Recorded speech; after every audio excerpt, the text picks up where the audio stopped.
gentlemen, welcome to Akron, Ohio. We are here for the second iteration of the FCS Tour this summer in 2025. Jared Kleppel, Gerard Ascani, your host here at the Lebron James Arena. We're going on the road today for the FCS Tour, Gerard.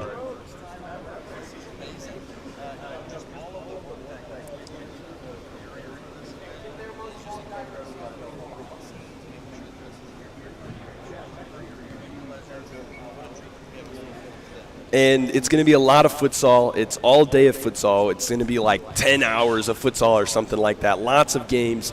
First game was scheduled at 9 a.m. We're a little behind schedule. So we're starting off a little behind, which we didn't in Lansing, but that's okay. We got some time to make it up. And the last game, the final is scheduled for 6 p.m. So futsal all day long right here. And we're starting it off with a futsal team that is kind of well known, but it hasn't been around for a while. Columbus coming in to take on FCS newcomers next year, Innovation City.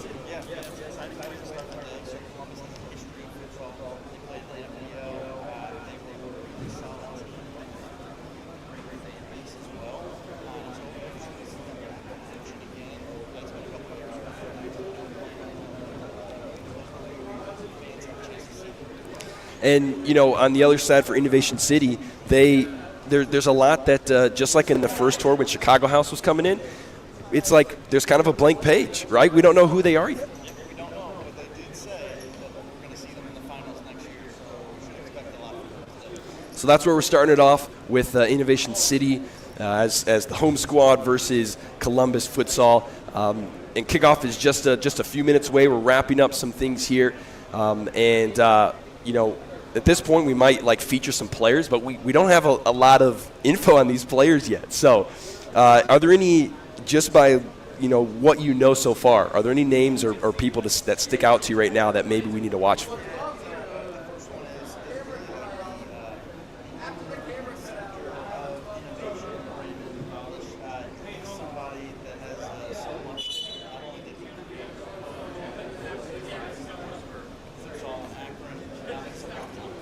Oh, wow, that's cool.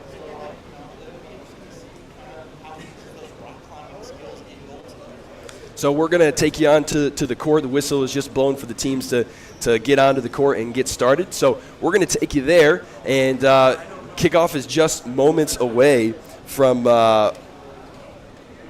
kicking off the FCS Tour here in Akron. So we talk about, Gerard, we don't know a lot about the players that are here for this game right now, the first game of the day.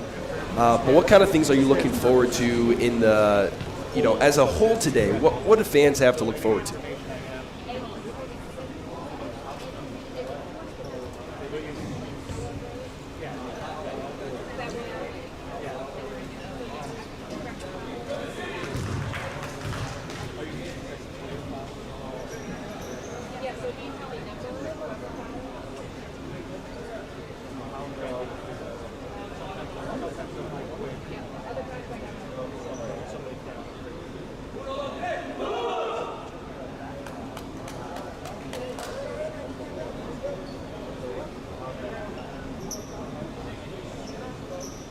So we'll be Columbus in that blue going right to left on your screen.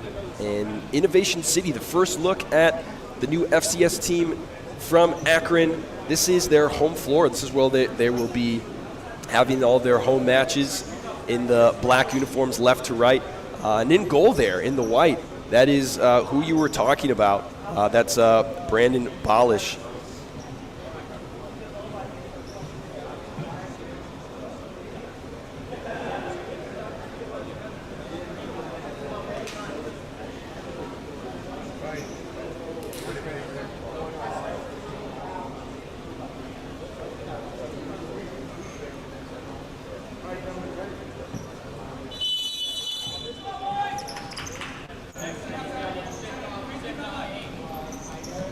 All right, so FCS Tour Akron is underway, and it's early goal for Columbus. Didn't have time to get set. That was scored by number 6, I believe. That's Augusto Barrera. We'll see that one more time. Oh, that did not take long, Gerard. And About 10 seconds in, we have our first goal.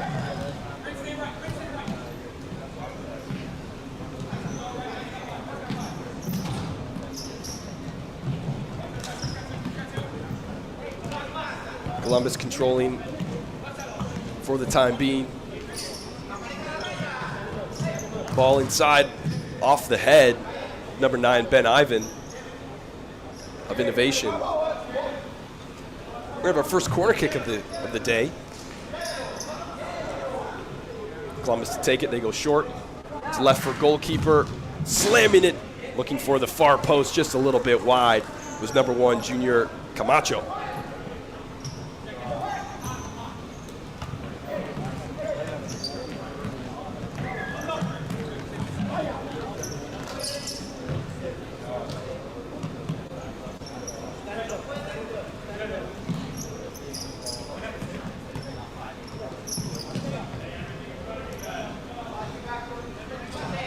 Columbus with majority of the possession here in the first minute and a half.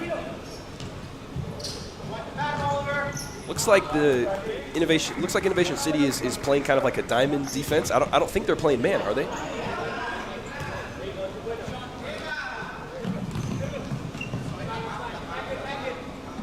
They have not had too much time on the ball yet. It's been mostly at the foot of Columbus. So as we settle into it, we take a look at, what kind of defensive structure do we see from both teams? What kind of possession do we see? Playing to the pivot here is Columbus, trying to hold it up is number 5, Stanley Scandal. Now, opportunity possibly for Innovation, but it goes wide off the deflection, number 8, Oliver Legan.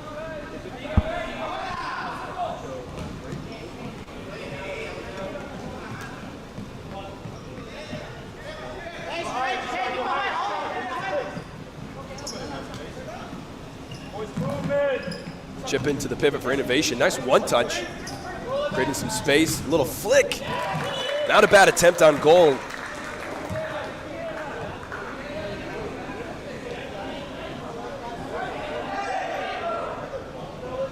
Corner kick for Innovation, given right away back to Columbus.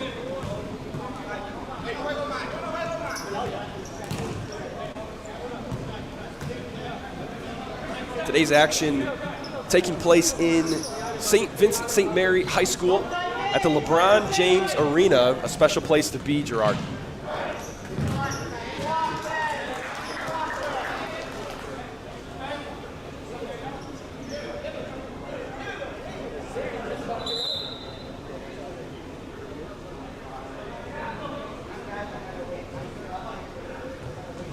It is beautiful indeed. This cloudy and cool, almost summer morning.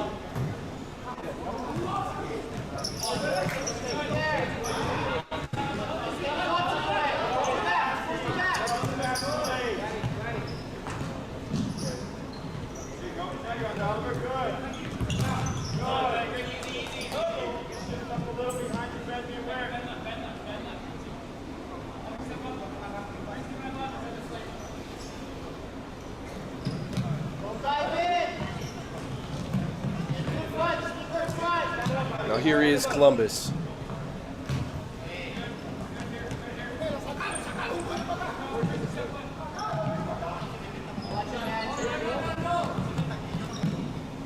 Just getting word right now that one of our commentator mics is not quite coming through. We're going to sort that out for you guys real quick.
All right, ladies and gentlemen, thank you for bearing with us.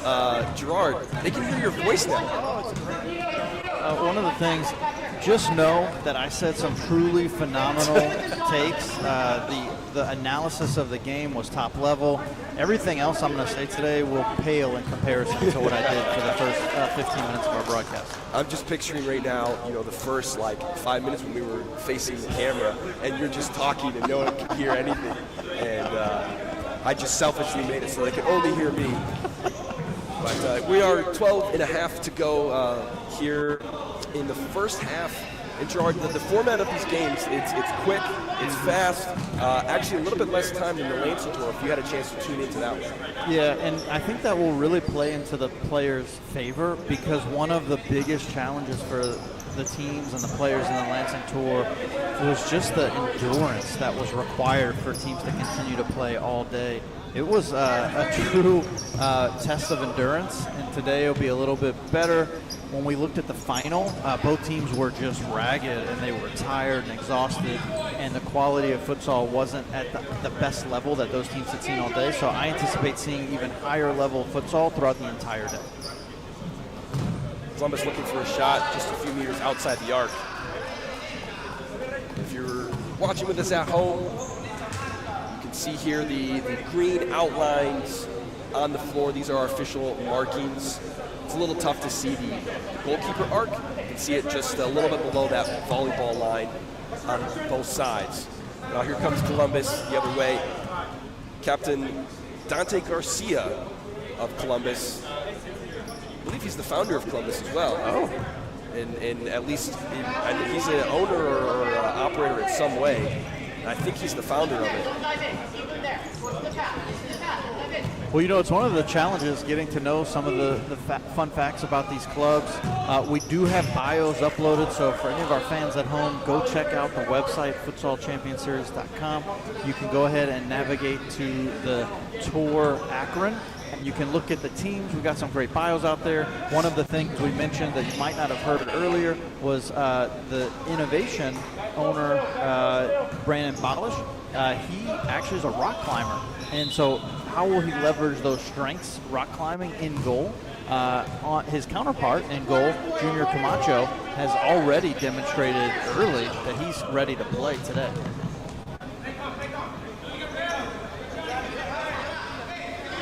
Here he is, Bolish with it, coming out of his arc.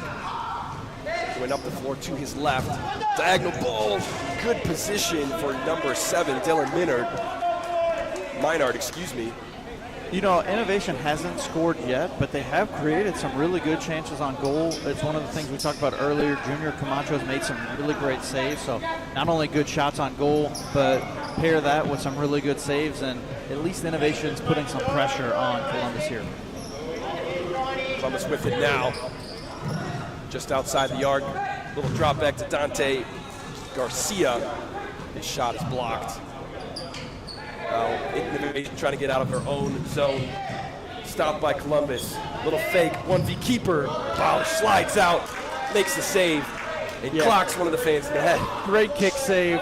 She was not ready for that. But look, when you are around a futsal court, you have to be ready, because that ball will come anywhere, as my iPad found And your out. iPads have to be ready too. Yeah, your technology has to be ready.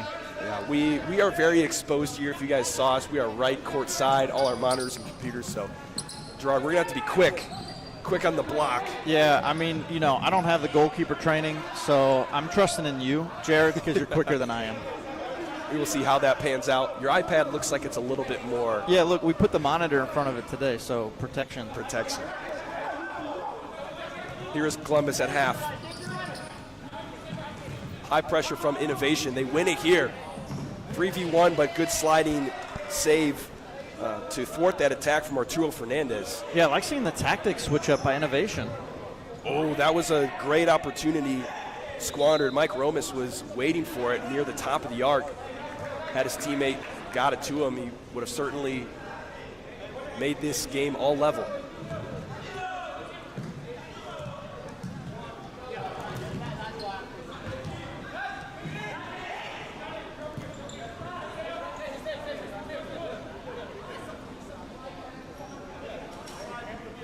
Columbus Columbus making a few substitutes. We've seen both teams do a fair amount of substituting here in the first half, Gerard. Yeah, you know, it's one of the things early in the tournament, you want to get as many people action on the court, get them ready and flowing into the game as much as possible. Innovation wanted a handball there. I have to agree, but no call. Incidental contact deemed by the referee. Yeah, looks like. You know, I think it's incidental as well. It's one of those things that's always a challenge when the ball comes into contact with the lower portion of the hand. If it's incidental, it's incidental, you know. That ball comes fast. We were just talking about that a minute ago. Sometimes you can't get your hand out of the way. So outside of that first goal that happened literally in the first 10 seconds, what is your take on you know, the first 13 minutes of play here, Gerard? Yeah, I'm a lot more encouraged from Innovation's defensive kind of like structure. They did struggle right off the kickoff, but they've settled down, and we're seeing some really good opportunities come on the counterattack. They're getting some creativity on offense, and Columbus is really dominating possession in a lot of ways. So, you know, this is the first time I'm getting to see Columbus. I don't know, have you ever had a chance to see Columbus play before? I actually did play against them a couple of times when I played for Lansing City, but this team is very different. I'm not even sure if – I can't even remember if Dante played when I oh, there it is. First time. First time the ball comes into our booth, but it's low, so we're all set.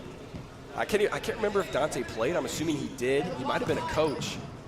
But this team, you know, I don't recognize anyone on this team for anyone that I, you know, played against.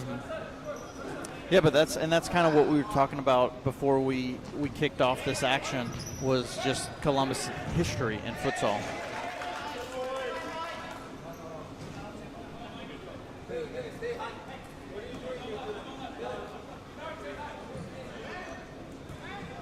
So restart from the keeper, Camacho. Columbus go direct, lose it to Innovation.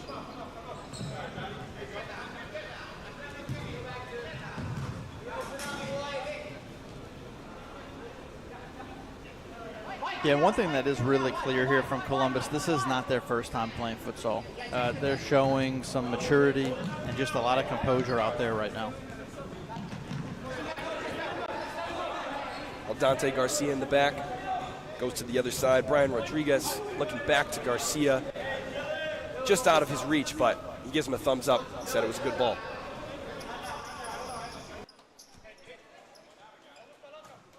Brandon Bolish looking into the pivot, nice pass, being held up amidst 2 or 3 defenders. Innovation go backwards, now look for a way to possess forward. Long diagonal, they get possession, do they get a corner here? Looks like they do. No, they don't. It's going to be a keeper restart.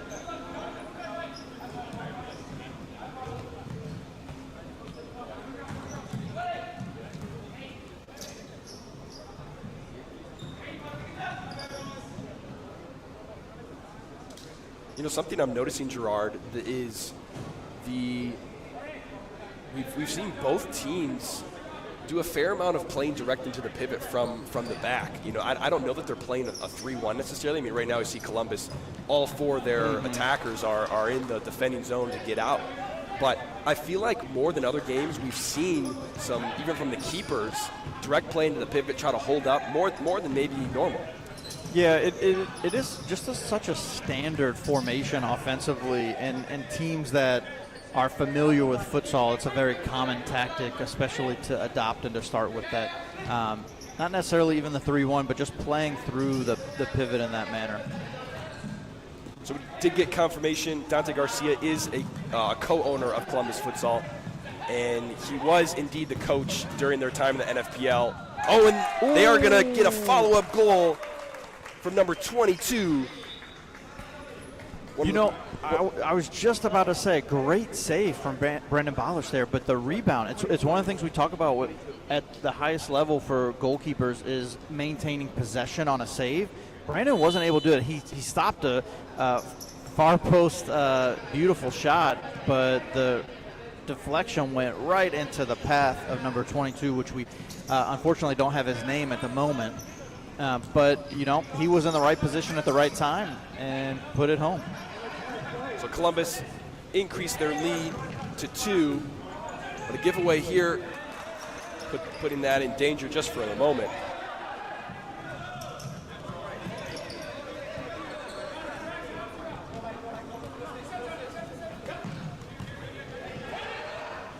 Now they're on the attack. Deflection goes wide of goal. Corner kick for Columbus upcoming.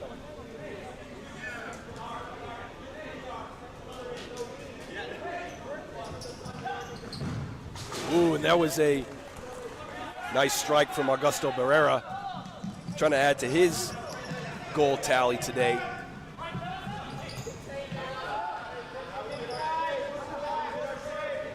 Yeah, you can see the tide of the game starting to change here for Columbus. They're getting a lot more comfortable on the ball, getting a lot stronger opportunities too. Little ball inside, Innovation, possibly their best opportunity as of yet. Oh, another one from the halfway mark. Look, outstanding effort from Luan Tufani to get it in there, but that was great work from Stanley Scandal to be, what a kick save. I mean, that was a phenomenal effort, you know, just to figure out how to position his body to stop that for sure goal. Innovation nearly getting on the scoreboard with about a minute and a half left in this first half. And if you're just joining us or you're new to how the tours work, it is 2 20-minute running clock halves. There's 2 groups of 3 teams that will play in a group stage, a round robin in each group.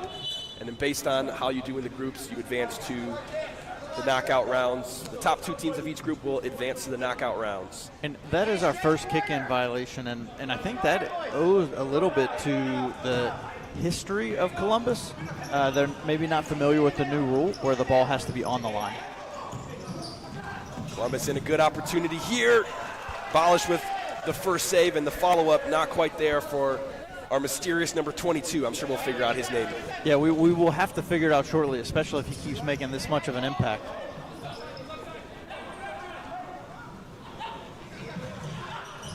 Oh, that opportunity squandered by Augusto Barrera. He had his teammate at the back post, but Columbus quickly regained possession, threatening. 2v keeper, Balish makes another save.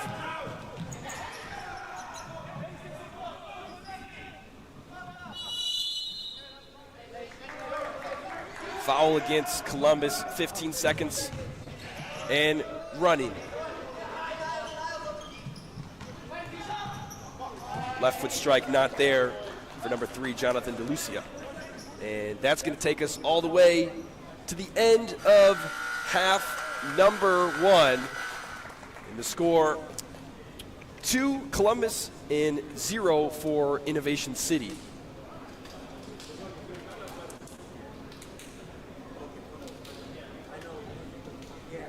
We'll have a quick halftime break here of just a few minutes.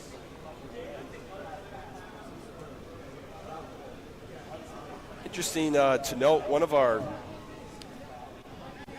couple of stats that we have, I think we actually have the stats of both teams here at the half.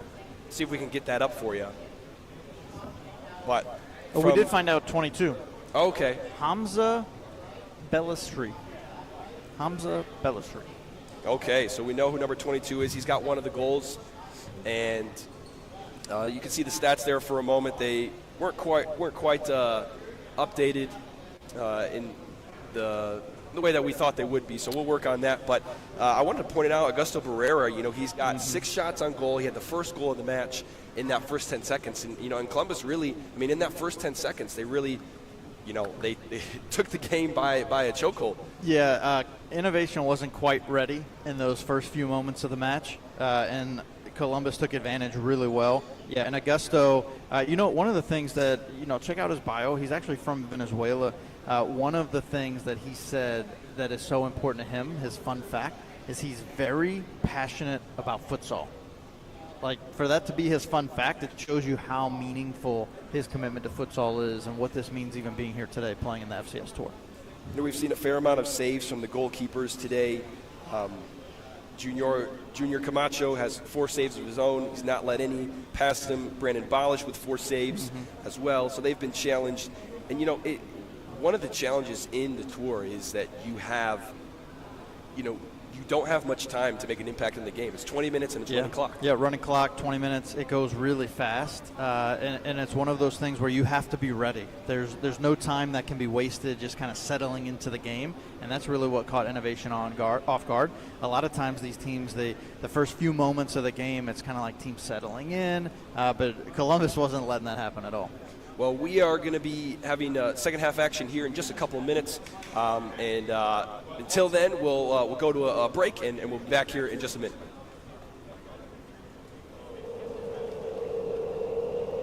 That's okay, no worries.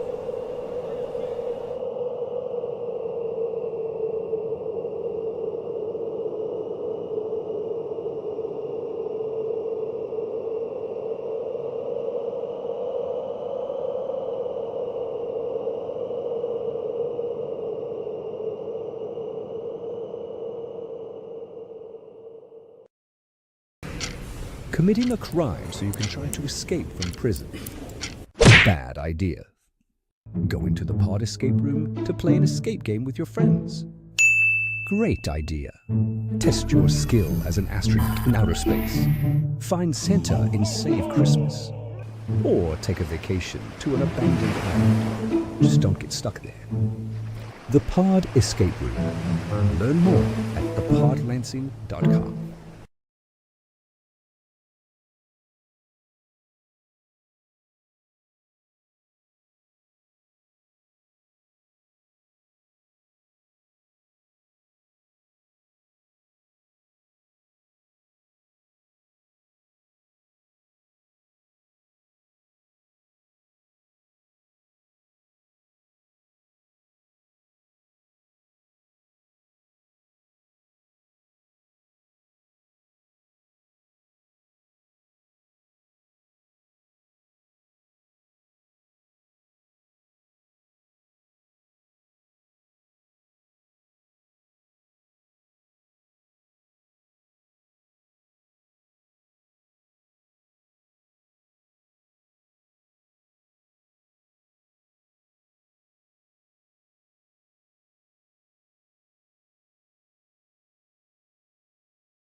The Lebron James Arena.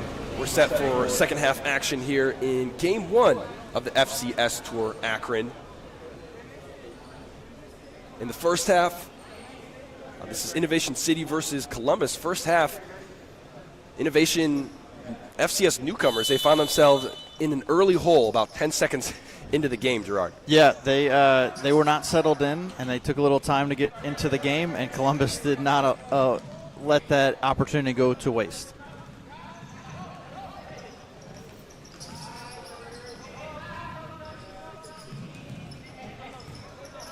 Yeah, it's one of the things that was really clear in that first half of action is that Columbus futsal has a history and a tradition of a commitment to the sport. We are seeing a goalkeeper change for Innovation. So Brandon Bolish no longer in the match. Can't quite see the number here. Might be. I think it's Brennan Foster.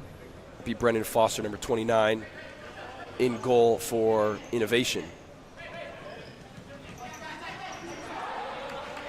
And if that is Brennan Foster, one of the things that's really interesting, he actually played futsal in Pittsburgh for the Pittsburgh Assassins.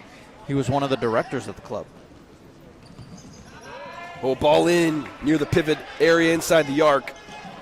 Looking for Prince Chisa. He couldn't quite get to it. Now Columbus come the other way. Oh, here's a good one. It's in the back of the net for Brian Rodriguez. Columbus extend their lead out to 3. Yeah, once again, Columbus is showing that they have a really good understanding of how to move and flow together offensively. Just really great work to put that into the back of the net. So far, FCS newcomers, Innovation City having their work cut out for them in their first matchup. Gerard, from what you saw in the first half and in these first couple minutes of the second, what do you think they need to do to try to turn the scoreline around? I mean, one of the biggest things is just settling down defensively. Like, make sure that you're staying in the right positions, your structure's solid. They're playing this, it looked kind of like a diamond formation. It's a zone. But one of the challenges with that, if you don't communicate properly, you can lose your marks. And you can see it right there again, just beating players around the corner, getting open shots on goal like they get right here. You know, it's a challenge with the zone formation. Ball into the middle, dangerous area, handled by the Innovation defense. The one thing I don't know that you can tell from the video feed at home, but it definitely feels like when Columbus gets on the ball, the speed of the game instantly increases. Yeah. Oh, instantly increases. Instantly. Yeah, and that's one of the problems that Innovation's having right now, because they have the zone structure, and one of the ways to beat the zone is with speed and creativity, and that's what Columbus has. So as far as like a matchup, it's not playing in Innovation's favor right now. And for Columbus, it's playing right into their hand. Yeah, they certainly seem comfortable, and they're giving Innovation a challenge of this, just the comfortability on the ball to play at a higher pace. Seeing some pressure here. Innovation still in that diamond zone. You know, one of the things that comes to mind today as we're seeing Columbus is this their dress rehearsal for an introduction to the FCS? Are they going to be joining us in the future? Time will tell. And for now, they have the 3-0 lead over Innovation City. Innovation on a little bit of a break. It's stopped by Columbus. The other way, 2v1. Great pass back. What a kick save. Great effort from Columbus right there. Just the creativity offensively. Augusto Barrera, he created that chance just with his understanding of where to pass the ball, where to move, but outstanding save from Brennan right there. Yeah, that's what I was going to point out. That was an amazing kick save from Brennan Foster. Definitely the markings of a futsal goalkeeper in the way he did the split there. Yeah, and it truly took an outstanding save to stop that creative attack. So Columbus applying the pressure. Innovation trying to find an opening on the counter. Currently the flow of the game right now with about 15-10 to go.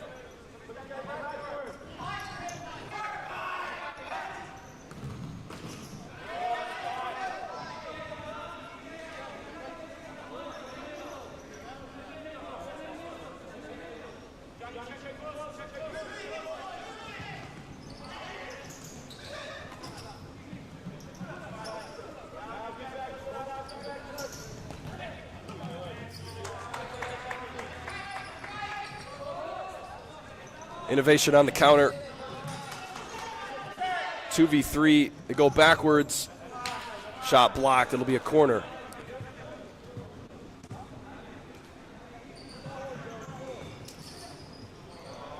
Nothing really comes of that corner. But there's a deflection, so they will have another shot.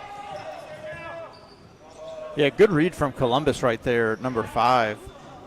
Stanley Scandal. He snuffed out what was happening on that corner, and he prevented a clear opportunity.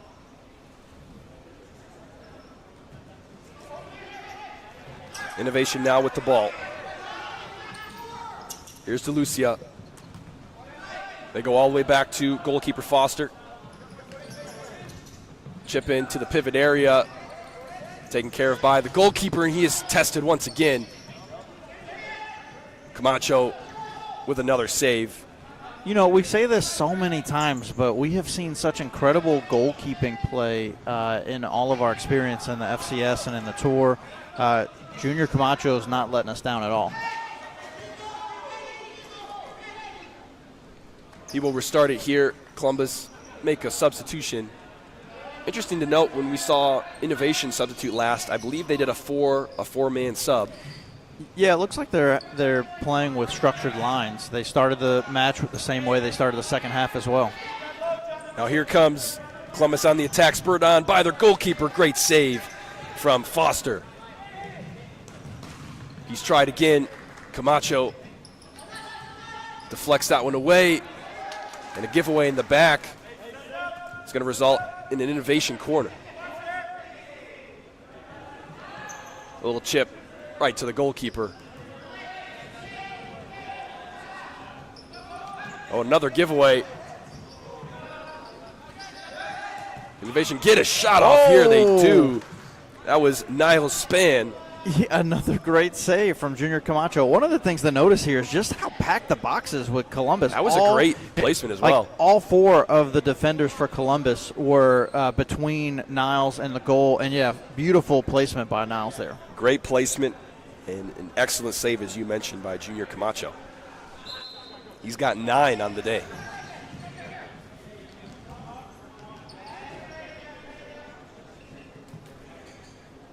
Yeah, and that's really like the difference right now. So when Columbus gets the ball, all of their players are like attacking and aggressive, and there's this change in mentality. But when we see Innovation with those opportunities, it was literally Niles against all of Columbus. Innovation goes down. They draw the first foul of the half. Haven't had too many fouls this half. This game, actually. No, only the third foul so far.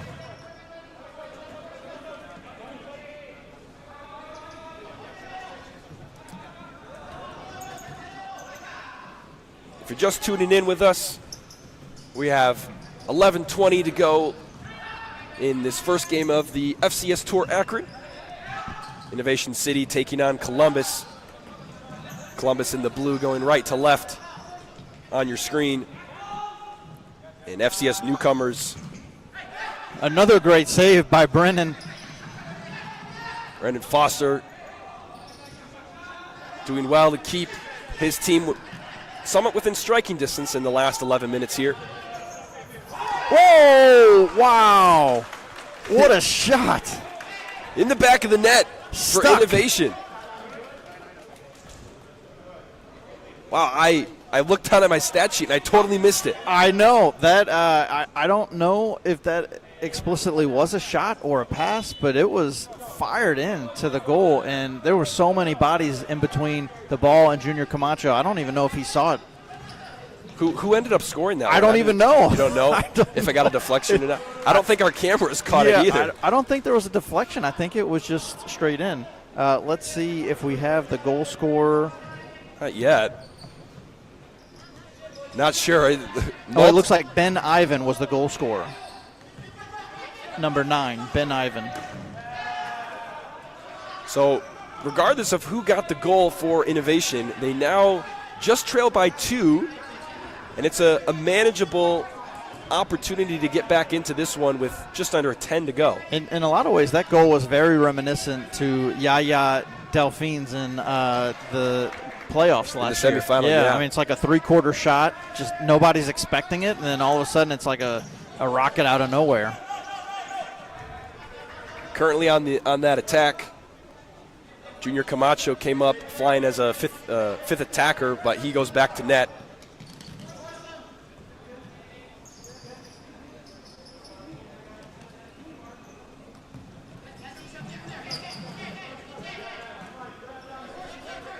Have it in the corner, back to Garcia. He chooses to switch to Brian Rodriguez.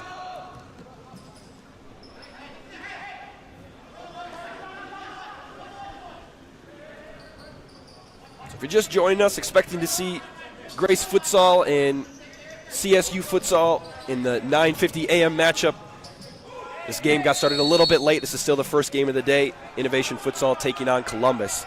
A 3-1 game with just under 9 to go. And that's our first foul today on Innovation, and that's a really great call by the officials. It wasn't a lot of contact, but number 9 there, Ben Ivan, was just preventing the pivot from Columbus to receive the ball or to make any action. And so that's a great call because it had a big impact on the play. Set piece for Columbus. Whoa, that's not a bad opportunity there. They choose to go into the corner and set it back to the kick taker. The shot goes wide. Now Innovation going direct.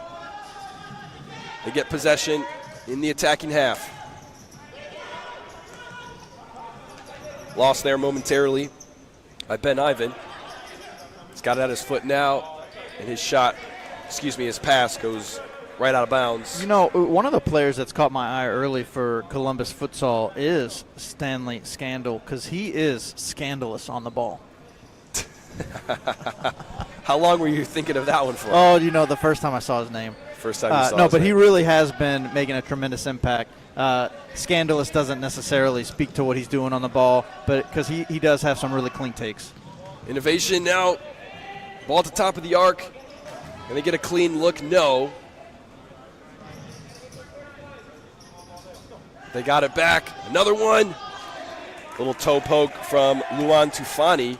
Haven't said his name too much. He's taken the corner right here. No, but he's somebody that's really stood out for Innovation. We haven't said his name a whole lot, but a lot of the creativity that they have had has been from him. I was going to say the exact same thing. And if you look at the way that he handles the ball, you can tell that he is familiar with the game of futsal. You often seen him, receive with the sole of his foot, and he controls that way. And in my opinion, he's the best player I've seen for them today. Yeah, I think I would agree on that. He actually does have 6 shots. So he's been very active. getting into that. Very active, very involved. Another foul against Innovation, just a couple meters outside the arc. Yeah, and they had a nice little set piece opportunity last time. Create a good shot on goal. Let's see if they do something similar or just take this direct.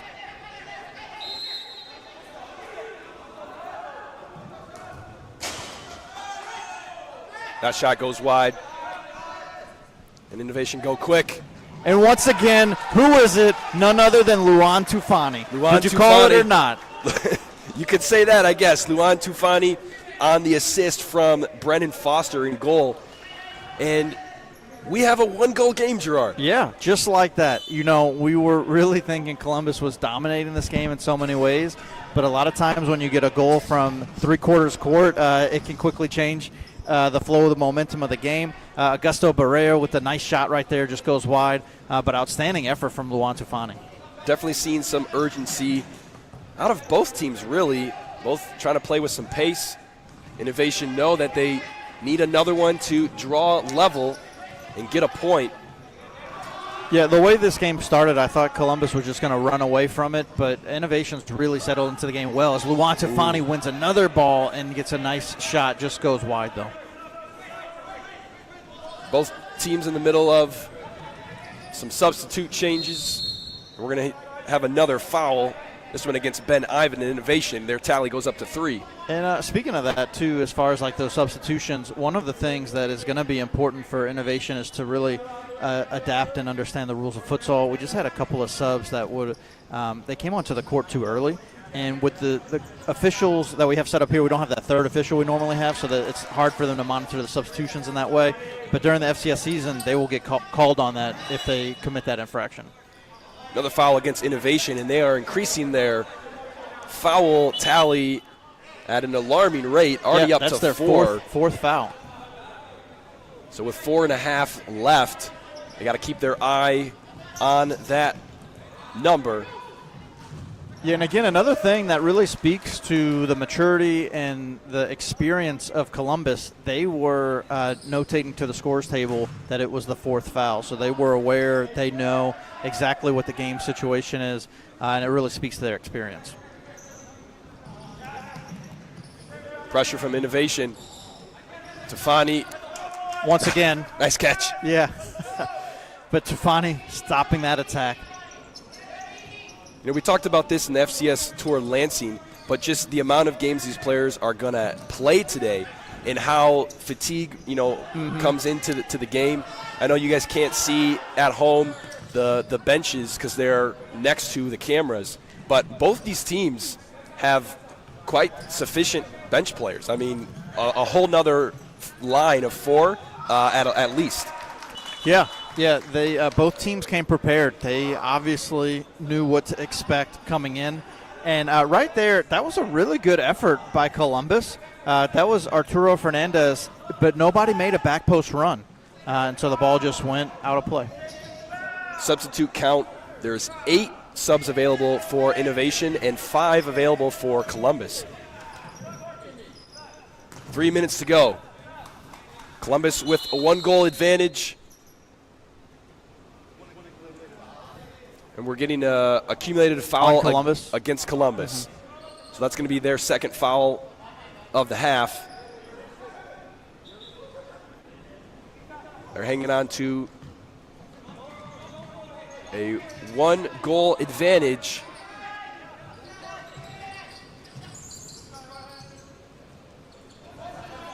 Facing heavy pressure from Innovation. Down the sideline goes Columbus. Luan Tufani with some strong defense right there to win the ball. Sending Arturo Fernandez to the ground. Referee said he got the ball shoulder to shoulder, no call. Here is Fernandez. Trying to get some space inside, gets away from the defender. The pass, and now space. Oh, looking to the back post. That would have been an easy one had it got through.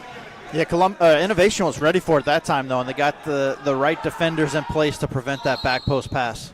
Gerard, do you get the feeling that like it feels like Columbus is like just moments away from breaking through to get a 4th goal, but at the same time, it's like all it takes is one little push from Innovation. Right here, we got a little push. We got the second touch by the keeper, and so this is going to be an indirect kick. Let's see how they handle it. Innovation, might not have a lot of experience in these situations. If the ball goes into the net untouched, it will not count. And so let's see how they take it. Oh, they take it too early. And the referees are sorting it out right now. Innovation celebrating, but it is no goal. It was going to be on the whistle. Innovation took it before the referee blew the whistle. So they will do it again. Tufani lays it off. And no real attack there. It really speaks to the inexperience of Innovation right there, because that is a situation that absolutely warrants a restart with a whistle by the official, and they did not wait for that, and they went early, they showed their cards of how they're going to play that. Because they might have gotten it. Yeah, they might have gotten it. Yeah. Another kicking infraction there. 30 seconds and counting. Innovation scrambling, and Columbus as well trying to keep this as a 3-point victory. Shot near post, it's not there. 15 seconds to go. Innovation going quick. Columbus steps up.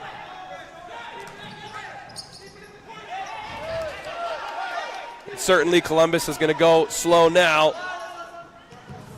Oh, and they nearly get a 4th goal, but it's not going to matter. Time expires, and Columbus take it 3-2 in the first game of FCS Tour Akron. It's a super frustrating way to start their FCS tenure, but during this game, we saw a lot of really outstanding efforts from Innovation, and they got a lot to take away and a lot to be proud of, especially when you think about how they started that match compared to how they finished. They started the match in a way it looked like they were outclassed, but they finished that really tight and literally a whistle away from tying the match up. Yeah, they had that opportunity on that free kick, the error from Columbus on the second touch in the goal, and they could have, the way that Columbus was defending, they were leaving that open, and that could have been the tie. And, and in my opinion, I think it would have been a stealing of a point. It would have been. Yeah, it definitely would have. They would have stolen a point. And it's one of those situations when you have a young team just coming together. This is really their first competitive match together as a team. They showed us a lot. So there's a lot to take away, a lot to be proud of for Innovation today. And on the Columbus side, I mean, how about the speed of play when they're around the ball? Yeah, their pace of play. So Columbus is going to get to play Lansing City, which is a much more tenured team. That's going to be an exciting matchup to watch, to see if Columbus brings that same level of intensity, same level of creativity, and how they can thwart the defensive structure of Lansing City. You know, that speed of play could be a problem for a lot of teams that they play today. But, you know, at the same time, there were some players that weren't as comfortable on their team, some players that weren't as fit on their team. And, you know, they made some mistakes, and ultimately they let an innovation team that definitely seemed like, definitely the less talented team in this first game. Only lose by one and nearly draw. Yeah, nearly draw, but a couple of standouts. Junior Camacho, outstanding in goal. Oh, yeah. Augusto Barea, he was really strong. Stanley Scandal, look, he was really solid. The scandalous pun aside, he was really solid. And we have to talk about Luan Tufani. Yeah, Luan Tufani. Yeah, for innovation. He's a player that we're going to have to continually keep an eye out for, because not only was he really strong offensively creating it, but his commitment defensively. When we talk about the best players in the FCS, it's the two-way players like Aaron Gomez, right? It's the players that commit offensively and defensively to do whatever the team needs to win, and that's somebody like Luan Tufani. So Columbus walks away from this one, a 3-2 win over Innovation City. Coming up on the other side of the break, it's Game 2 of FCS Tour Akron. Who's playing? It's Grace Futsal and CSU. Yeah, this will be the first time we're seeing either of those teams. And so both of these teams are really like college club teams that have come together. And so it'll be interesting to see if they have any background in futsal. You know, typically it's a lot of like outdoor soccer players that come together for these teams. And so we should see a different level of quality right away if they're not used to futsal, so we should be able to pick that up. And if they are used to futsal, we'll probably see a lot more of what we saw from Columbus. So big question marks as to what kind of play and what kind of team and players we'll see in the other side of the break as Grace Futsal takes on CSU Futsal. That's right after this. Don't go anywhere.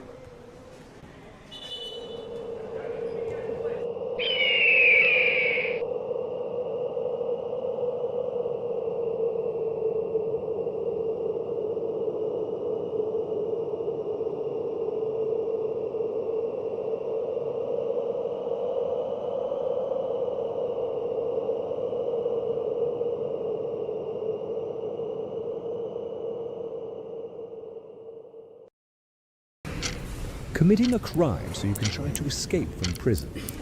Bad idea. Going to the pod escape room to play an escape game with your friends. Great idea. Test your skill as an astronaut in outer space. Find Santa in Save Christmas. Or take a vacation to an abandoned island. Just don't get stuck there. The Pod Escape Room. Learn more at thepodlansing.com.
Welcome back, everybody, to the Futsal Champions Series.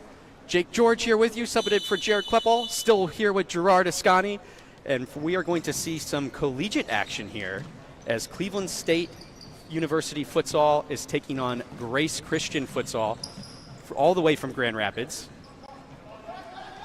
You'll have to power with us a little bit on this, a little bit of a kit malfunction over for Cleveland State. We'll see some jerseys swap hands, so we may not know names of everyone exactly as it goes, but starting off, looks like Cleveland State is controlling the ball, some nice movement as Grace tries to find their footing. Yeah, and you speak about Grace coming from all the way from Grand Rapids. Oh, great a shot on goal. Great counter and shot from Grace, making something out of nothing there out of the middle. Grace has quite a few players that play in Grand Rapids with the street soccer scene with Pass FC. Yeah, that Street Rebellion up in Grand Rapids really producing a lot of players that we've seen not only from FCS, but now even in our tour. So really exciting stuff to see happen as the Grand Rapids culture reveals itself more and more the more we do this. There have been a lot of questions about how can Grand Rapids support more teams, because the Shoreline team is not too far away from Grand Rapids. Grand Rapids Futsal Club is obviously now the third team directly in Grand Rapids. So there's really 4 teams in the Grand Rapids area. And I was a little surprised at first that we'd have 4, but after going to some of those Soccer Rebellion events, I'm not surprised at all, because really they could have 6 or 7 teams. Early shot from Cleveland State all the way from half court, but goalkeeper for Grace is up to the task with a brilliant kick save. We're going to have ourselves a corner kick here. First one of the match for Cleveland State University. Going all the way back to their goalkeeper now.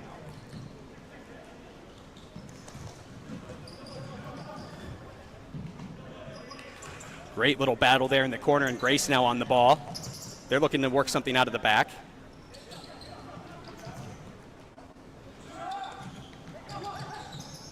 Great little back heel turns into a shot, but pretty high. But Grace starting to create some opportunities here in the first few minutes of the match. Yeah, there's one of the things that we were talking about with Jared right before we concluded our last game is really what to expect out of these two teams and from a futsal standpoint, because a lot of times you see these college teams come together, they have a lot of outdoor experience, and they're not really familiar with how to play on the futsal court. Really interested to see how they work this, and you can see some of it already with the way that their first touch of the ball and how they're handling the ball as they receive it. But so far, both teams looking to find their footing. Those early tournament jitters a little bit possibly, trying to settle in here. It's Lebron James Arena in Akron, Ohio. But Cleveland State, an organization that's been a student-run organization, actually, by Cleveland State, gets some funding from the university. But this is all the effort of the students that are passionate about futsal up there in Cleveland. So really exciting to see them be here and be competitive so far. Yeah, that is exciting to hear about just that passion for futsal. Because it truly takes passion to not only play, but even to find opportunities to continue to play. Absolutely, and this could be the start of something special if other colleges take note. Really great to see 2 Midwest colleges here going at it. And looks like Grace with a shot. Great kick save there from the Cleveland State goalkeeper, though. Still in play. Can Grace make something out of this? Nice rotation to the back. Cleveland State able to force a turnover, but can't keep the ball. A little back and forth at the moment. And that's a Grace kicking in a dangerous place.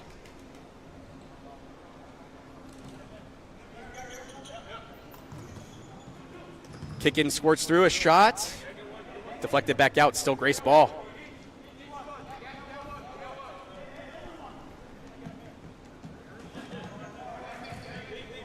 All the way back to the fixo for Grace. They're looking to reset.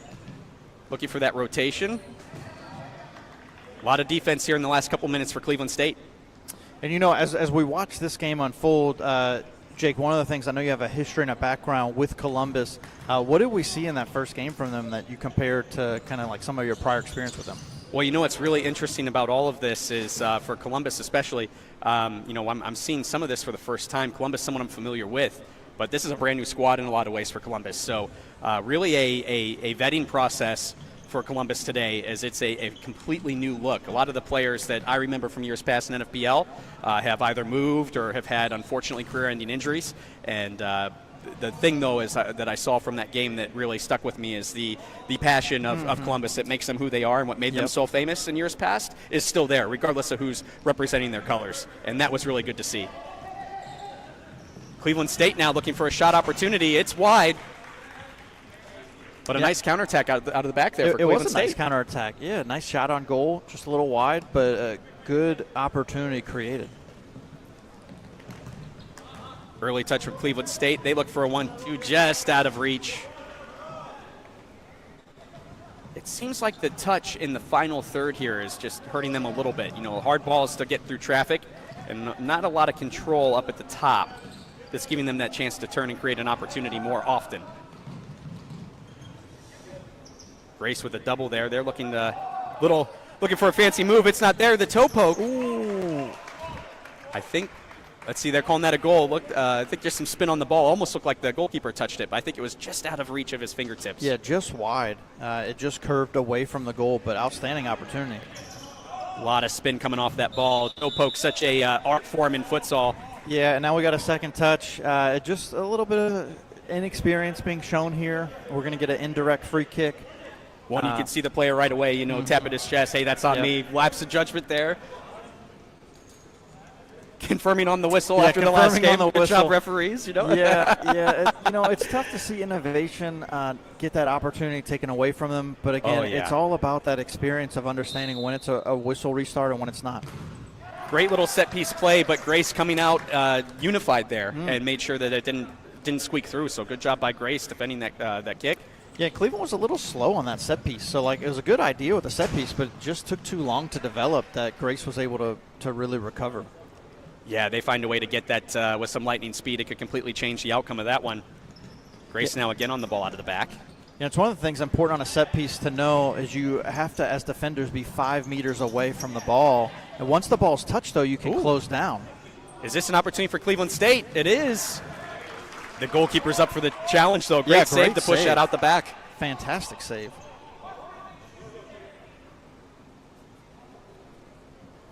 Corner kick for Cleveland State. Can they be dangerous here? Looks like most of their set pieces a little slow out of the gate. That corner kick kind of the same way, a soft pass. Yeah, it's one of the things that's really important. Long shot. Way off target. High-level futsal, the speed of the game, that's one of the things that we noticed with Columbus is that their pace of play was just really high, and that's something that's very important to be successful in futsal. Good high pressure there from Cleveland State. Keeps Grace on their heels for the moment. Long ball is just a little too long, and now Cleveland State has a chance to build out from the back.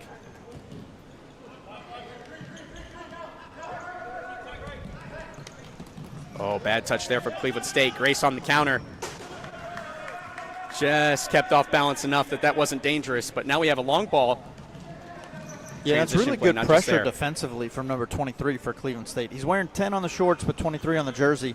A little hand to the side, a little shoulder-to-shoulder contact really made the Grace player off balance enough to just shoot that shot wide.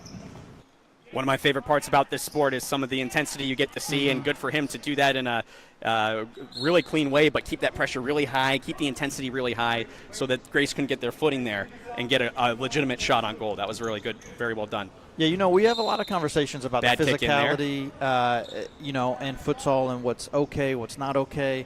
And we love seeing that physicality. It's just when it starts to have a negative impact on the play and creates an advantage for one team, that's a problem.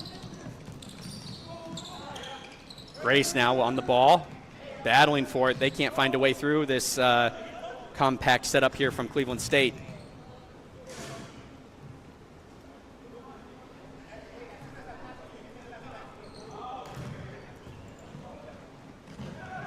Good hustle there from Grace to try and keep that in bounds, but ultimately maintain the ball but get the kick in. Looks like they're really looking for that long ball to a corner, Gerard, as they work out of the back, kind of rotating across the back and then looking for the long ball. Yeah, one of the things that we're seeing some structure from Grace, at least they're trying to create some offensive flow here in a way of just, instead of just kicking it and punting it forward.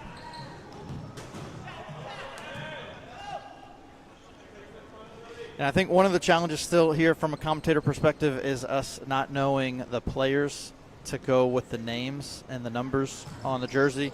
Like, there's a couple of players I want to spotlight, but I'm not sure who they are that play for Pass FC. I even want to look and see if I can tell the difference.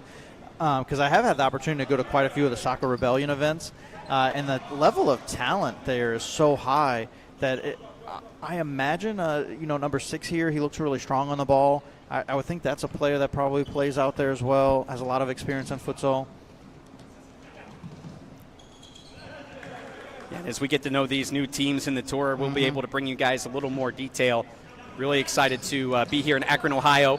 Our first time hitting the road, as you and Jared talked about in the last tournament. Yep. And there's more to come, which is exciting. So keep an eye out on our YouTube and on our website to get updates there as we head back to Lansing for the National Showcase in July next month. But then La Plata, Maryland in August.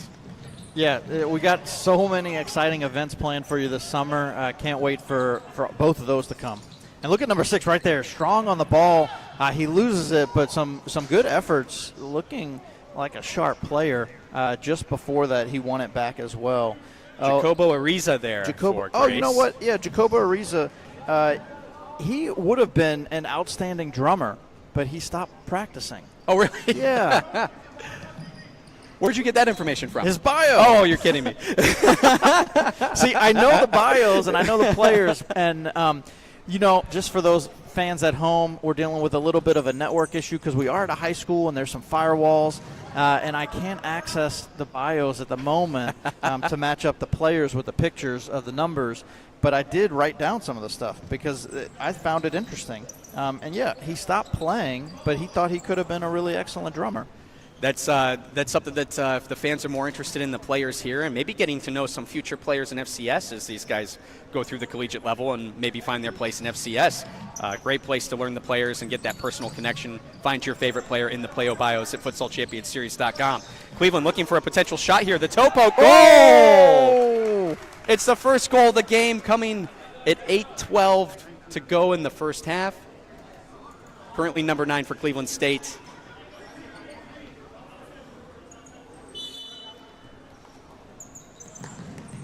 And Cleveland State, the first to draw blood here, even though Grace has had the majority of the ball. Yeah, Grace has had a majority of the ball. They look really strong, but Cleveland State, what a great attack. They did not waste any time in creating that opportunity. Great toe poke there at the top of the arc, and great opportunity there.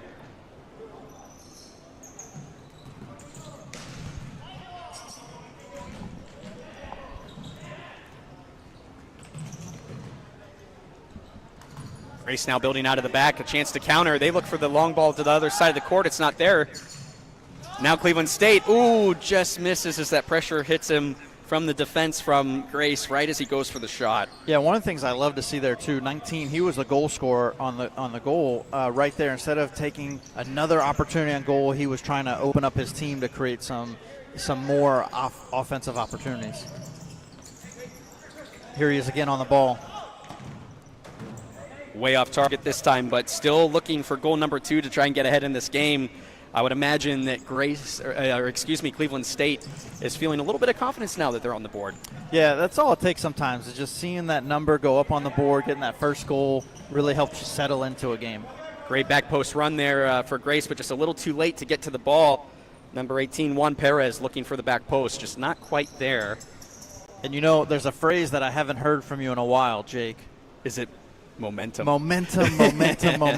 Scoring the goal. It's so much of what it does is just gives you that confidence, and it really steals the momentum in the game. Logan Erickson for Grace getting the kick in off just in time of that 4-second violation, but Grace not able to make anything out of it just yet. Cleveland State is now on the ball. Some nice moves down the line. Doesn't draw the foul, but I believe he did lose the ball as well, unfortunately. But great effort there from Cleveland State on the far side of the court. Yeah, good idea. Just got away from you love seeing people take risks, take chances. That's what you need to do. You need to be unafraid of making mistakes. Just out of bounds according to the referee. And now CSU is on the ball. They're on the clock. He's going to he got it off just in time as well. Running theme over here on this side of the court is pushing that 4 seconds, making the referee use all of his fingers. Yeah, one of the challenges that we see a lot of times on kick-ins that causes kick-in violation, the ball not being on the line or the ball moving, and it's a round ball on a flat court, and sometimes it's a challenge to get it to stop in place. Grace now looking to make something happen. They find their player in the middle, but unfortunately not enough control for Juan Perez to make it dangerous. Quick long ball down the court is fruitless for Cleveland State this time. Joshua Triana finds his teammate just off target. Great opportunity. Juan Perez, a name we're saying a lot here in these last few minutes. He's been a little dangerous in the arc here. Got to feel like Grace is close breaking through. Number 23 there for Cleveland State is Zhao. He's a Brazilian international student for Cleveland State. Oh, okay. Well, you know, we should anticipate seeing a lot from him today. Stereotypically, absolutely. Oh, bad pass there for Cleveland State. Almost an own goal. And then the putback nearly finds its way into the back post. Yeah, I mean, stereotypically he's right. Brazil is one of the nations that has always been the most successful in futsal. They have just a great track record of producing incredible talent. Definitely a country that has influenced futsal all over the world. And one of the things that you think about when you think about the opportunity for futsal. Nearly a goal there. Grace with a great build-up play. Juan Perez. He has had enough of being at 0 goals, and he's doing everything he can to find a way to get number 1. Cleveland State now with a great opportunity. The final pass just doesn't quite get there. Ooh. Yellow card for Zhao there. Yeah, and I have to say I agree. That's some dangerous contact. Oh, and then luckily referee's whistle will save them on this kick in.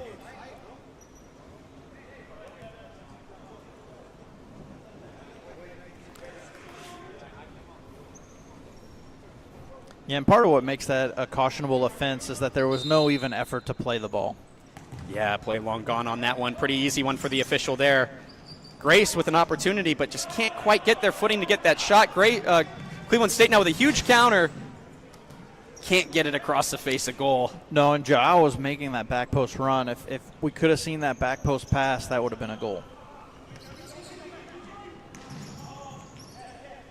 Just 2 minutes and 45 seconds left in this first half for our 2 collegiate teams participating in the FCS Tour. Easy to say because these tours are so new, but first time we've seen collegiate teams participating with an FCS, which is really exciting. Yeah, it's really exciting to see because right now futsal's not a collegiate sport that is played competitively outside of like the club or intramural level. Corner kick here for Grace. They don't quite find their man. Cleveland State, again, looking for a big counter. Ooh, ball being pushed to the limit there. Great save by the goalkeeper. Incredible, and the shot, goal! We are seeing some end-to-end action here right now. What an outstanding effort from Cleveland State that was thwarted by our goalkeeper for Grace, and that led to the attack. And Matthew Fairchild. Fairchild, great effort putting it on. He was making some of those opportunities earlier. Him and Juan Perez were hooking up, so he's finally getting his name on the score sheet. And just like that, Grace is back in the game. Let's see what this does to their momentum as they look to close out this half. Who is going to go into the half with the advantage? Grace looking for it here. Wow, and that's a situation, we talk about this a lot, that extra pass. If he takes that extra pass, he did have DJ Sawami in the middle of the goal just waiting. He's just sitting there basically at the penalty mark ready to slot it home. Cleveland State looking for that lift, but instead they're on the counter. Now they're back on the counter. Can they make something out of this? They're looking for Zhao back post. Can't get there. And now Grace is on the counter. Counter against counter against counter here as these 2 colleges face off. Now that should be a Grace ball. Yes, it is. Referee saw the final touch off of Cleveland State. Looking for a quick 1-2. Can they get a quick lead here within the last 35 seconds of the half? They cannot. It's so close. Unbelievable. Great excitement here to close out the half. Cleveland State with a nice little move. And just an incredible shot from CJ Kazmierski. He is one of those past FC players And the fact that that did not go in, what an outstanding save. It rattled around the back post. Cleveland State's going to need to do something quick here. They're at 12 seconds to go in the half. They opt for the shot. Not dangerous. And I believe that this goalie throw will probably burn out the time for the half with only 5 seconds to go unless Cleveland State can get a quick shot here. Grace makes sure it doesn't happen. And that's the end of our first half. Well, Gerard, we've talked about it. It's the first two collegiate teams. They get to face off against each other to start their tour. What do you think about what you saw in the first half?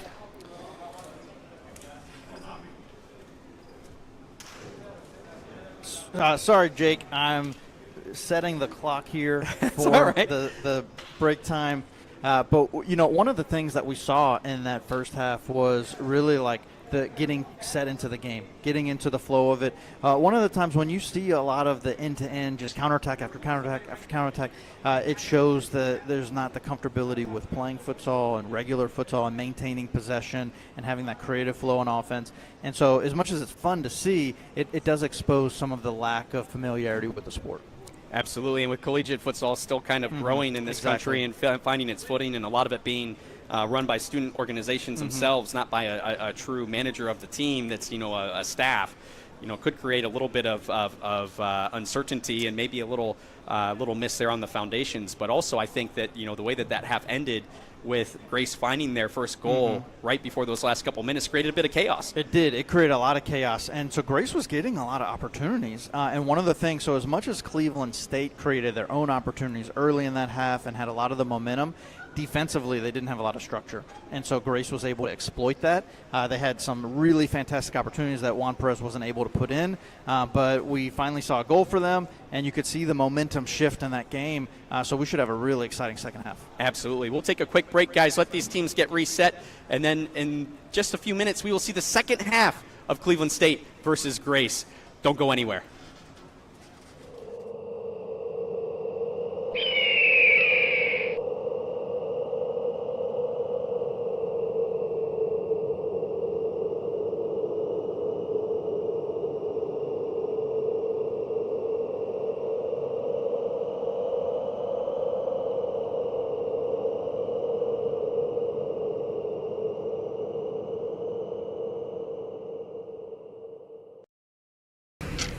Committing a crime so you can try to escape from prison. Bad idea. Go into the pod escape room to play an escape game with your friends. Great idea. Test your skill as an astronaut in outer space. Find Santa in Save Christmas. Or take a vacation to an abandoned island. Just don't get stuck there. The Pod Escape Room. Learn more at thepodlansing.com.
On the ball, they're looking to build something out of the back here in the first few seconds of the second half.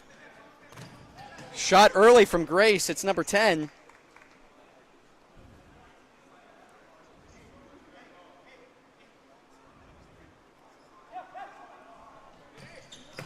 Grace with an early opportunity, but that ball gets just a little too deep under Erickson. Or excuse me, that's actually Nathan Gaynor. I apologize. Nathan Gaynor with the early opportunity for Grace. No apologies necessary. There will be a lot of names that are said wrong today. Hopefully we see them plenty today, and we'll get to know them really well. Kick in for Cleveland State in front of our presenting sponsor, Ally Marketing. Looks like one of our great staff members was able to fix that banner from earlier today.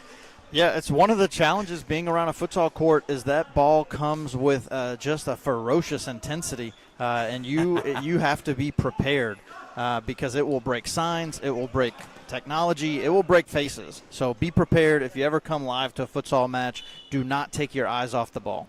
Yeah, if you're coming back from the concessions, don't be staring at your nachos. You want to be watching the game because you never know what's going to happen. Cleveland State trying to snuff out an opportunity here, but it does sneak its way out. They are not out of trouble. Nice scoop there from Cleveland State, but does make its way all the way back to the goalkeeper. You know, we were talking a lot about just what it means to see these college organizations here today. Currently, great shot from Grace, pushed over the top by Cleveland State. Currently, the U.S. Soccer Organization is recognizing the impact of the collegiate atmosphere on the growth of U.S. soccer. And so it'll be really interesting to see that same level of commitment for the growth of U.S. futsal and getting these college teams here showing how important their participation is to the growth of the sport is so integral to where we go in the future. A lot of experts saying that breakthrough moment for college could be when futsal is accepted at the Olympics, and there was a lot of lobbying for that at the most recent World Cup by Falcao, who actually had meetings with FIFA brass to try and find a way to get them to advocate and manage that for the Olympics. So curious to see where that develops from here. Yeah, you know, one of the biggest challenges is always the infrastructure, is do we have the infrastructure in place? Because as you see right now, we're playing on a basketball court, so we don't have a full dedicated futsal court. And although that this is the international size requirements for a court, it's just not every location is able to do this. A lot of great locations. Shot just off the post for number 10, Joshua Trena. And now Cleveland State with a counterattack. Great save by Grace. We are seeing some end-to-end action here today. Absolutely. Making the most of the space we do have, just shy of that 40 by 20 in the Lebron James Arena. But as Gerard mentioned, we are within the FIFA regulation rules sizes. But really great play here today as we see teams making the most of this historic stadium, hoping we make some of our own history. Maybe we find our LeBron James of our sport while we're here. Yeah, wouldn't that be amazing? Who knows? Who knows? Yeah, and it's one of the challenges. So, like, when they think about the Olympics coming to the United States in the future, we're introducing beach soccer, but the infrastructure's in place for that. And so it's like, how do we get more places to have international-sized courts so that we can see more high-level quality futsal in the U.S.? Definitely something that would create a breakthrough for this sport that we all love. If you're tuning in, and thank you for being here. We appreciate you futsal fans out here enjoying a summer day playing inside with a little bit of futsal here in Akron. We're glad to be inside. A lot of rain today. Perfect futsal weather. Yeah, it's actually one of the things that I love the most about futsal is the controlled environment. You don't have to worry about if it's storming outside. There's no lightning delays for futsal. You just play no matter what the weather is. St. Vincent St. Mary High School right next door to us here at the arena is hosting all kinds of soccer events this weekend and dealing with weather. 3v3 tournament going on yesterday with a lot of youth involved. And USL2 also calls this place home just down the hill. It's the stadium, outdoor stadium for St. Vincent St. Mary for Akron City FC. Well, so speaking of really ingraining USL2, themselves in our world. Later today, we're going to see some Lansing City players that played their USL2 match last night. It'll be interesting to see how that makes an effect on their bodies because last time, Jared and I were talking about the toll from a stamina standpoint that this entire day will have on your body. Well, there are quite a few of the players for Lansing City played last night in an outdoor game. Definitely going to ask the most of these guys as they come to debut in the Akron Tour at 12:20 against our local team, Innovation City, who'll be looking to make the most of the tour after a very tight loss to Columbus Futsal. Yeah, and that's one of the two teams that needs to debut today, the second being Jenga. What are you looking forward to for Jenga today? And we're looking at the Jenga roster, and they're up next for us at 11:30. We'll take a short break and then see Jenga face off against Cleveland State at 11:30 a.m. And, it looks like this is a little different roster than what we saw in Lansing a month ago, a little more like their FCS roster. And I'm curious to see, since they're a little bit shorter-handed today compared to how they were in May, how they handle it. Because they know, especially guys like Roger Straz, Coach Satoru, who were in the last tour, and how demanding it was, how they managed their minutes today. One of the biggest call-outs for them is who is going to be in goal. So the last time we saw Wes Rasdorf in goal, the game got away from them very quickly in Lansing City, and we haven't seen him in goal since.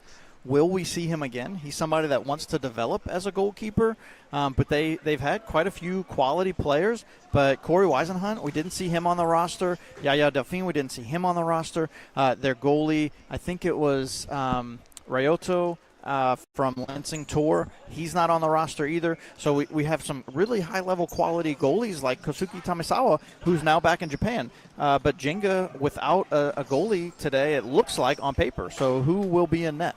Could be very pivotal, especially because it could be a pivotal game for the team we're watching right now, Cleveland State. Depending on the results of this, could mean that that's a must-win, or just could put some additional pressure on both of these collegiate teams as they look to see where they line up for our afternoon games as we look at the playoff picture. Yeah, and for those that aren't familiar with the structure of this tournament, you have two different brackets with three teams, and they each play each other in this round-robin style, and the top two teams advance to the semifinals, with the top team from each group playing the bottom team in each group. Great save from Grace. Incredible Jariel save. there again for Grace to keep this one tight. Full extension, something you don't see a ton in futsal, but he had to there to make sure he pushed that behind the banners. Well, look, here's one of the things to know about Jariel. He loves Flash, and he was so quick emulating Flash right there. All things Flash, he's about it. If he had a superhuman ability, it would be lightning speed. If it's a TV show he's watching, it's Flash. Right there, he did his best Flash impersonation. Quick reflexes, favoring the goalkeeper this time. Makes a ton of sense with his personality, not only, but with his style of play and what is demanded of him in futsal here. And he's been really great for them between the pipes today. Yeah, and speaking about being behind the pipes, or between the pipes, he loves working on his car, too. So if you need a mechanic and you find yourself in the Grand Rapids area, look no further than Jariel. He'll talk to you about Flash, and he'll fix your car at the same time. Pulling it all together. I love it. Once again, Cleveland State making the most of those 4 seconds to get that kick in. It almost seems like the kicker is looking for his players to make a move, but Cleveland State a little bit static on their restarts. Yeah, it's almost as if the only way they feel comfortable playing is in that chaotic counterattack event. They're not really settling into the game well and getting into the flow. They just want to go all out and quick opportunities, and that's it. I got an opportunity to talk to Coach Touchard for Cleveland State and the build-up to this tournament, and one of the things that he expressed to me, and we've harped on it a little bit so far in this game, is just the lack of opportunities for these collegiate teams because there's not a lot of infrastructure yet. And I think you're seeing here that these guys are getting a real feel for futsal, where in past they're finding themselves really only finding opportunities in 7v7 and the traditional, I say traditional for the United States, arena soccer game. So this is an opportunity they were really excited to jump on and play some real futsal, because that's what these guys joined this club to do. So hopefully we see more from Cleveland State in future. And it really says a lot about the sport, too, that you have so many people that want to play, and there's just not opportunities for them to even play. And so what a great atmosphere and environment that we're creating with the FCS Tour to give these players the platform to play. Still deadlocked about halfway through this second half. Who is going to break through and get those necessary points that we see in this tour? The short group stage of our structure makes it very difficult to come back from a loss. So both these teams should be really thinking about what this is going to do to impact their afternoon, and it seems like it's a deadlock at the moment. It does, yeah, and it's one of the things playing in both their minds. Whoever wins this match has a commanding opportunity to advance to the semifinals. Going to be really important here. It could relieve some pressure, or it could create some pressure. So much of futsal is about that, and even more so in this short, quick, rapid-fire tournament style that we do here for the tours. Grace looking for a quick restart there out of the back, unfortunately, just out of reach.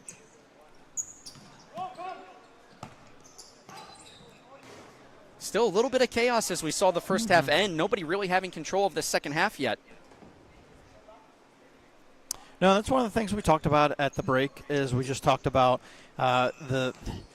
for younger, more inexperienced players in futsal, the lack of being able to maintain possession and create flow on offense, and that's really what we're seeing. We're seeing that inability to really create the attack, especially when the defense is in place. Cleveland State looking for a quick restart, but out of position there. And that's what makes the counterattacking so much more appealing, because the defense isn't set yet, the defense isn't in place, so you can try and beat people really quick to the spot. I think that's going to be a kick-in for Cleveland State. It looks like they called a out of bounds on the touchline there before it made it out the back.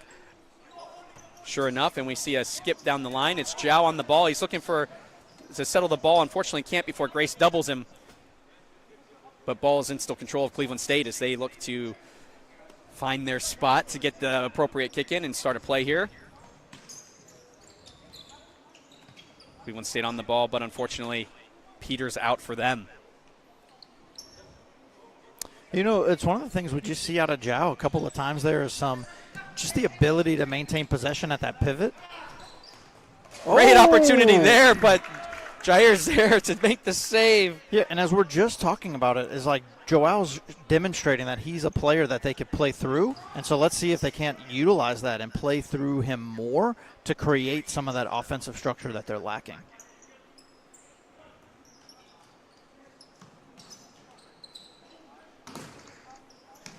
Oh, a shot by number 19.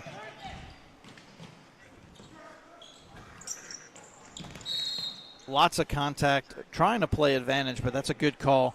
Really great patience by the official right there to allow the play to go through, potentially allow advantage to happen, but call it back when advantage was lost. Grace with an opportunity here. Cleveland State quickly kills the play, but Grace still in control of the ball. Can they be dangerous with this kick-in? They look to be, but it takes a deflection. Corner kick for Grace.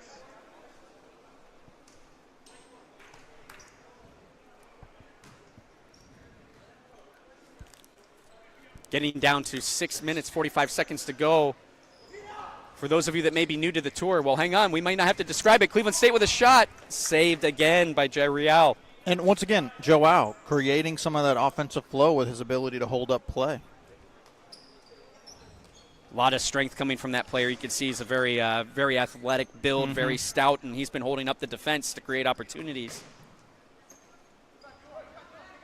For those of you that may be new to the tour, if this remains tied at the end of regulation, we will have, and we see our first foul of the second half against Grace. I believe that was number 18, Juan Perez.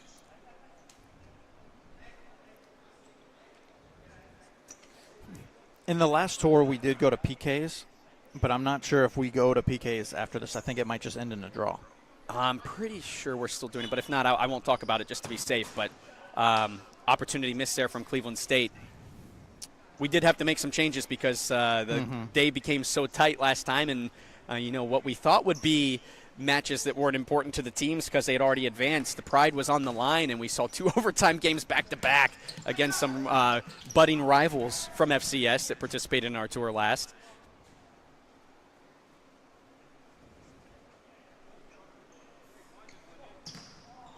5 minutes, 20 seconds to go. Cleveland State needs to come up with something. Yeah, and Cleveland State, quick giveaway. Wow, what a great opportunity from Grace. Almost detrimental for Cleveland State. So it looks like we will have the overtime for today. 5-minute overtime. If just one half of overtime, we will not do 2. And if it is still tied at that point, then we'll have dreaded PKs, which, Gerard, I'll be honest with you, my least favorite part of the game. It stresses me out.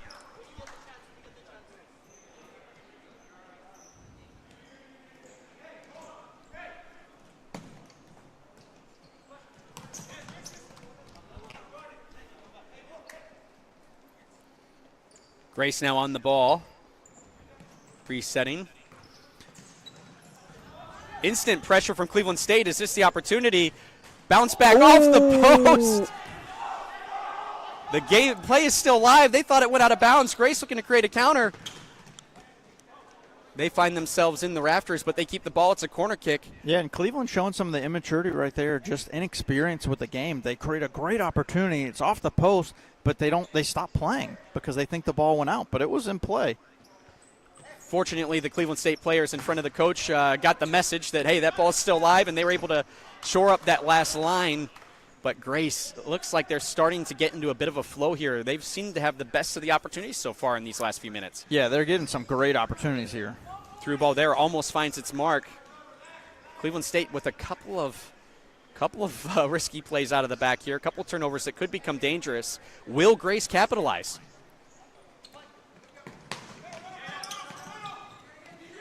High press from Cleveland State. Is it going to create an opportunity? It looks like it might. One-on-one with the keeper for Zhao. Kick save for Grace. They need to get out of there. They find a way to create composure in a very chaotic situation, and they have a shot that is wide. Look, we're talking about that end-to-end action, and we are seeing it front and center right here today. Joao, great effort on goal, great composure, but a fantastic save by Rosile. Getting down to crunch time, 3 minutes to go. Cleveland State looking for the cross. They don't get it, but they retain the ball with the kick in. And apologize, I said Rosile, I meant Jareel. Jareel, yes. Cleveland State, Grace shuts the door quick on that. They had a shot momentarily, but couldn't get the poke they needed to make it happen.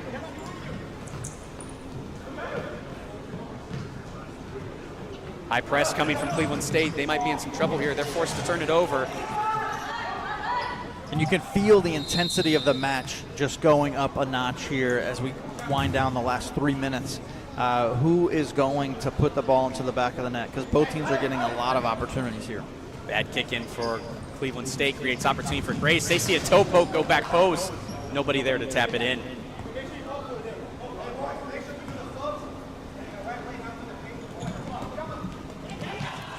Cleveland State with an opportunity here. Poke to the near post is a miss.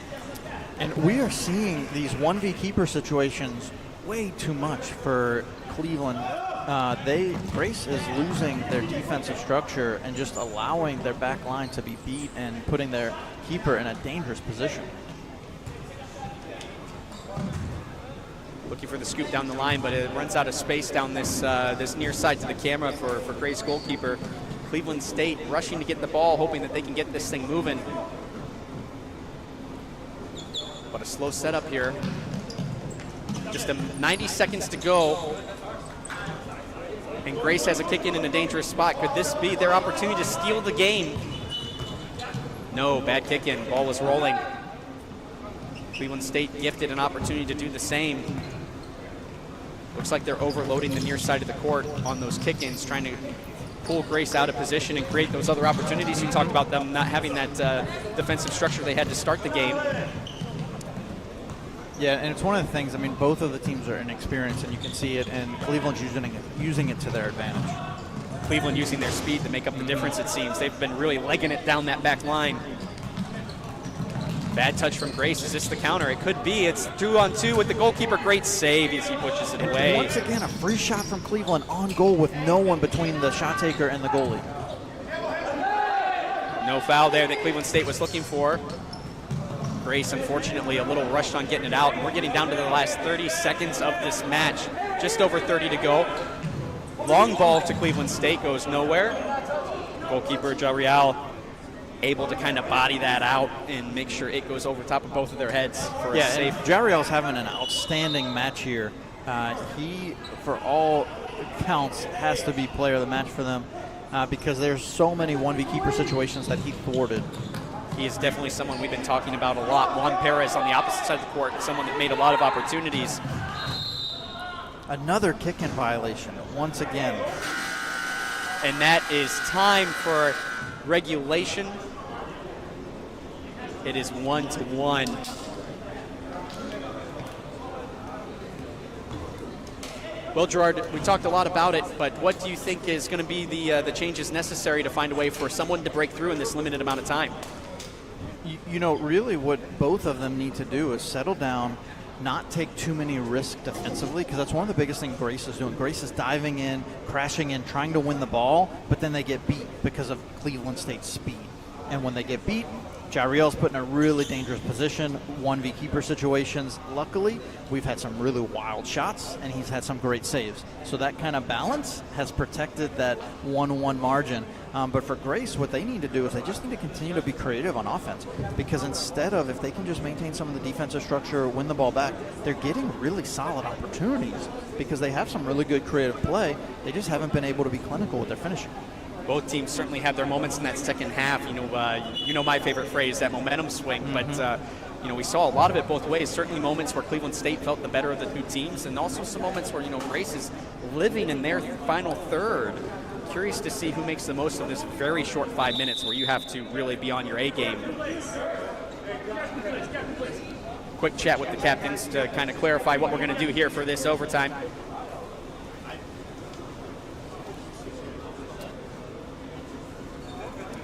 And it's interesting, we see Joao on the sideline changing his jersey color. Curious if we might potentially see him as a fifth attacker.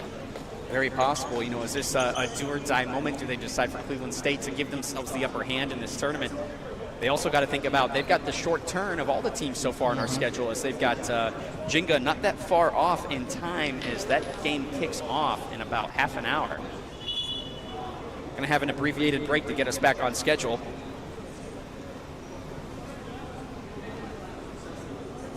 I see a lot of other teams starting to poke their heads into the gymnasium, see what's going on, sniff out this tournament a little bit. Jenga and Lansing City starting to form outside, getting ready for their respective games. Gerard, a lot of great teams in play we've not seen yet this tournament. Yeah, I'm really excited to see Lansing City and Jenga. They are two of the standouts for FCS, and it will be great to see them in action today. And Cleveland State is going to kick us off for our overtime. Here we go. Quick opportunity as they shoot from half court. Way too simple for our Grace goalkeeper to handle. And now they're on the other end. Can Erickson keep it? Unfortunately, no for him. And Cleveland State now looking to create something.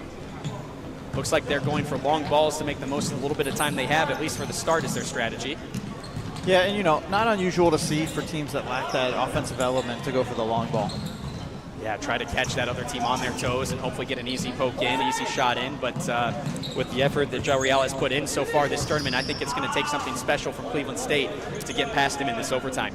There's all speculation, rumors about there being a rule implementation to not allow those long throws because of what it does to eliminate the creative flow of the sport. Futsal, a game that's still very much in its infancy. We constantly see changes from FIFA. There's an interesting opportunity there. I believe that was number 6, Jacobo Ariza. Yeah, Jacobo, great shot, great placement, but a fantastic save thwarting that effort. Josh Trena now on the ball on it as he earns his team a corner kick. Grace looking for a little play at the front post, but Cleveland State does not fall for it.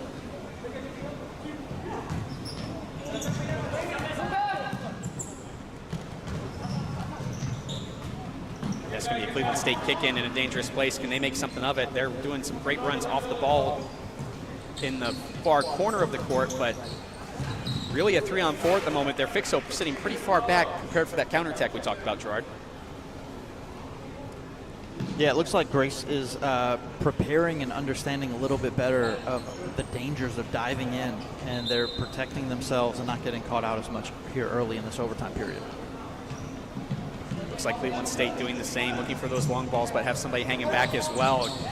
Definitely tough. Futsal is a game that requires everybody to play offense and defense. We'll see how this strategy works out for them. Who will make the most of it? Cleveland State with the opportunity now. Jariel up for the challenge in the air, and he's able to protect the goal once again. And a little bit of chaos here midcourt, but Grace coming out on top. Can they find that back post? They opt for the back heel. CJ Kazmierski unable to find his mark over there with number 6, which is Jacobo Ariza. Yeah, it's a really good idea, but 11 was on to it. Great scoop. Shot denied. Shot denied again. Grace looking for opportunities. One thing I've noticed about this game so far, Gerard, is it seems like Grace's shots have been targeting the back post, whereas some of those well, hang on. Oh, I was just speaking of the post right on cue. right to the script, but notice with Cleveland State, some of their counterattacks, their shots are ultimately going right at the goalkeeper. Not quite as lethal as they could be. Yeah, and that's one of the differences between somebody that's more nuanced in the sport of futsal, is those back post shots are really twofold. Not only an attempt on goal, but also a pass if it goes a little wide. And they're really dangerous attacks to prevent as a goalkeeper. Long ball again from Cleveland State, fruitless. Ooh, hard challenge there. Oh, called against Grace.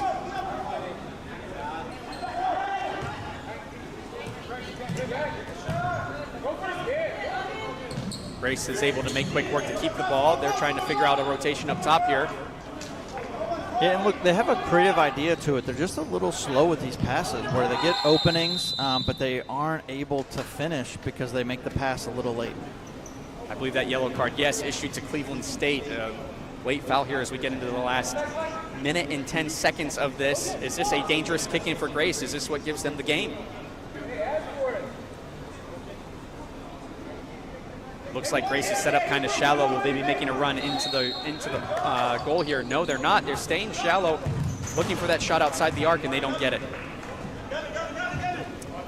Might have been a broken play there from Grace. Looked like there might have been a bit of confusion on who was meant to get that ball. It sure looked like it. It doesn't seem like they were really on the same page about what was going to happen. Another long ball from Cleveland State finds its way across the court. Grace looking to challenge here. Cleveland State keeps the ball here after that challenge with a kick in. Good high press from Grace. 20 seconds left. Who's going to break through? Foul and a yellow card against Grace there in the final seconds. Will this be a quick shot with 10 to go on the clock? It is, but it's off target.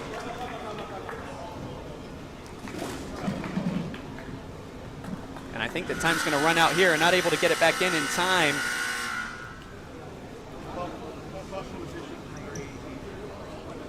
Number 18 was the one that got that caution at the end of the game. That's Arjuan Perez. So it looks like Grace is getting their lineup set for their penalty kicks.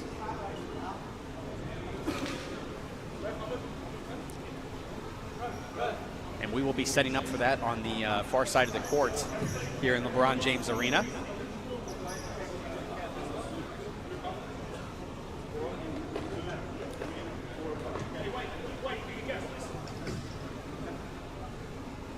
Who will come out on top on this? This is really ultimately becomes a bit of a coin toss, doesn't it, Gerard? Really tough for the goalkeepers in these PK situations. Yeah, it is really tough. It's a really tough situation. In so many ways, it's kind of like a coin flip. You know, I mean, who's going to win?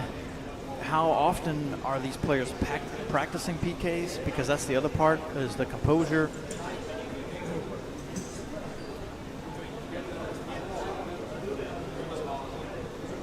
And I think there is some conversation here to see if we're actually even going to do PKs. And it's one of the things that sometimes the language of the rules of the situation are unclear. And I think that is what we saw here. And so we are going to end in a draw. And so we will have PKs later in the day if we go into the semifinals, because we will have to have a winner. But one of the things we learned last FCS Tour is that a lot of these games may end up in a tie, and with the structure of the tournament, there's just not a lot of time in place. The PKs can take a lot of time. Absolutely. And so for the first round-robin phase, if a game ends in a tie, it will be a draw. And I believe it's not till we get to the semifinals that adjusts, correct, Gerard? Yep. Perfect. So we will see these teams in action again here shortly. Cleveland State will be playing Jenga at our 11:30 kickoff. What did you guys think so far back at home? I'm curious to see what you guys say in the chat. But Gerard, what did you think about that game? Yeah, I think there's a lot of what we talked about as far as seeing some of the inexperience, seeing some of the talent that they both have and seeing the commitment and the passion for the sport, but really the inexperience playing it at a high level. You saw some of the lack of being comfortable on the ball, creating offensively, and so I would anticipate we actually see them improve over the course of the day as they get a little bit more, not only experience playing themselves, but watching other teams and understanding how they do it. Because you can tell a lot of these players have a lot of talent, they just don't have a lot of experience in the game of futsal. Absolutely. Such a big part of the development of the game, and I think you see it a little bit across new teams that join futsal in general, even at a quote-unquote adult level that we see. But the other thing that's kind of interesting is, does this turn into opportunities for these players as they're in front of the camera? Is Fabian Rodriguez, is Gio Garcia watching these guys play right now, in addition to what they see at home in the Street Rebellion? Is Brandon Balish watching this from the sidelines? I saw him on the sidelines kind of scouting this out. You know, are these Future Innovation or Olay or Midwest or Muskegon players? Yeah, so the Cleveland State players are not too far from Akron, and then these players from Grace Futsal are in Grand Rapids. So not only do we have the 3 teams out of Grand Rapids, but we also have a team in Shoreline that could be potentially recruiting too, because those rosters haven't come in for this next upcoming season. So look, if you're one of the clubs out of Grand Rapids, you better be watching all of these matches today to scout for some talent. You may find your next player for the rotation you're looking for. Guys, we will have a short break. Don't go anywhere, as at 11:30, Jingo Futsal Solo from Cincinnati will be making their debut today in the tour against Cleveland State University. Don't go anywhere.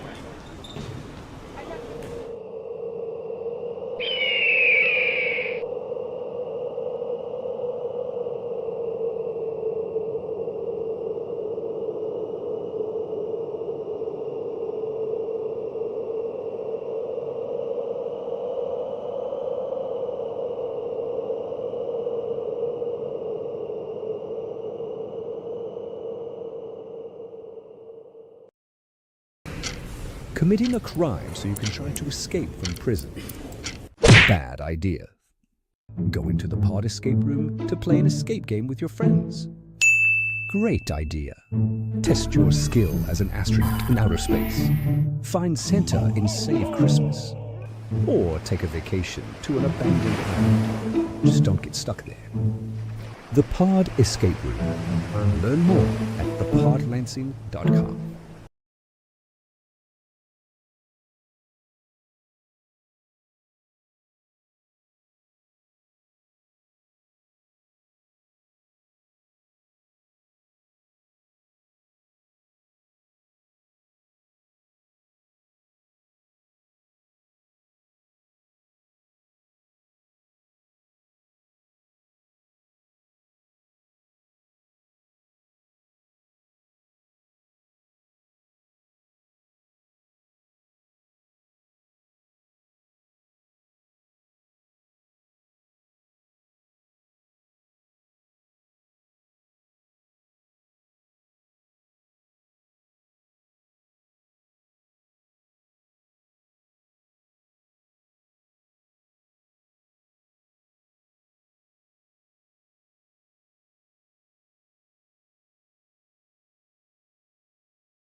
Cleveland State back in action again against Jinga, all the way from Cincinnati.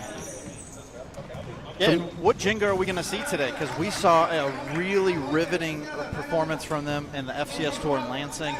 They showed a lot of changes and really a lot of strengths that we hadn't seen from them in the prior season.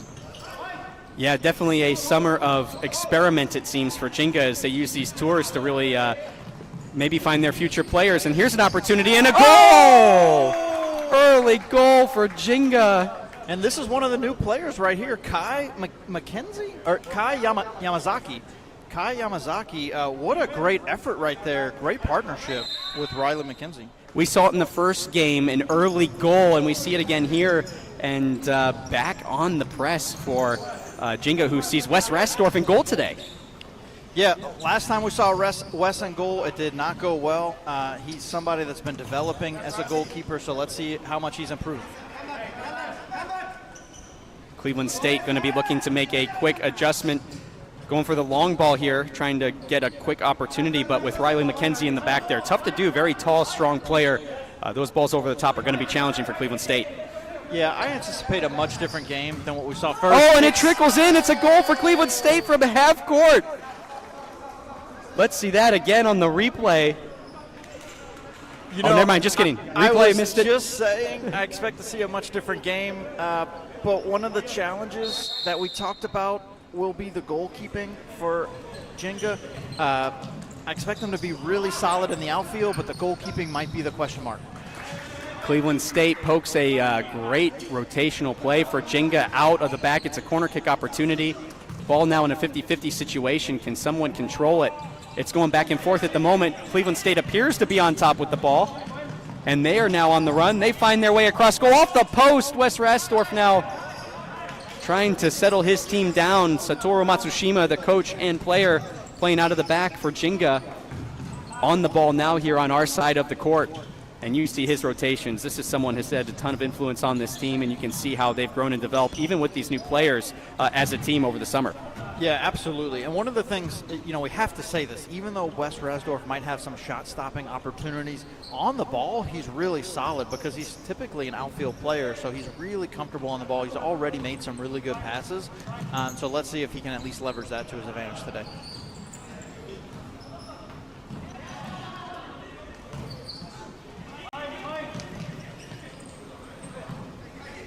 Yeah, and we have a couple of new players for Jinga today to look out for. Shot opportunity for Jinga here, back post, they find it! It's number 8, Shota Takabate. Where did the assist come from? One of the new players. We were just about to talk about him, but we couldn't talk about him fast enough because he's already making an impact on the game. Shota is somebody we always see making that impact, but Kai Yamazaki with an assist right there. And look, we talked about that in the first game of like that opportunity to make that extra pass from Grace Futsal. They weren't doing. They were taking the shot right there. Kai showed really some comfortability on the ball to make that extra pass to set up Shota for the goal. Unfortunate turnover for Cleveland State in a dangerous spot. Quick shot opportunity for Jinga.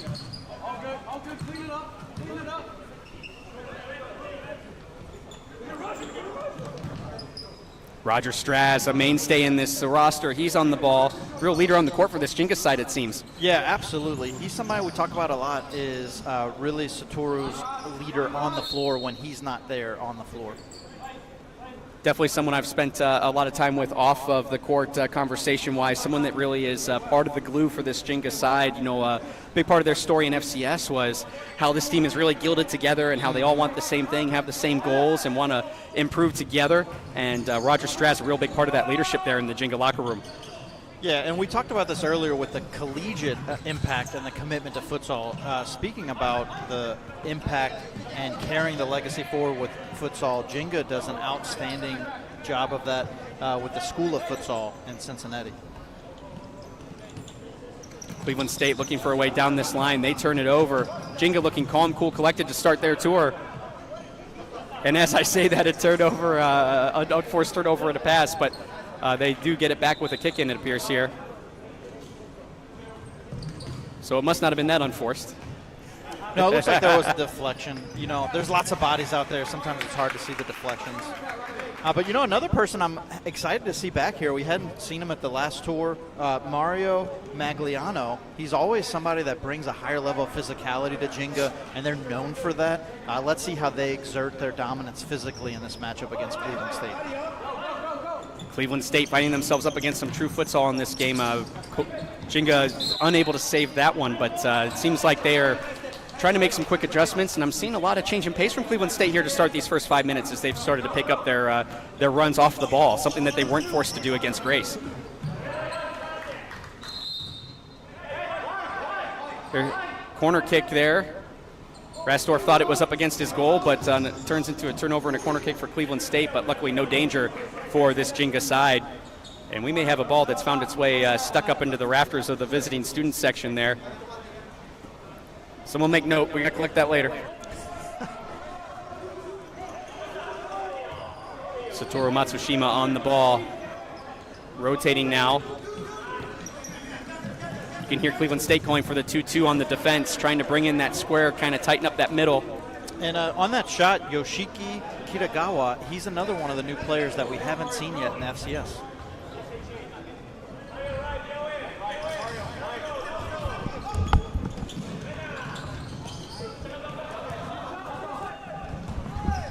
Shot opportunity for Cleveland State to the back post, but no one there to put it in. Looks like the run was more central. And I have to say, early on, I'm really impressed by Kai Yamazaki. He's been really solid on the ball. He did just lose it right there, but he's shown some composure and been really solid offensively for Jenga. Aaron Rahman having a lot of minutes here for Jenga as well, number 7. And he's really been orchestrating these passes, controlling the middle here for Jenga, looking like he's really finding opportunities for his teammates. Yeah, absolutely. And Kai is kicking himself right there for that shot he just missed, because he did have an open Satoru if he made the extra pass. Ooh, great shot to the back post there for Jenga. Kai again, a name we're calling out a lot here in these first 7 or 8 minutes of this match. Yeah, he obviously came to Akron to make a name for himself. Every game, every presentation through FCS Live and through these tours could be an audition. Who will we see in the regular season when it comes around in November? Who knows? Could be seeing some future players that we call often on these microphones. Yeah, it's one of the things. We've seen a lot of roster turnover from Jenga throughout the entire season, but we're also seeing it in the FCS Tour as well, from the Lansing Tour to the Akron Tour. Really a lot of different players here showing up. Roger Straz on the ball wide. He opts to start the rotation. It's back in the center. Shota finds Riley McKenzie. And it's back to Roger Straz. The rotation's out of the back, trying to develop something. Ultimately, a turnover to Cleveland State. Do they find the shot on West? They do! It's 2-2. Cleveland State staying in this match in a big way. Yeah, and Cleveland State loves the counter, and look, they're going to get those opportunities today. And one of the biggest challenges when you get those counterattacks, we saw it from Jarillo in the first match, with all those counterattacking abilities from Cleveland State, you need solid shot stopping, and it's one of the things that's not Wes Rasdorf's strong point. Wes there using his footwork to save them from a tough situation and stopping the counterattack. Ultimately leads to a shot that's off target for Shota.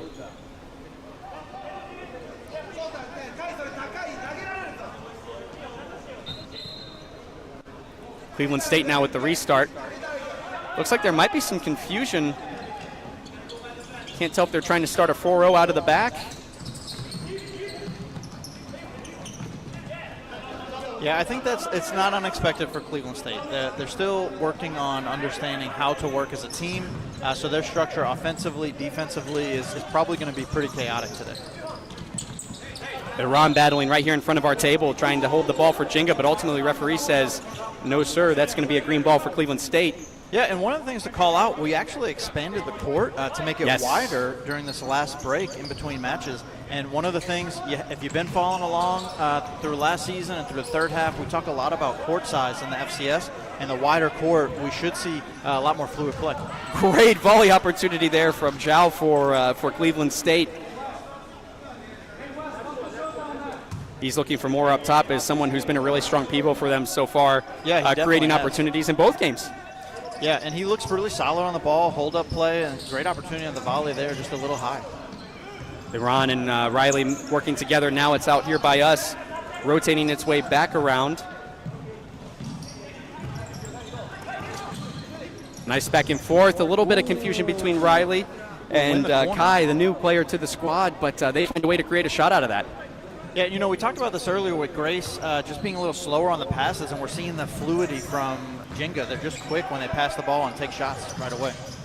And it appears to be making Cleveland State force themselves to play better as well. So we're seeing a benefit on both sides of the ball as much more lively Cleveland State side in their second game compared to their first. Yeah, it's one of the things as you play higher level talent, it forces you to increase your level of talent too if you're going to maintain any type of level of competitiveness in a match. And it's actually something we see very common with younger teams as they play to their opponent. Ooh, sacrificing for the team there for Cleveland State, putting your body on the line. Roger Straz looking for an opportunity, doesn't see its way through. Can they make something out of this kick in? Well, the back post. And we're going to get a corner. There's corner kick. Deflection. A light deflection. Regardless, Jenga not there for the tap in. Yeah, so a lot of times you'll see a kick in that's shot towards goal in an effort to go in. If it goes in, it's like an indirect kick, so it would not count. But if there is a deflection and it goes in, it's a goal. And you can see Mario is trying to take advantage of that. We talked a bit about the chaos that we saw in the last game for a different reason, but that's an opportunity for some chaos in front of goal on a kick in that sometimes teams make the most of. Looking for that ball to pinball around.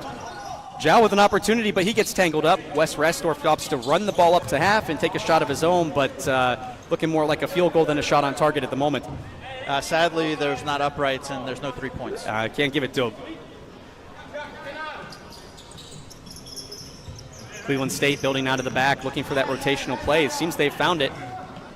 Great work on a couple of passes strung together, excuse me.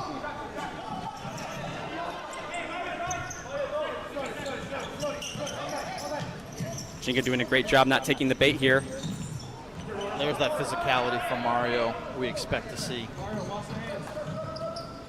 Mario might have been fortunate there, but did a good job of keeping his body composed through that physical play, and the referee didn't see enough to think anything of it. And now Jenga sees Roger with a toe poke near post and a quick sub that brings Aram back on. So Roger Straz with a quick shot opportunity, and then you see the fast pace even through the substitutions here for Jenga. Yeah, it's one of the things that we've grown to expect out of Jenga is fast-paced subs. Oh, a dangerous ball across the face of goal.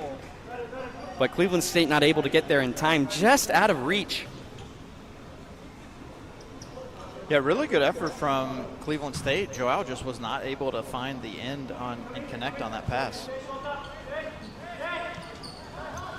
Seeing some rotational play here from Jenga as they work their way down the court. It's opportunity for Satoru, and he just misses the back post. Great facilitation, though, from Kai. What a great pass. Satoru just pushed it wide. And here we are again talking about Satoru. Great steal. Shot on goal. It's right at the keeper, though. He makes a great save, and it's out. Hopefully not out the door. And once again, but it is out of play. Kai, again, exerting his dominance on this match so far early here. He has come to show up to play today. Really putting his fingerprints on this game so far. Look, we're going to get a fresh ball here.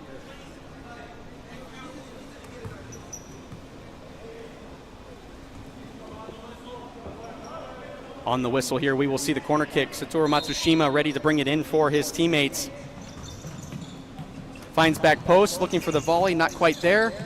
Opt to keep the ball in play, though, and Jenga doing a great job here controlling the pace at the moment.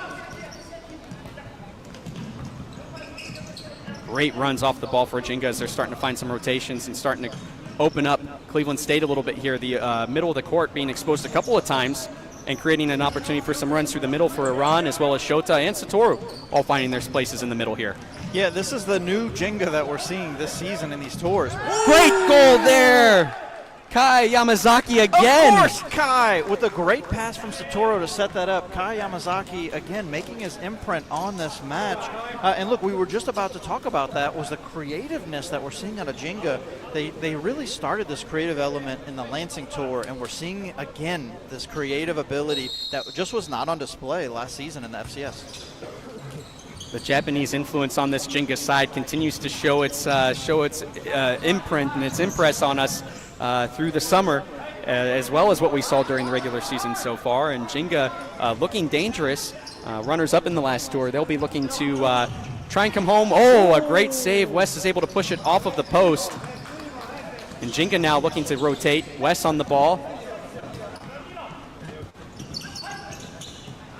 Great rotational play. Riley McKenzie, someone that whose name probably doesn't get called often enough. He does a lot off ball that generates a lot of opportunity for this Jenga side, and you see it here. You do, and Riley McKenzie is a really solid player, and he's so often the heart and soul of. Is this the volley we were looking for? It is, but it is deflected out. It's going to be a Jenga corner kick. Sorry, Gerard. No, yeah, Riley McKenzie is somebody that we consistently depend on to have an outstanding impact on the game.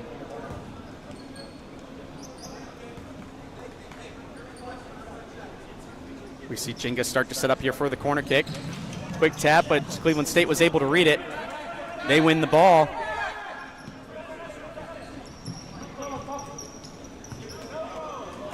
Cleveland State with a quick 1-2 to start off this kick in. They've got 4 minutes to try and tie this game again. Looking ahead to the halftime. Roger Straz able to stop that attack, but not able to retain the ball.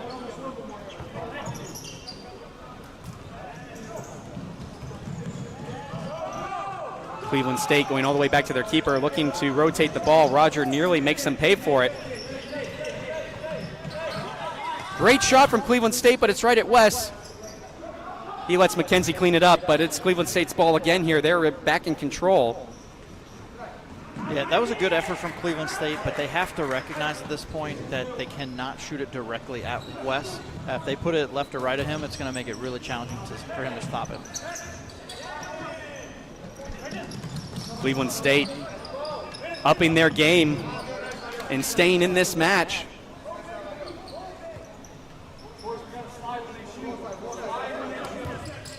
A little bit of confusion on this kick in here in front of us. It sounds like the two Cleveland State players were setting up for two different plays. Ultimately, it turns into a turnover because of it on the opposite side of the court. Yeah, not surprising. The communication issues, especially for a young team, are, to be expected. Great shot opportunity from Jenga. Deflects its way out of the arc. Can Cleveland make it in time? No. Riley McKenzie will restart things for Jenga.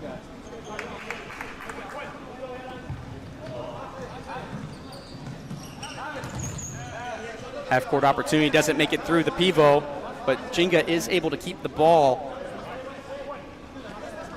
Nice little layoff from Mr. McKenzie, but it is still their ball, but no opportunity on goal.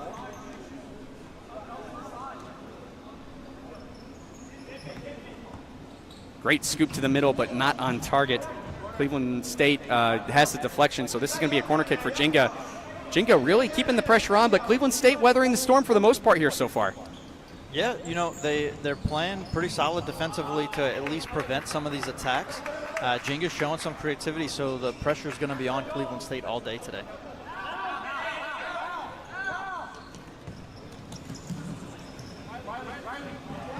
High pressure from Jenga, but Cleveland State gets through it. Can they create a counterattack? The long legs of Riley McKenzie stop it for now. Cleveland trying to apply their own pressure, but now they're exposed to a counterattack. Is this a goal? No, great save from the goalkeeper. Smart eyes from Iran to see that opportunity over the top, and he snuffs it out. We got a 3-on-3 opportunity here. Huge transitional play back and forth at the moment. Jenga now with the kick in and a chance to reset.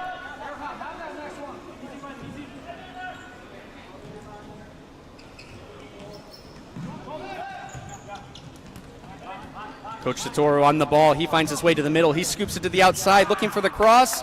Deflected. 50 seconds to go. Will we see some last-minute drama in this half? It's possible. Both teams playing with a lot of intensity. Jenga with a chance to turn 2-on-2. Cleveland State doesn't look particularly comfortable at the moment. Rotational play. Now Cleveland State is back with the play.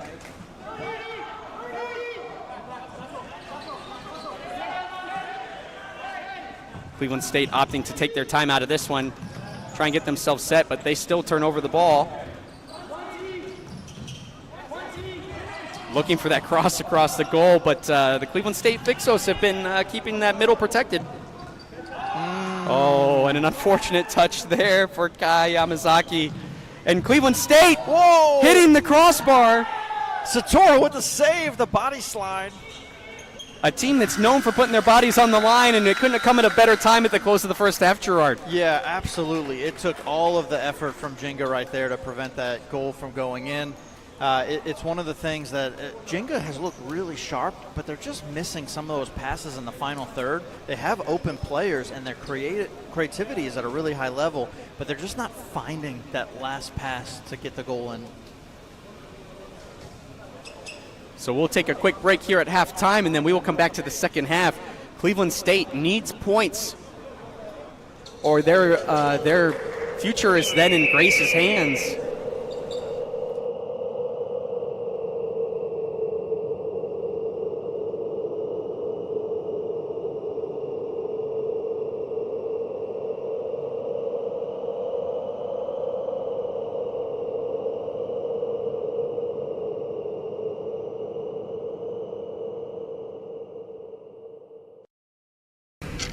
Committing a crime so you can try to escape from prison.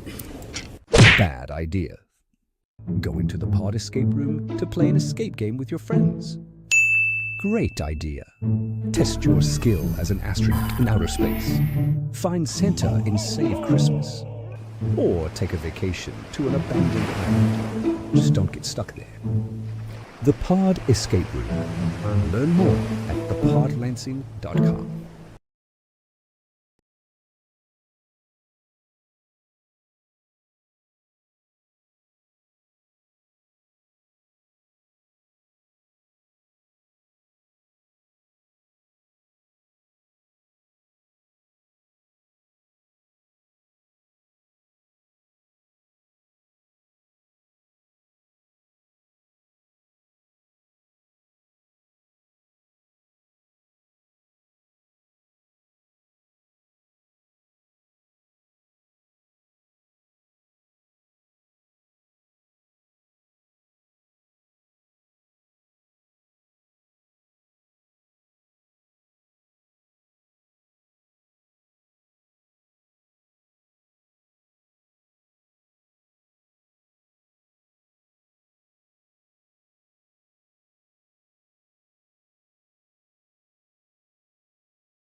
We are back for the second half of the FCS Tour in Akron. Jenga in their first game.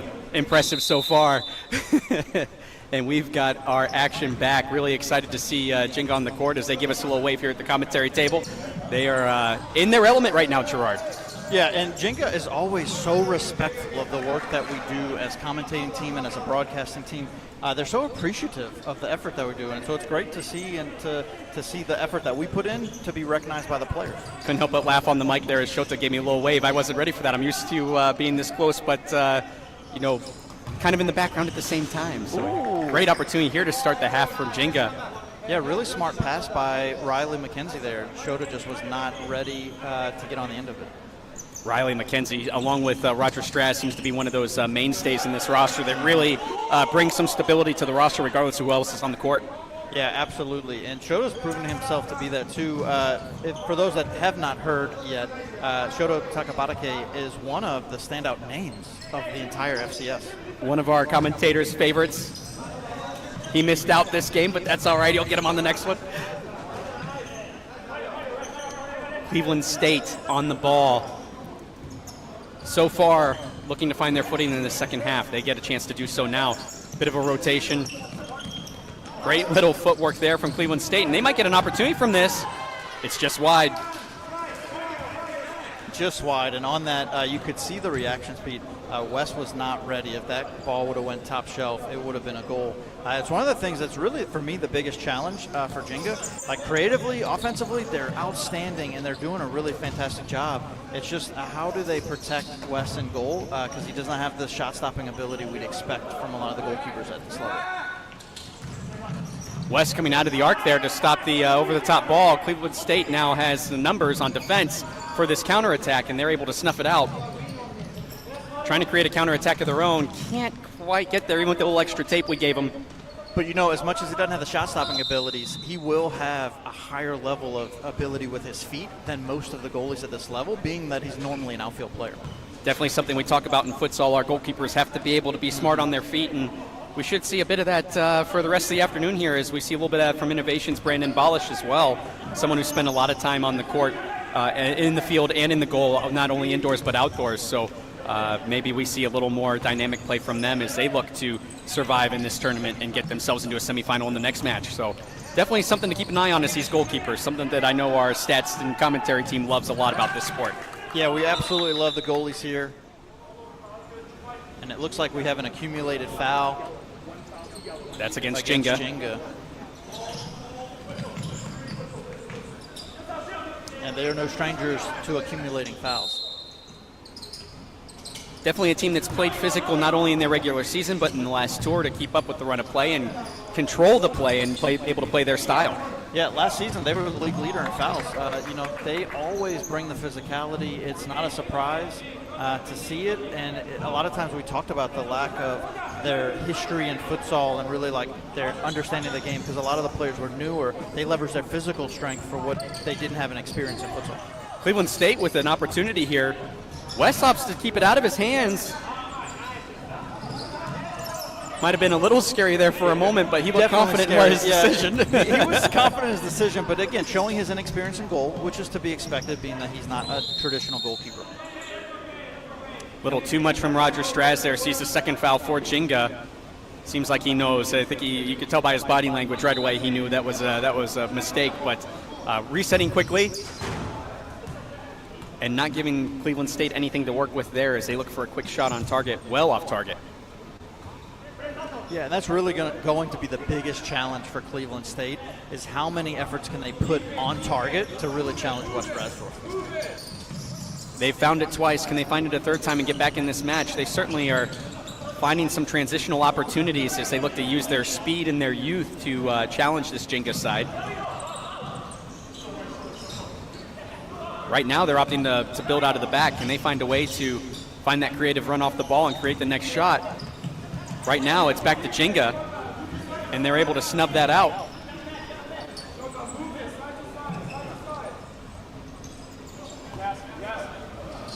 One thing I noticed too about this sideline for Jenga, Gerard, is Giuliani Campos is here. Yeah, and he is injured, so he's acting as a coach today.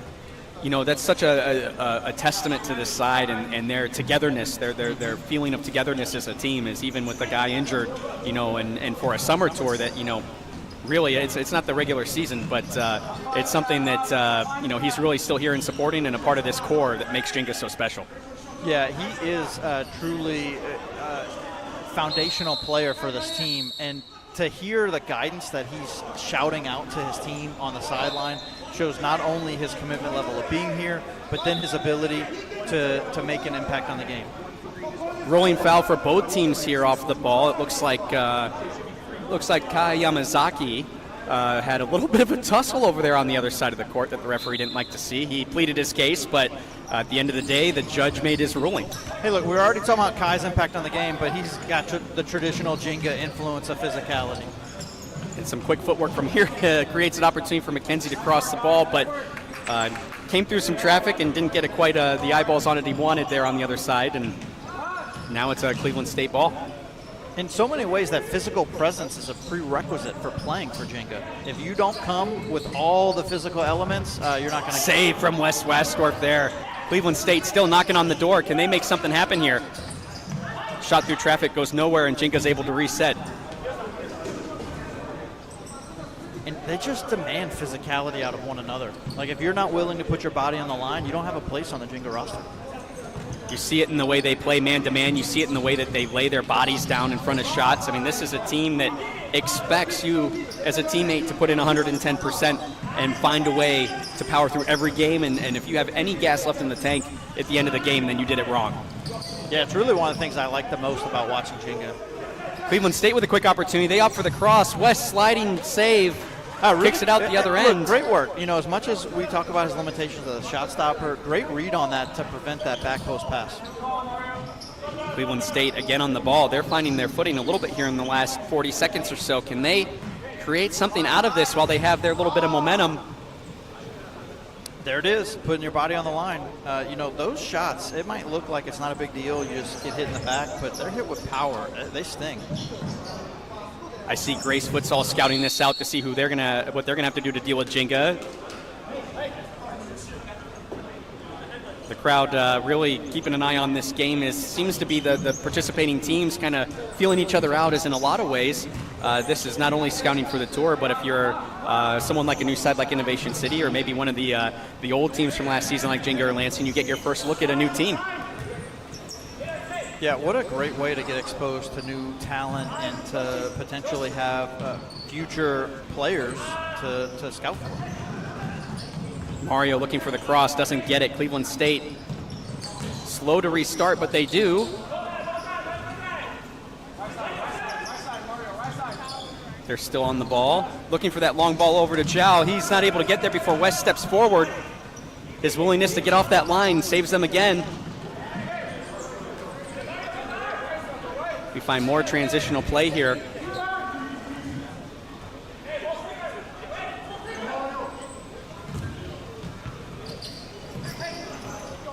Cleveland State with a quick opportunity. It's 1-on-3 though. Are we starting to see the tired legs from Cleveland State as they basically have back-to-back games here, Gerard, with the change in schedule? Yeah, that is tough, especially when how much counterattacking there was against Grace. There's just so much running up and down the court. You got to think that at some point it's going to catch up to these players. Great play down the line, but not able to collect it on the other side. Jenga now on the ball.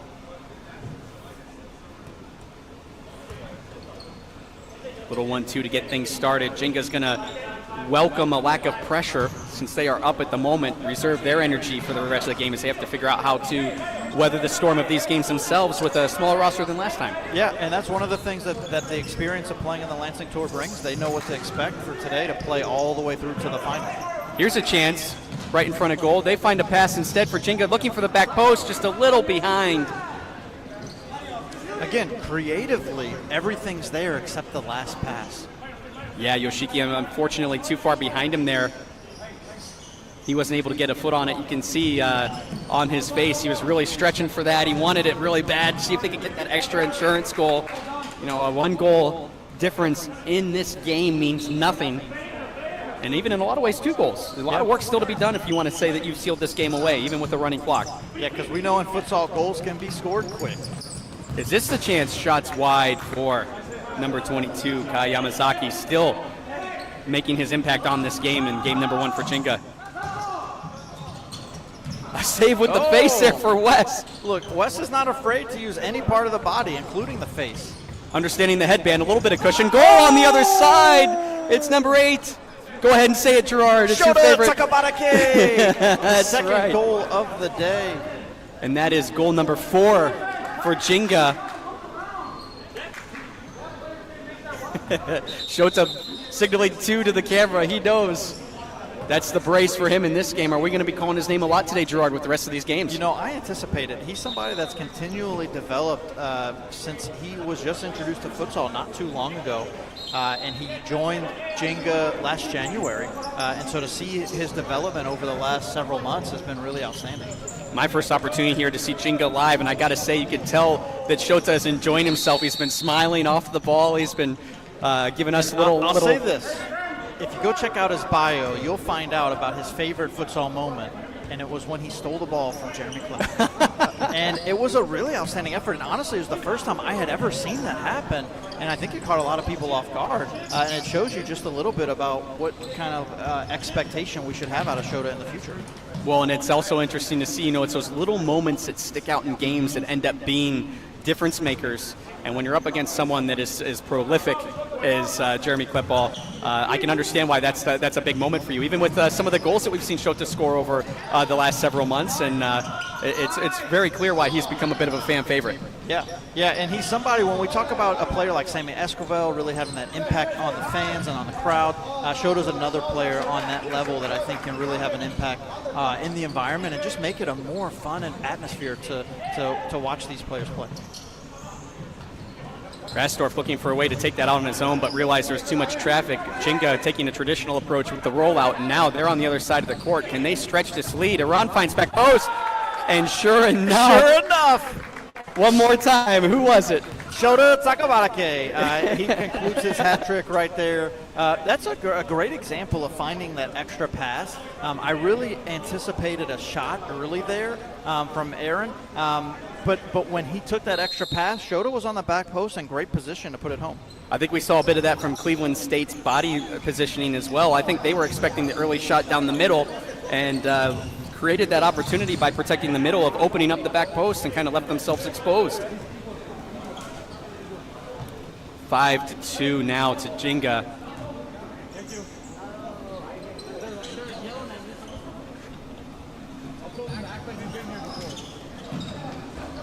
Yeah, and look, this was not at all a surprise to see Jinga with this offensive ability.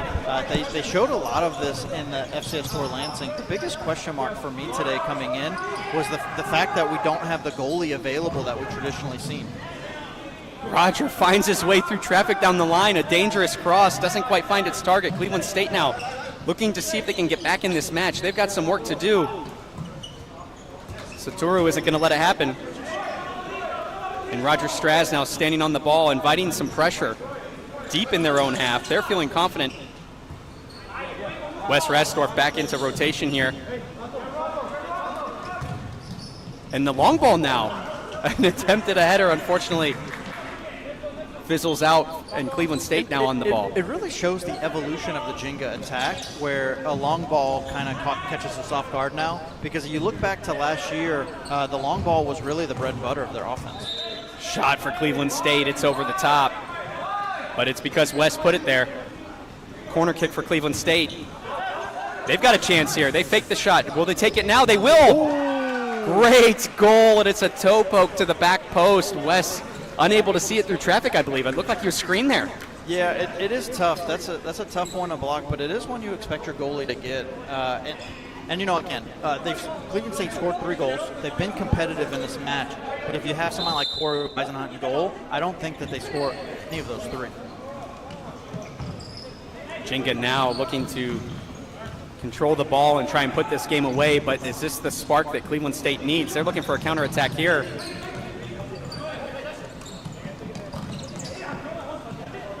Jinga unfazed by the goal. It seems like they are still maintaining their composure. And so far, some great rotations. Shota back on the ball. Does he find number 4 here through this rotation? And I think, if anything, this is just good experience for Wes Rasdorf in goal.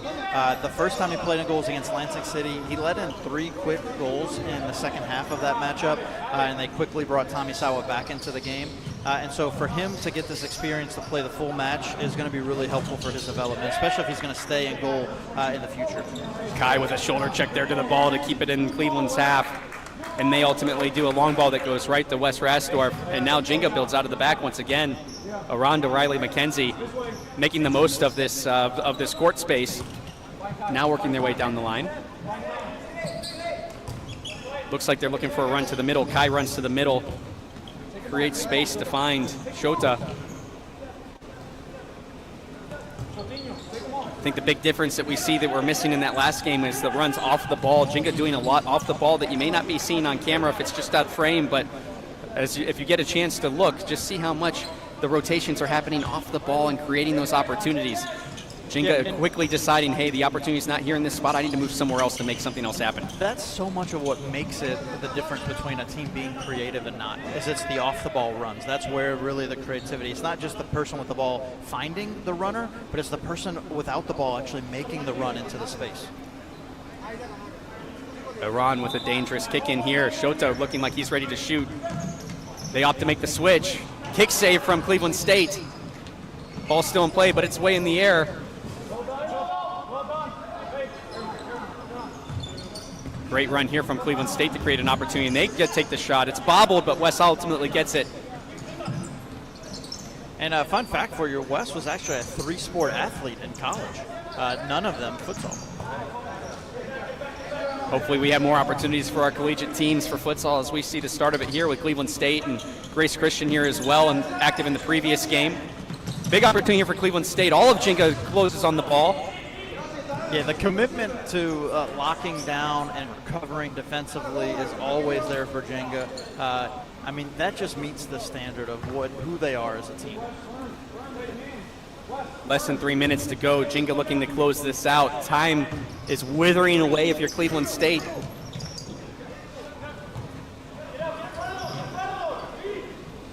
More passing rotations out of the back for Jenga, trying to find a way to break through this Cleveland State defense. It looks like they're coming onto something here now.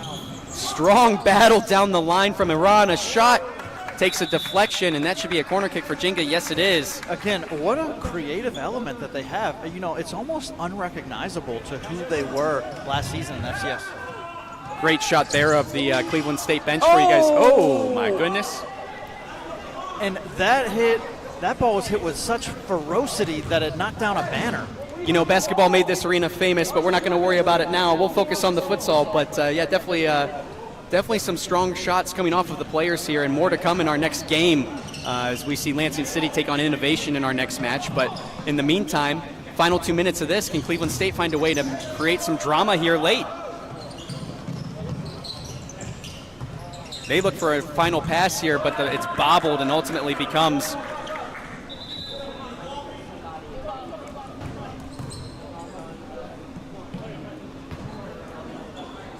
Yeah, the effort from Jenga here is unparalleled, and just even on their kicks, when they're hitting the ball, they do it with full power, taking banners down in the process. Mario and Satoru working together here. They almost find themselves on the scoreboard again. And they almost took the fan out, too. You know, I mean, they are coming into this place. They are putting bodies on the ground. They're not leaving anything left behind. Is that falling banner symbolic of Cleveland State's hopes here as we get into the final 60 seconds of this match? They got to come up with 2 quick answers to try and salvage their opportunity at the semifinal. Jenga putting themselves in a very comfortable position to make it through before they even face Grace in their second game. Yeah, and really one of the things to think about for Cleveland State right here is goal differential, because if they lose this match and then Jenga plays Columbus, or they play Grace, goal differential could decide it if Jenga wins that match too. And with them tying in that game, they definitely want to do some damage control here, because it is going to come down to someone else's efforts for Cleveland State if they don't figure this out in the last 20 seconds as time withers away. Cleveland State, the legs definitely seem to be worn out for them as they come to a close here. You see a lot of the players coming back slow on defense. Jenga taking advantage of that to rest their own legs and just hold up on the ball. We see a late yellow card here for number 8. That's Shota Takabate. Just at the final whistle, and now we have our winner. It's Jenga Futsal Sala as they defeat Cleveland State 5-3. Cleveland State will be hoping for a worse result for their rivals, Grace. And we see our next teams coming in here as Lansing City starts to make their way in and Innovation City starts to make their way back. This is going to be an exciting one for sure as we move forward to the next match. But in the meantime, Gerard, the match we just watched, what did you think about Jenga versus Cleveland State?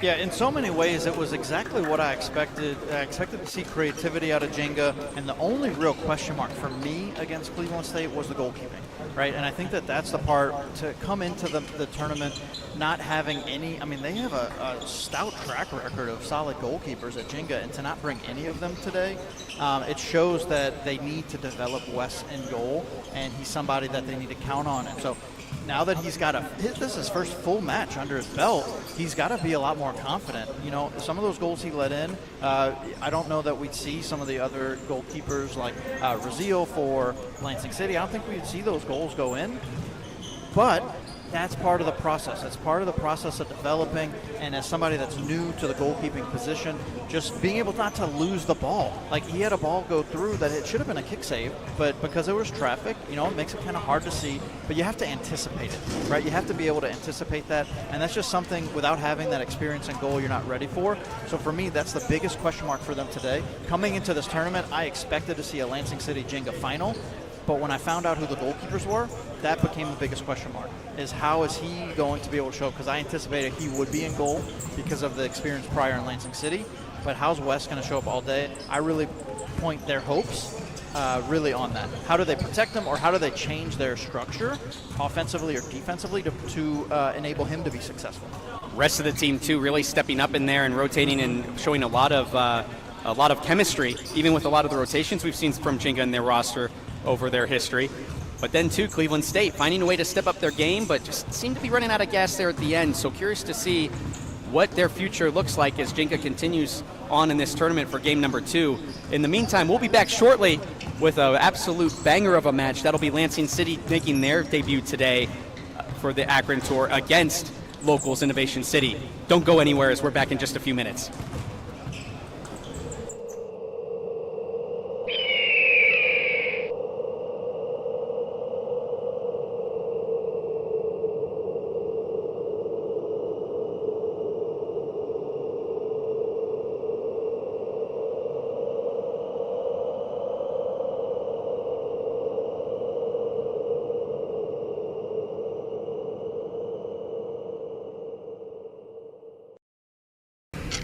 Committing a crime so you can try to escape from prison. Bad idea. Going to the pod escape room to play an escape game with your friends. Great idea. Test your skill as an astronaut in outer space. Find Santa in Save Christmas. Or take a vacation to an abandoned island. Just don't get stuck there. The Pod Escape Room. Learn more at thepodlansing.com.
Hey, Jared.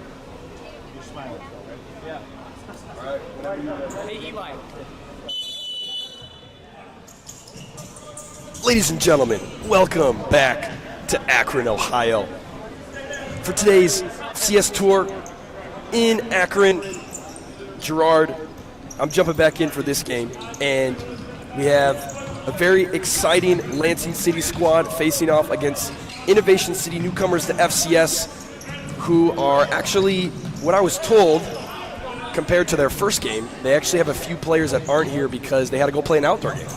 Yeah, but I don't think that's going to be the storyline because I don't know if that would matter for this because we have a couple of players for Lansing City that are featuring for the first time, which I'm really excited to talk about. We're going to talk all about them here. First one just took the shot. That's number 19.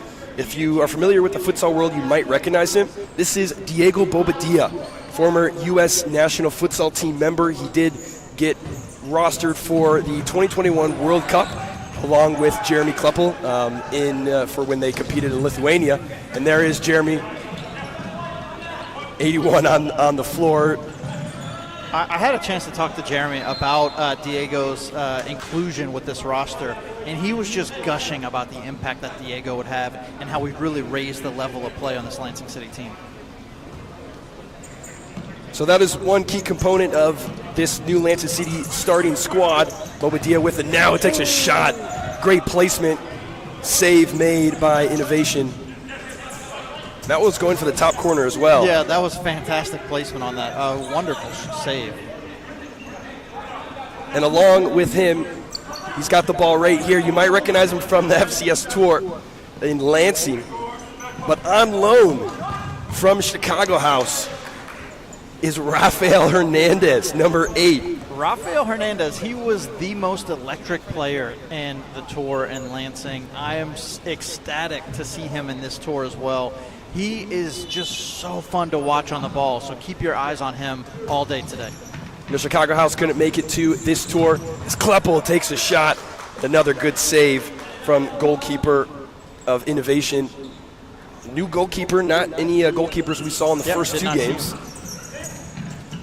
Yeah, and this Speaking Lansing of City, Rafael such a dangerous Hernandez. team, because so often we have the Kleppel effect where you have so much attention going to Jeremy Kleppel, but that can't happen, and you just see why right there with Rafael Hernandez putting in the back of the net. So Rafael Hernandez gets the score line going, and we're going to have a handball called against Raziel Santoyo. He's going to see a caution as he collected that ball just outside the arc. So dangerous opportunity for Innovation.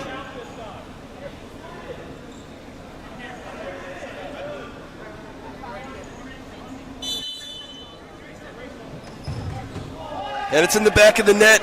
Innovation match the scoreline with one of their own. And that is a familiar face, Gerard, for Innovation. It is, none other than Tufani, right? Tufani, yeah. Tufani. And, I think he's quickly going to come into contention for one of the best names in the league. It's just fun to say. It rolls off the tongue. Luan Tufani. He was an impact player in the last match, and he's got the first goal for Innovation in this one. Ooh, Diego Bobadilla with his first chance. Great play from Rafael Hernandez to find Diego. Great positioning from Diego, just going wide. So we didn't talk about starting lineups, but in full starting lineup for Lansing City, Kleppel, Hernandez, Bobadilla, joined by Drew Barney. And Kleppel clearly upset. Yeah, it's the second time that Raziel has contacted the ball with his hands outside of the penalty area, and he just slid right there to make the save, but his momentum carried him outside, and it's unfortunate, but it's incredibly frustrating for that to happen.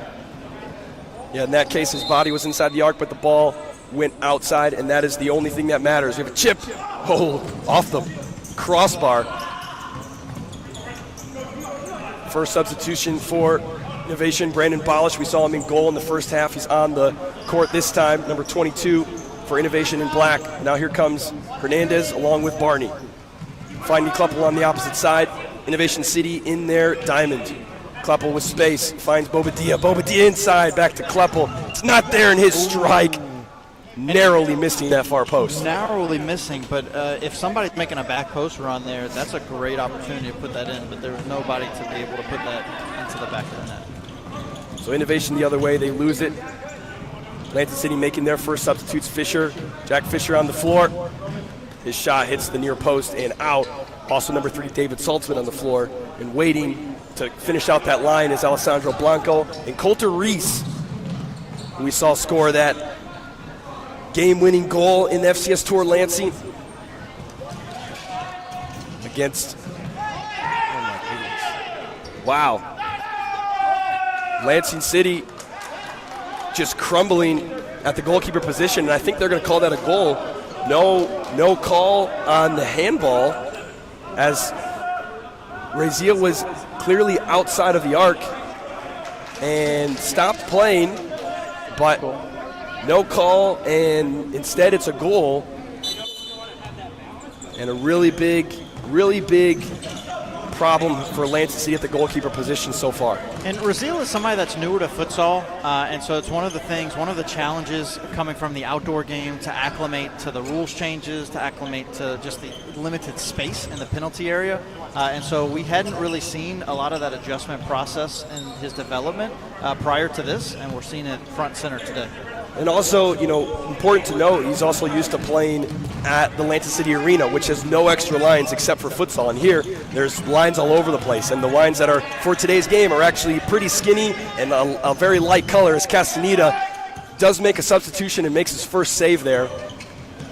So that really is a great call-out about the experience of him only playing at Lansing City, because it's something we talked about earlier about a lot of futsal courts are on basketball courts, and there are so many lines out here that it can be kind of confusing and disorienting. Especially the three-point arc.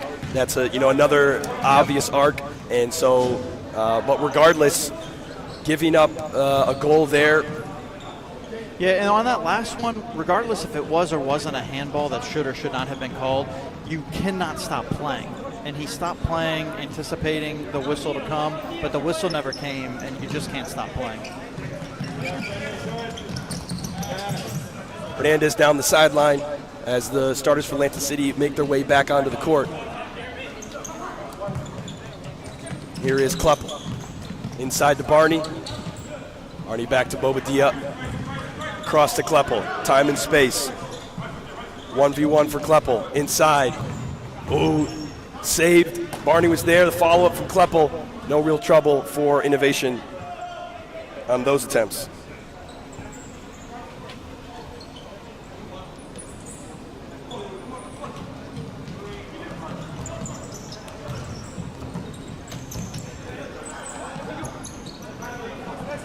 And speaking about development, Ethan Castaneda, he's somebody that Lansing City is really keen on developing as a standout goalkeeper for them.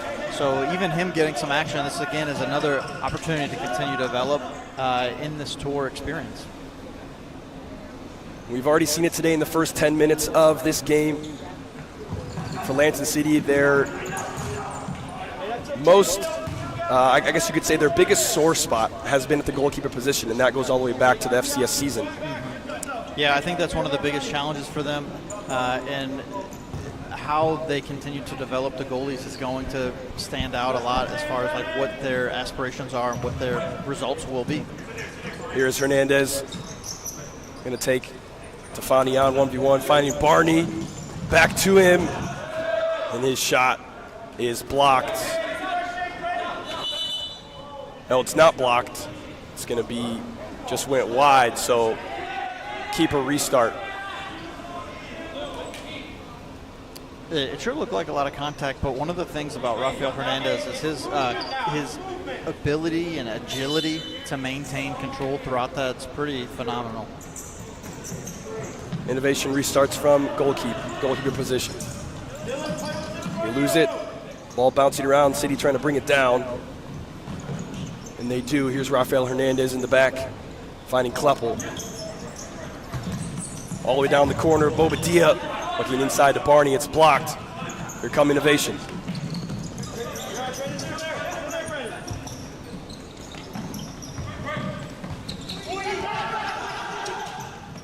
City gives it back away. Castaneda makes the save, nearly squeezed through the 5-hole. Innovation looking for their third goal, currently with the 2-1 lead.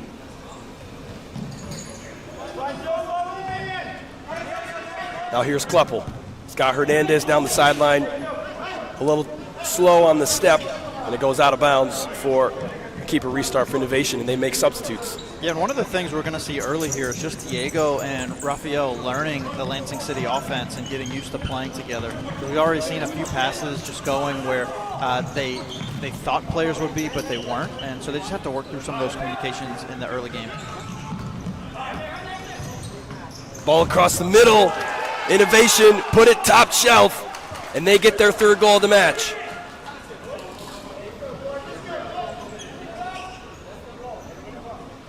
You know, this, I have to say, this is quite surprising to see the players, Diego Bobadilla and Rafael Hernandez, come into this team and immediately raise the talent level of Lansing City, and then to know that Innovation is missing some of their key players from the first matchup. They have come out in surprising fashion early here. We're still working on, the ball coming right over to our booth. We're saved. Still working on the rosters and numbers for the Innovation team this time around. Had some switches. They currently have the 2-goal advantage, 3-1 over Lansing City here at their home court in their first really real FCS action playing an FCS team in Lansing City. Yeah, this is a big test for them, and you know they came prepared to bring everything and to raise their level of effort in this match to show that they belong in the FCS. Alessandro Blanco getting back to thwart that one for Lansing City. Now Innovation in the attacking half, and that ball dangerous into the middle.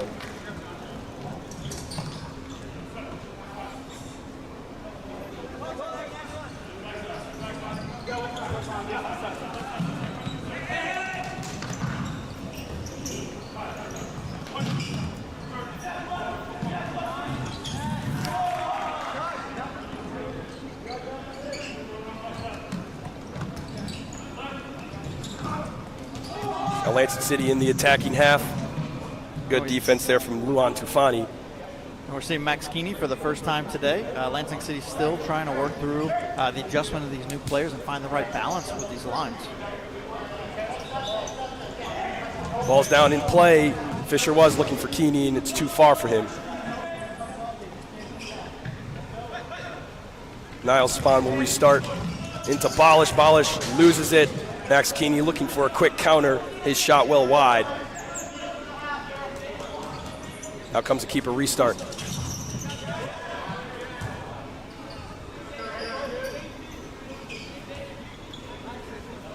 Keeper restart once again.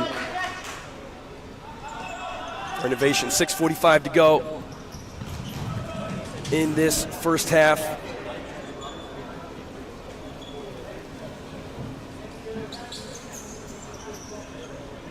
Brandon Bolish will put it in for Innovation. Finds Tufani. Finding a little chip. Castaneda will take care of it. And one of the things we're going to be working on is getting our stats team to go get the numbers and players' names for Innovation. Here's Bolish working inside with Matt Nolan. Kleppel challenging. Bolish going to let that one out of play, and they will retain possession in a kick-in. That ball came off the line, so Innovation turns it over. Kleppel will have essentially a corner kick for Lansing City. Yeah, definitely a dangerous place to have a kick-in violation. Really works to Lansing City's favor. Here's Rafael Hernandez fresh off the bench. Drew Barney in the middle gets a touch. Not quite what he was looking for. Here's Tufani working out of the back. With Niles Spahn, Brandon Bolish, he gives it away. Bobadilla trying to find space, toe poke blocked by Spahn.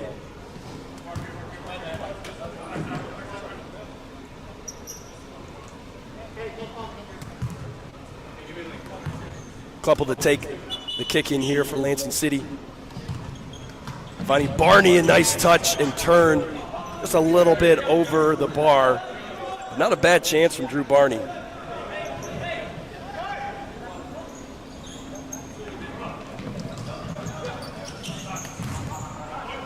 Innovation out of the goalkeeper position. Actually, one of the players we saw play goal in the second half of the first game, Brennan Foster, out on the court as a court player. So both him and Balish, who both played goalkeeper in the first game, not playing in goal. And instead, it's in favor of number 0. Yeah, you have to wonder, is it just a matter of having 3 goalkeepers, or is that some type of tactical decision based on what players they have available for this match? Currently, Lansing City with it in the defending half. Couple into the middle. He's got Bobadilla on the near side. Goes to him. Barney's in the middle. Lost by Bobadilla. Innovation the other way. DeLucia. Tafani. Back to DeLucia. Great look, but a little out of the reach of DeLucia. And that could have been goal number 4 easily for Innovation. Easily could have been. Really great creative effort from Tufani. Just Lucio was not able to get on the end of that. Great shot from Rafael Hernandez, but the power was just too much and it sailed high and wide. So in goal for Innovation, it's actually number 0, Nick Wilhelm, their 3rd goalkeeper on the roster. He's been tried a couple of times today, but most of Lansing City's looks have been out of frame, and they trail it by 2 goals here. And you got to think at this point, Gerard, with nearly 17 minutes gone in this 20-minute running clock, Innovation's got to be feeling pretty good about their first matchup against Lansing City. Yeah, they have to be feeling great right now. Literally on cloud 9. I don't know if anyone expected the match to go this way this early. Early goals for Innovation caused by Lansing City mistakes in the back. Ball over to Bobadilla, not able to control it. So will be restarted by Wilhelm. Wilhelm into Foster. Foster looking up the court, nothing there. Lansing City makes a substitution, Jack Fisher onto the floor.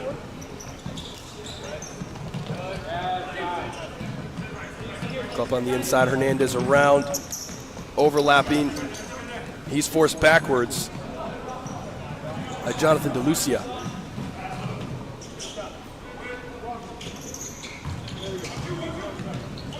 Turn from Jack Fisher. Not going to be able to get to the ball on the other side. See, I think that is one of the challenges for having a player like Rafael Hernandez on the court with a new team is he's so creative on the ball. With the team not necessarily knowing each other well, of knowing where to go and where to go into space, it's going to take probably a couple of games for us to see that creative element that he so greatly put on display in Lansing here in Akron. Rafael Hernandez gets it short, goes inside to Fisher. Lansing City with 1.5 minutes in possession.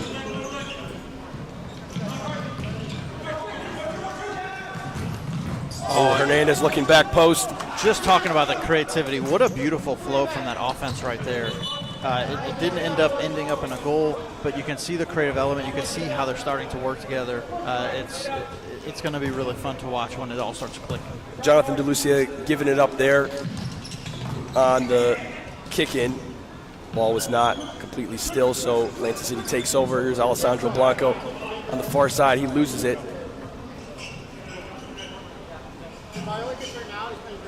Tick under 1 minute to go in this first half.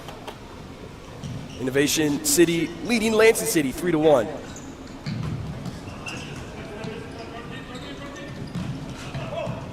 Couple into the middle, beats one. Trying to find Blanco. Deflected out, just over 30 seconds to go. Ball into the middle, gets all the way to Jack Fisher. He gets around one, he's tripped up. No call from the official. This one's going to be Lansing City. And ball kicked away. I believe that was number.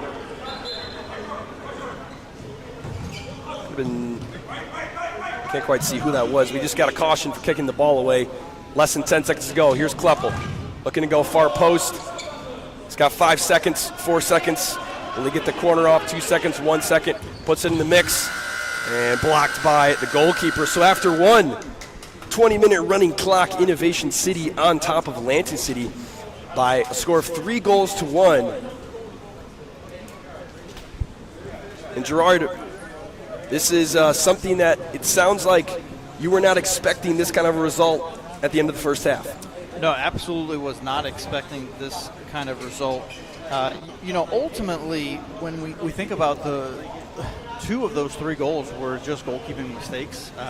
We had a couple of handballs outside of the penalty area, just careless situations. We talk about some of the differences from outdoor and the bigger penalty box in the outdoor game compared to the penalty area in the futsal sport.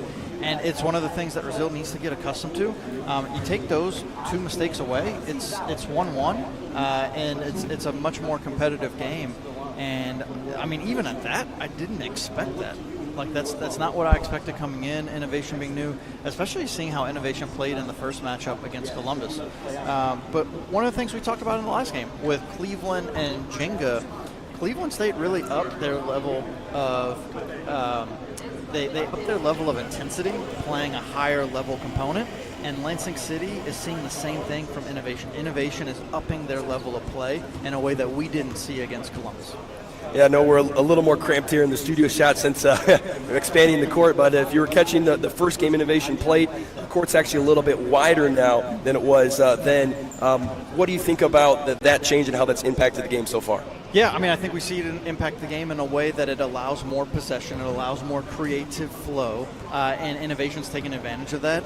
And Lansing City, they're not able to take advantage of it just right yet because they do have some really phenomenal individually talented players, but they haven't spent a lot of time together.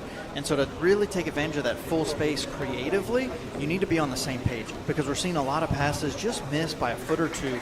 And so once they figure that out, because here's the part that we don't see a lot of Jeremy Kleppel impacting the game off the ball. We always talk about the Kleppel effect with him on the ball, but I've seen so many times where Rafael Hernandez and Diego Bobadilla are impacting the game that same way that Jeremy does when he's on the ball by himself. So now you have 2 other players that are having that same effect on the game. It's going to open him up to have even a bigger impact when he's off the ball, which we almost saw a couple of goals come out of that, but the passes were just wide, just too far ahead, too far behind. And so once they iron that out, it's going to be a much different ballgame. So for Innovation, they, their defense is getting the job done for what they need right now. They're up 2 goals. Yeah, absolutely. Yeah, their defense is solid, but again, with some of those passes missing, we're not seeing the full kind of like effort being forced onto Innovation because the passes are just getting kicked wide.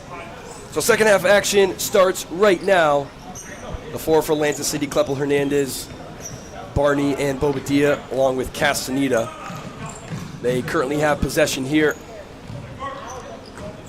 And for Innovation, it's Span, DeLucia, Balish, Tafani, and of course, in net, Nick Wilhelm.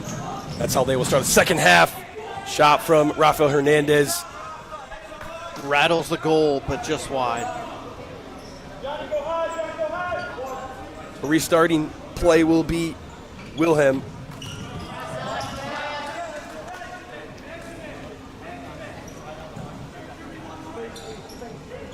I know these are condensed games because 20 minutes running clock, but that might be the least amount of shots we've seen in a half from Jeremy Kleppel, really in my FCS experience ever.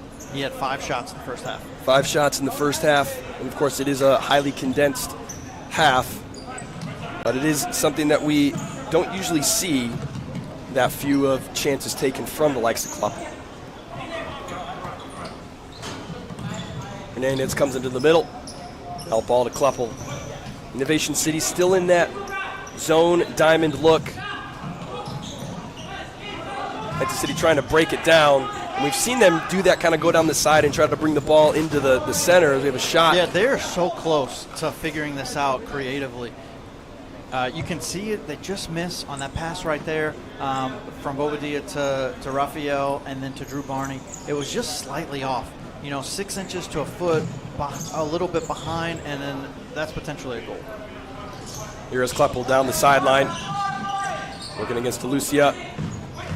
His ball gets in close to the goalkeeper, but Tafani knocks it away. And another ball goes out of the doors of the arena. We can take this moment while the ball's being chased down. One of the reasons we're not seeing as many shots from Jeremy is he's not on the ball as much as he normally is. So someone like Rafael Hernandez is a very ball-dominant player, very similar to Jeremy. And so it's interesting to see how Lansing City attack is being kind of changed on the fly to adjust. Bobadilla can't control that one, so Innovation goes the other way. Span to Tafani. Tafani in the center. Alicia loses it. Now Lansing City the other way with 3 minutes gone. Bobadilla dribbling in. Loses it to Lucia with a chance. Castanita's there, the follow-up. Lansing City defenders getting back. Now Drew Barney trying to go on the counter. Can he keep it in? He does. He's got Bobadilla screaming on the inside. If he can get it there, he can't. Great defense from Luan Tufani to track that down, and now Kleppel sticks it. Oh, solid defense and then pass by Jeremy Kleppel. Great find to Drew Barney. His shot is blocked by Brandon Bolish. And as much as Lansing City seems to be getting into the attacking half and getting some potentially dangerous opportunities, the defensive innovation is doing well enough to keep them from penetrating into the middle and really getting any of those like backdoor, back post type of looks, or even all alone in the middle as they just tried to there. Yeah, I mean, defensively, Innovation is playing pretty solid. So as much as the creativity maybe needs a little refinement from Lansing City, Innovation's defensive commitment has been there. An accumulated foul against Lansing City, the first foul of the second half for either side.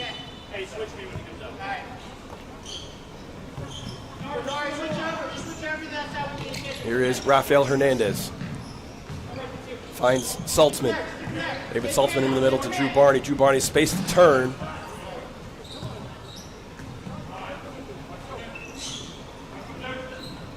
Hernandez off the dribble, beats one.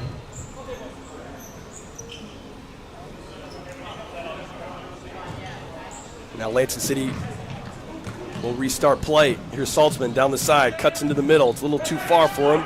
Fisher picks it up, finds Barney. Barney back to Fisher. Fisher with a strike. Save from Nick Wilhelm. Fantastic save. Great placement by Jack Fisher, but Wilhelm was ready for that. City going all the way back to their goalkeeper. Here's Kleppel into the middle. Strike. Wants a handball. Lansing City coach Natalie Shari screaming for a handball. None given. It's tough to see from this angle, but looked like Innovation might have gotten away with one there. Rafael Hernandez, a strike off the post. Great placement. He has rattled that post multiple times today. He's dislodging the goal with the power of his shot. Another one, and he finishes that one. He did not miss that one. We have seen him shoot from there before, and he doesn't matter where he is on the court, he is capable of putting it in the back of the net once again. And to see the recovery, too, he just had one rattle off the post. He was incredibly frustrated about that, but he didn't lose his composure, and he finds a way to put it in the back of the net shortly thereafter. Lansing City with 2 goals, and Rafael Hernandez with 2 goals. And he's going to get whistled here for a foul as DeLucia hits the deck.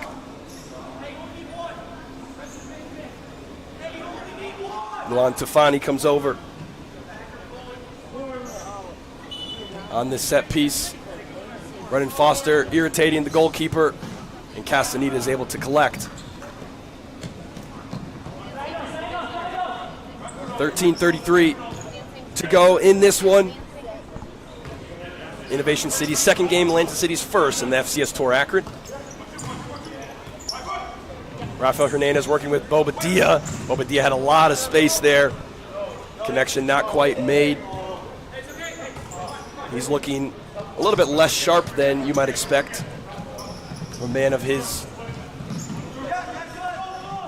resume. He's So Rafael Hernandez sliding there, not happy with how that one turned out.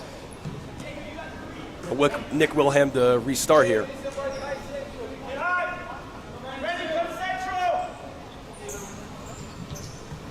Wilhelm going high up the floor, looking for Brendan Foster.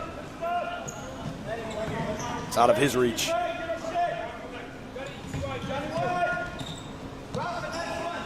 Here is Kleppel. Working with Hernandez in the back for Lansing City. Right near that half line. Down by a goal. Facing the zone defensive look from Innovation. Kleppel turns out a dime, looking for the back post. Nick Wilhelm's there with the kick save. And if he doesn't get that kick save, not only does it go in, but Bobadilla is there as well to finish on the back post. Kleppel gets more space. His shot sails over. It will be a restart from Wilhelm.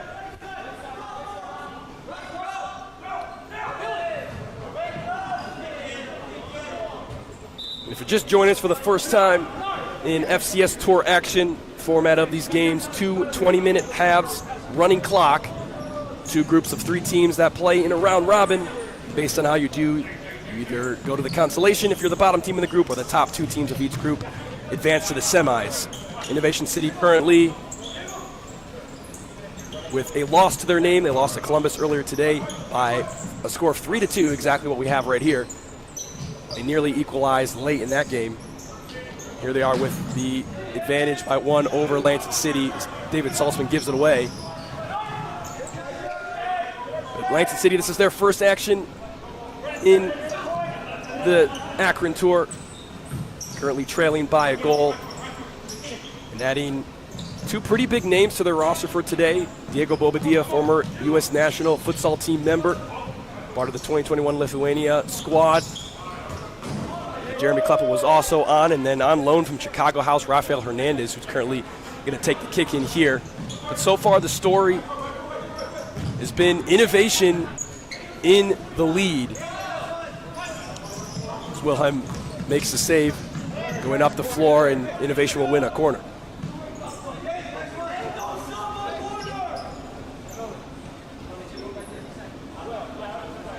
And even though the storyline is with Innovation being in the lead, Rafael Hernandez has quickly made an impact on this game. He did not take long to put that first goal home, and that second one is just a classic from Rafael Hernandez, mid-court strike. Corner from Balish, blocked by the Lansing City defense. And he's going to get whistled for a ball not on the line. Lansing City takes over. Castaneda all the way to Fisher on the other side. Inside to Saltzman, looking for a 1-2. They run it well. On the back post is Barney. Fisher can't get it in that direction, misses to the near post.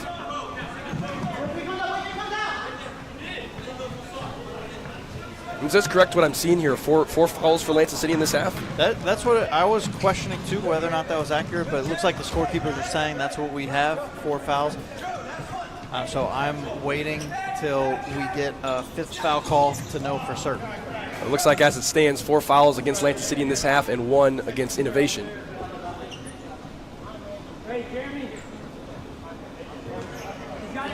Castaneda all the way up to Fisher. Tries to cross it, but not handled well. So Wilhelm to restart. He goes long as well. All centered right to Lansing City. Kleppel's got it at his foot. Space on the inside, going back to the far post. Blocked by Luan Tufani.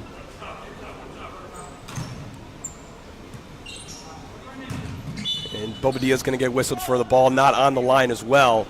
I know these lines are a little bit skinny, but that one was quite a bit off the line. And one of the things that makes me wonder, too, is how long has it been since he played? Because, again, that was a rule change not too long ago where the ball used to have to be outside of the court of play. And so now it's required to be on the line for the restart. Can Fisher get through? Tufani brings them down. He's going to get whistled. I think they're going to call him just outside the arc. Fisher looks to be in pain. Yeah, and that's a rough one, too. That is a rough one. He is in a lot of pain. Anytime another player falls on your ankle like that, that is painful. He's going to take a seat in favor of Drew Barney. Hopefully he's okay. And Seems it looks to like be we all are right. getting a PK, so they're ruling that it was within the penalty area. Yep, so here is Rafael Hernandez stepping up, looking for his hat trick to pull Lansing City even. And facing him just 6 meters away, Nick Wilhelm. Here's the whistle. And Hernandez puts it away. The power, the ferocity that he hits the ball with. The strike is clean, right down the middle, it appeared, and Wilhelm was caught sliding to his left with no chance to stop that shot. 7:24 to go. We have a tie ball game, 3-3 here after an early Innovation lead. That was 3-1, as big as 3-1 earlier in the game. And Rafael Hernandez with all 3 goals for Lansing City.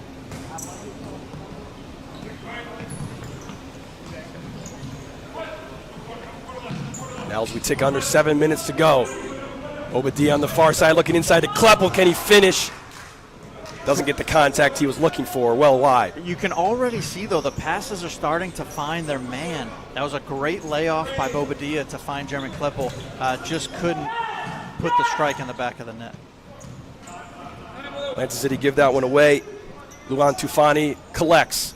All his teammates are well across half. He gets by Barney, creates space. Finding his teammate in a pivot position and nearly into the back of the net with Dylan Minard. Outstanding defensive effort from Bobadilla right there. He saved the goal. Absolutely saved the goal. The ball was inches away. Instead, on the other side, Drew Barney off the post. And once again, you're seeing the creativity come in, and they're starting to find their mans. He found Barney. The passes are finding their marks the right way. They just need to put find the clinical touch to finish it off. Bobadilla back heels. Kind of gives an apology to Kleppel on that one. Thought he could have done something better with it, but in the right position was Nick Wilhelm. Yeah, over these last 5 minutes, you're starting to see a difference in Lansing City having the time together, playing the first 25, 30 minutes together. You're seeing the difference that makes for the action on the court. Jack Fisher getting called for that foul, much to the dismay of Lansing City coach Matt Alashari. And after that foul, no indication that it is 5 fouls. So it must be wrong on that count. Stefani goes there. Innovation City wanted a handball there. And now we are getting the indication that Lansing City does have 5 fouls. So any more fouls to Lansing City will result in a 10-meter penalty. And we have just less than 5 minutes to go. That could be a big one. It could be. That could be huge. It's a big thing,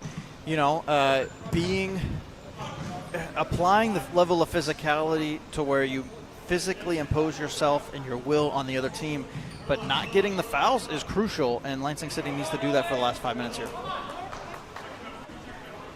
Meanwhile, you can see Jinga on the far side. They're getting ready for their next matchup right after this one, playing Grace Futsal, who tied their first match. Jinga in control in that group with the win just before this game over CSU Futsal. While on the court, Kleppel loses it. The ball bounces back safely to Castaneda. Hernandez now on the sideline, cuts inside, finds Jack Fisher. Fisher back to Kleppel. Kleppel, pocket was picked. Toe poke strike off the bar for number 14, Matt Nolan. Wow, what an incredible strike from Nolan. It inches from making an incredible transition, not only getting the steal, but then the goal just wide or just high. Corner kick for Innovation, blocked by Hernandez. They'll take it again. Nolan was calling for the chip. Instead it comes to Tufani. Tufani with a strike, deflected by Kleppel. Another corner upcoming. Nolan to take it. A little chip in to the other side. DeLucia mishits that one, and it will be a restart from Castaneda as we near the 3-minute mark, tied at 3 apiece.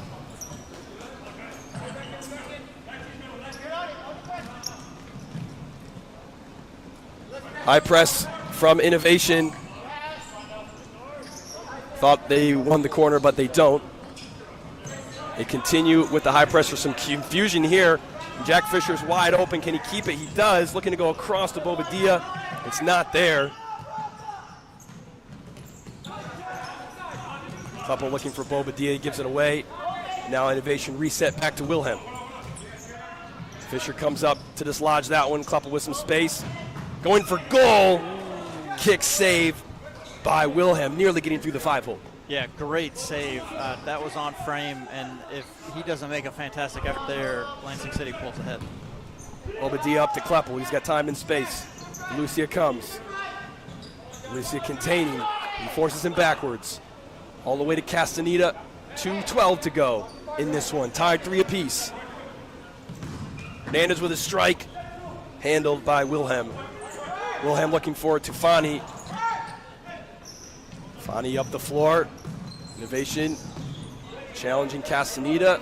Not too much of a concern for him. Under 2 to go.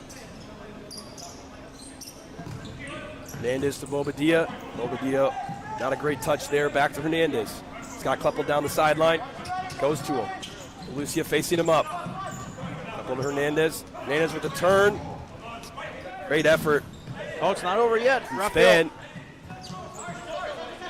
Raphael has a no-die attitude. I mean, he had the effort, got blocked, but he didn't give up, won the ball back, and almost made something out of nothing there. Fani hits it right into Kluppel. And that one's going to be whistled. Ball was not on the line. So turn over to Lansing City. They've got just over a minute.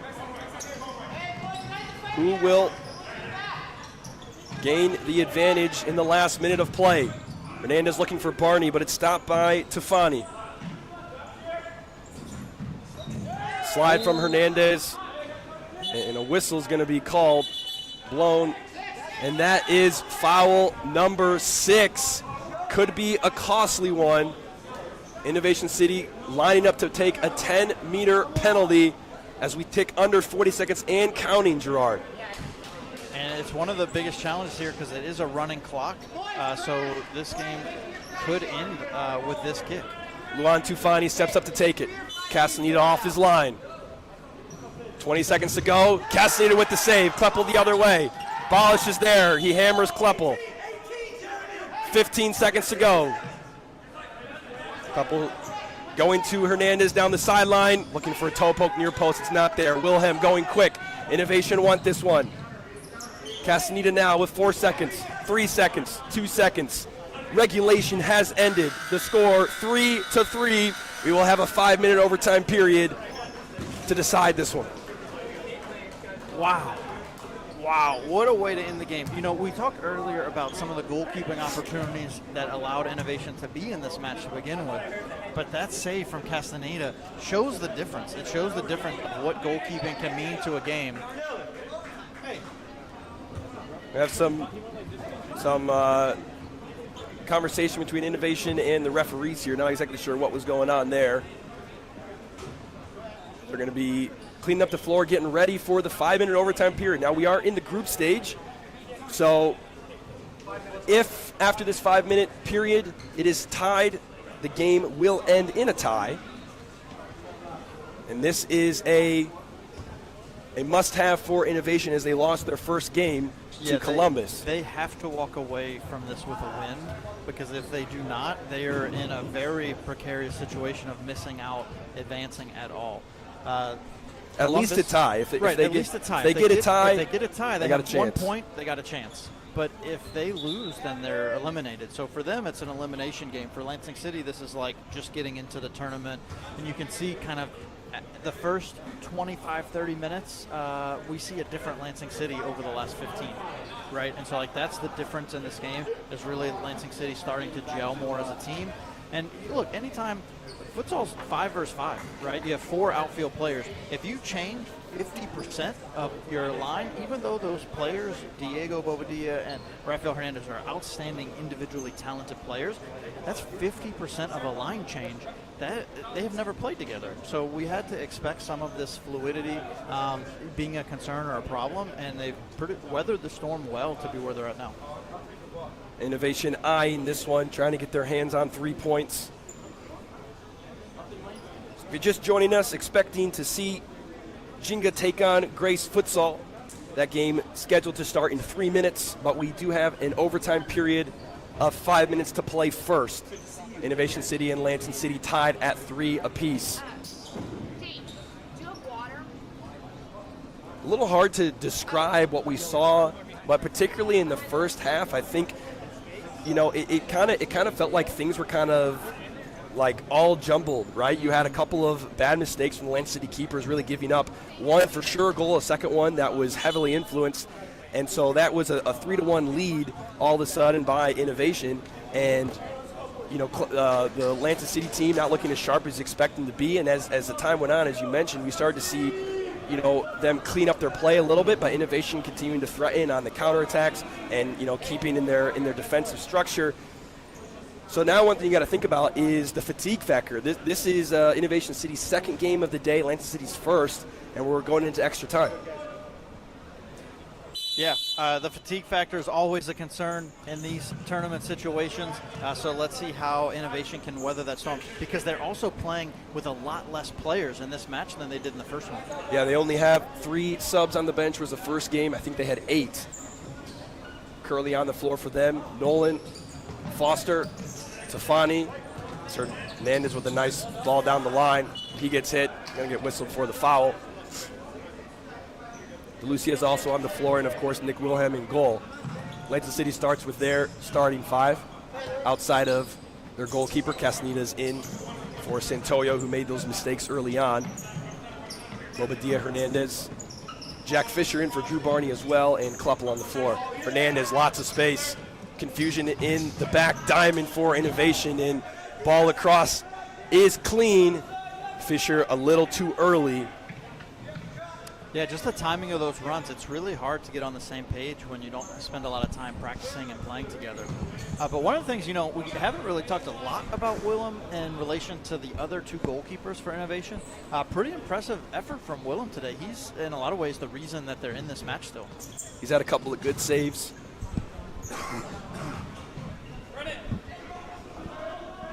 Lansing City give that one away. Innovation now playing it in. They go up towards the pivot area. Castaneda cleans that one up as Matt Nolan tried to pull a fast one on him and leave it. Yeah, that was a really savvy move from Nolan to just let the ball go through his legs and to not actually touch it at all. But Castaneda was not fooled.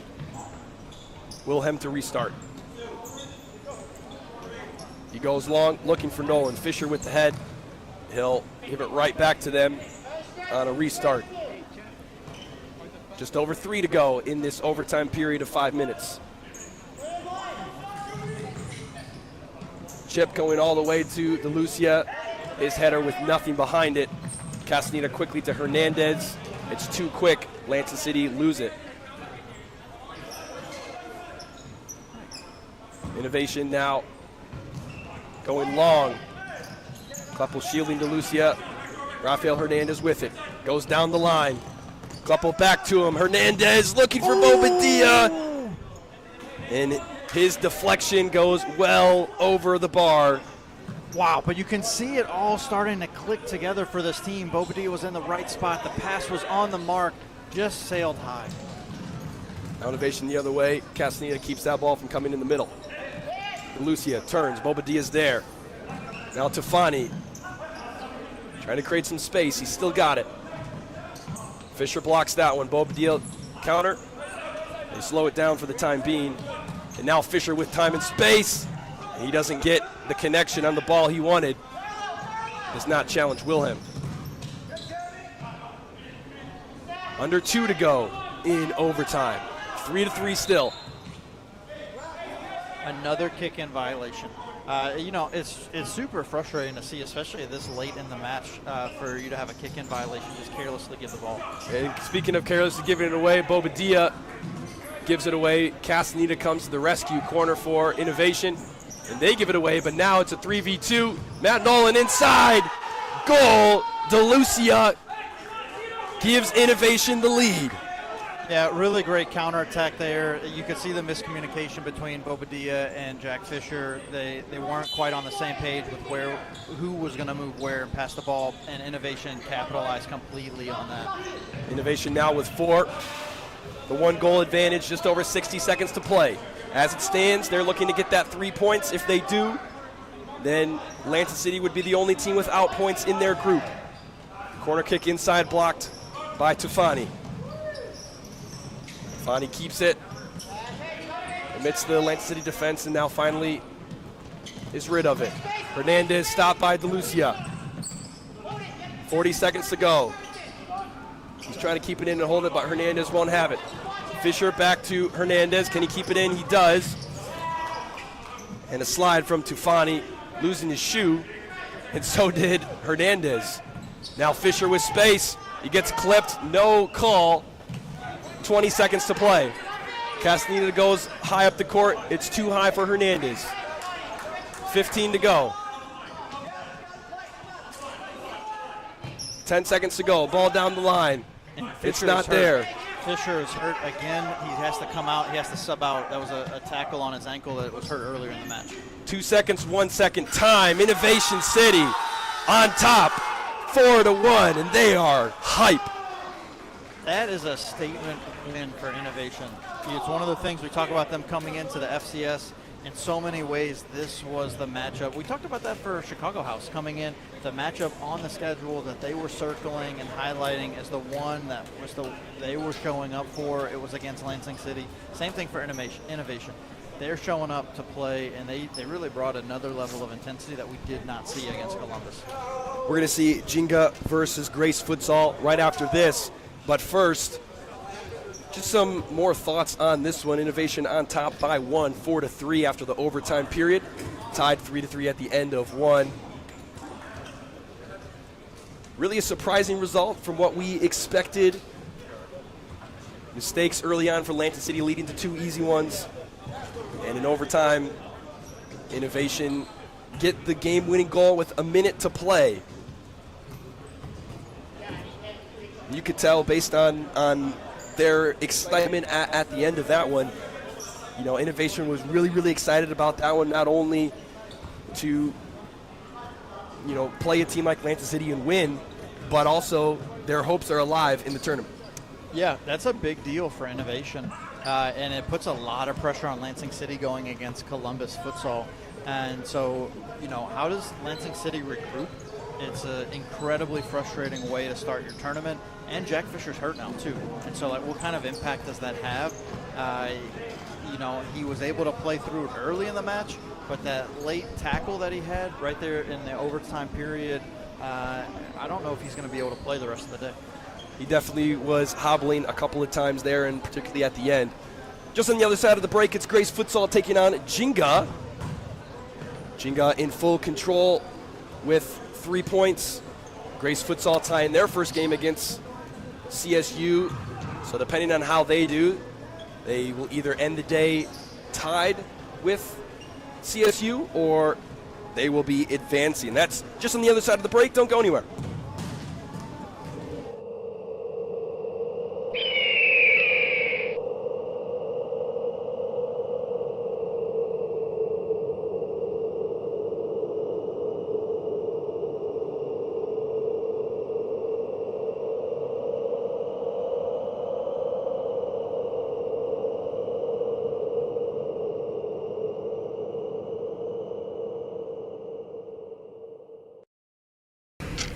Committing a crime so you can try to escape from prison. Bad idea.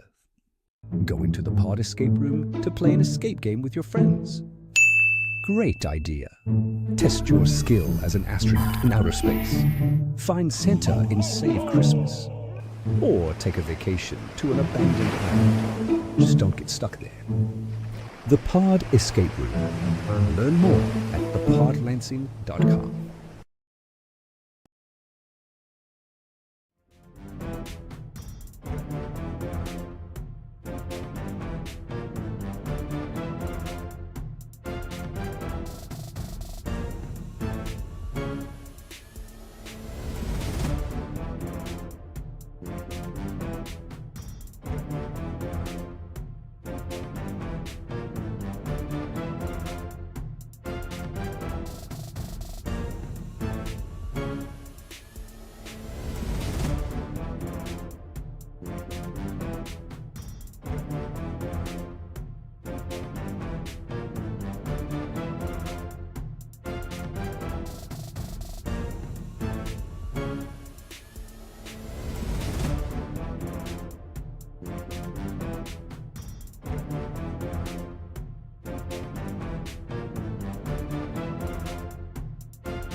Whenever you're ready, just count it in.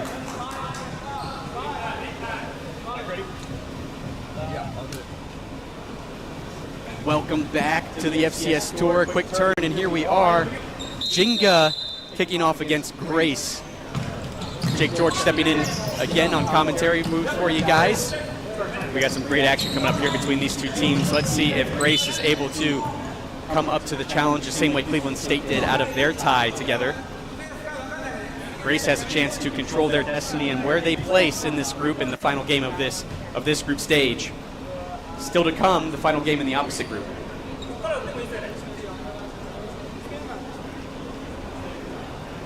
Early foul for Grace sees Jenga over top of the ball. Number 22, Kai Yamazaki, and Shota. A fake shot turns to a pass. You see them signaling, working it out. This team quickly figuring out their new members.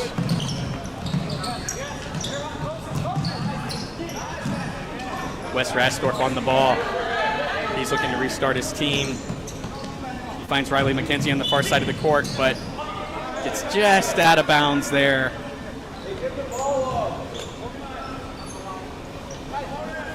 Grace now with the ball.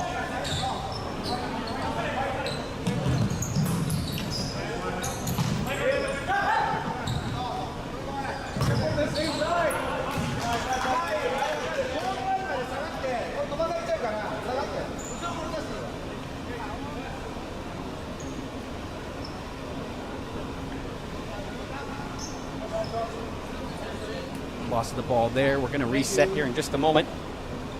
And Wes is going to start us off with the ball. He ultimately finds Riley McKenzie. They're working out of the back. Grace bringing some high press here, looking to jump on this game early. Tough battle. But Nathan Gaynor earns his team. Oh, excuse me, it did ultimately go off of Nathan in the end, and it's jink ball. Count coming in there at 3 seconds. Long ball up the court.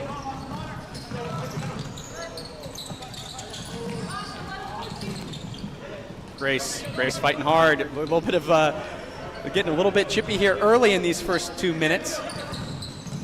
Long ball down the court for Grace. Doesn't end up where they want it to be, but Jenga taking their time, finding a way to stay composed, and they find a long ball and a shot off target for Kai Yamazaki. Someone who we have talked about a lot in this squad so far this tour, a new face. Takabate now on the ball. He's looking for the cross, can't get there before he's under pressure again. Huge effort from this Jenga side there as they make a big run.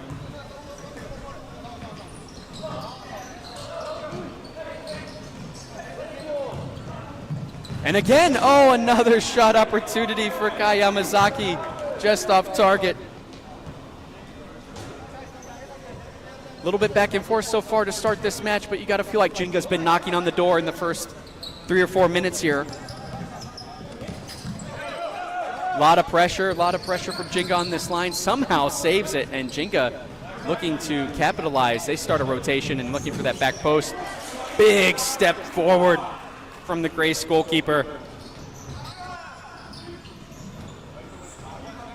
Wes Rasdorf all the way up on their half. He looks for a long shot. It's not there. Is this Grace's chance?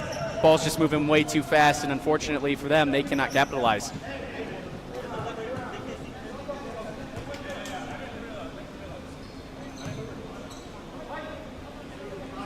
Jenga restarting out of the back. Roger Straz and Satoru Matsushima.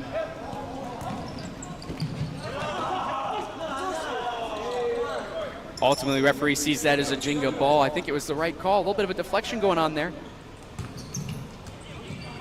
Very close, tight quarters there. Tough to call. Satoru now on the ball. He finds a member of his squad, Kai. And it's back to Satoru Matsushima. Great passing sequence here. Ultimately, Kai keeps the ball. Shot is deflected. And again, it's a Jenga kick-in after a little bit of a battle down the line. This Grace side not letting the touch lines dictate their energy. They've been fighting for it all the way till it's out of bounds. Got to give them a ton of credit for the effort they've put forward here. Jinga takes too long to get that kick started. It's a turnover to Grace. Substitutions coming in here.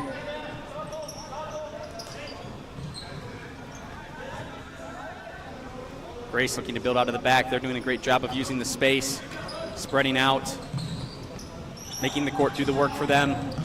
But they're about to turn over. They do to Jinga's Roger Strass. Satoru Matsushima on the ball, takes a shot.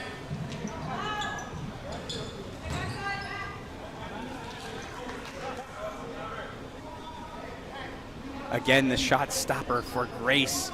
Ja Real is the conversation starter here for Grace. He's had 3 big saves here in a short amount of time. Great run by Grace, but they aren't able to capitalize. Bad turnover from Roger Strass, though. They're not out of trouble yet. Jinga, oh, and another save right at the goal line. Grace keeping the pressure on, moving quickly, trying to make the most of the time here that they have on the ball. Jinga staying calm, even through a little bit of chaos there in the last couple seconds. Matsushima trying to find that rotation. This one goes out the back. Ja Real is going to be the one to restart things for Grace. He finds Erickson just out of reach on the pass, and that's going to be a kick in for Grace.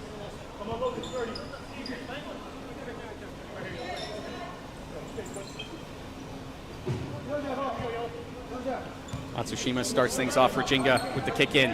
All the way back to West, but he's under some pressure. Just enough of a touch, but he's still out of position. Grace puts it over the top. An opportunity missed for them, surely.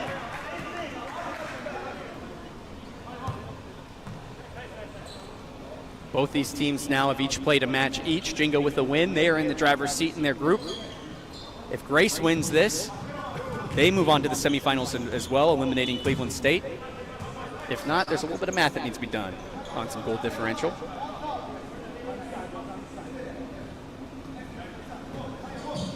DJ and Erickson starting things off for Grace. They do a rotation that ultimately leads to a ball out the opposite end, and Jinga is back on the ball.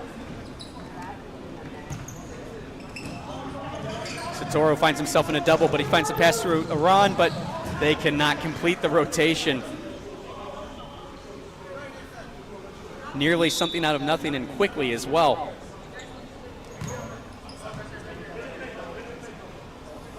But ultimately kicking for Grace. They're going to be under some immediate pressure. Jinga stepping up the court, looking to pinch them in this corner. Nearly works, but Grace hanging onto the ball. Grace Futsal doing everything they can to keep their semi hopes alive.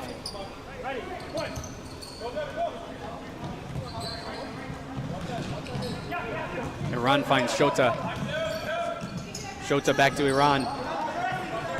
Iran to Mario.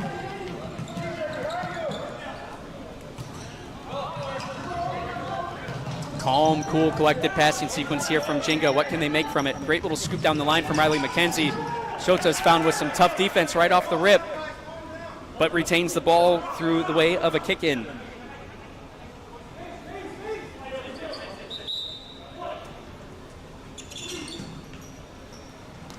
Great shot, but it doesn't go through the defense of Grace.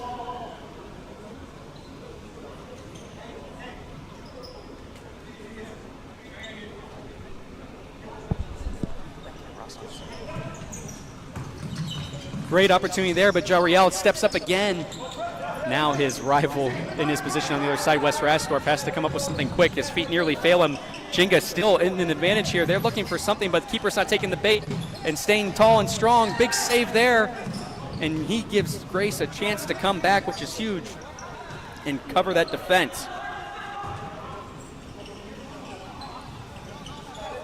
Riley McKenzie now on the ball. Wes Rastorf comes up the court. A little bit of miscommunication from Grace there, and Iran makes the most of it. Iran scores for Jinga to open up the scoring.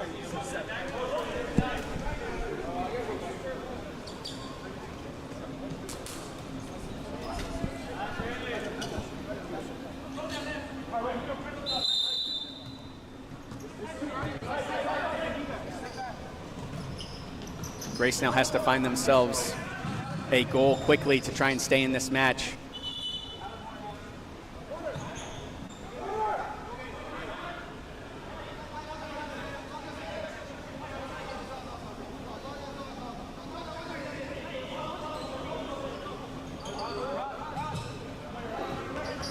Grace looking for a shot down the corner, but it's not there.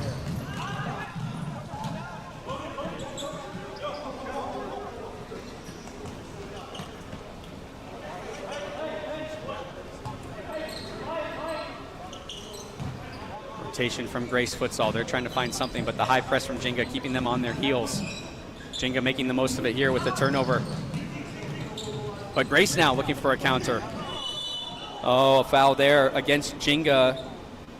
Jacobo Ariza is the one that is able to draw the foul.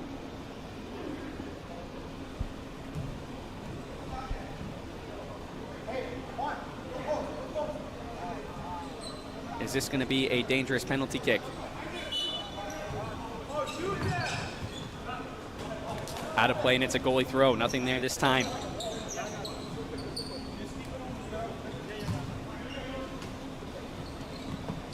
Jenga working their way down the court, but can't get control of the ball.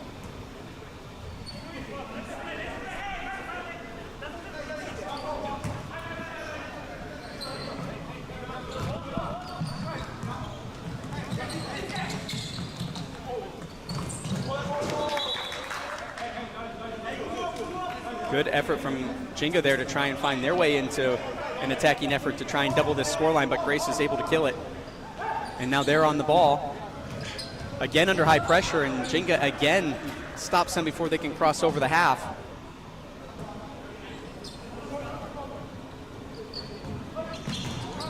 Satoro looking for a shot here. Does he get it? It's saved. Here comes Grace, but oh, his feet fail him. Very unfortunate there. Kamizawa with the ball. He finds the rotation to Satoro. Aaron on the ball now. Long cross over to Shota here in front of the commentary desk. He looks for some fancy footwork but can't find enough space.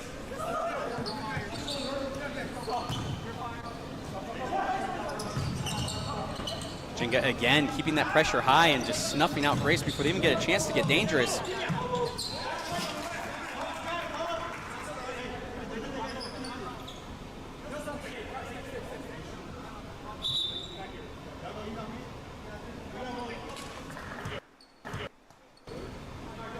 Ariza starting things off.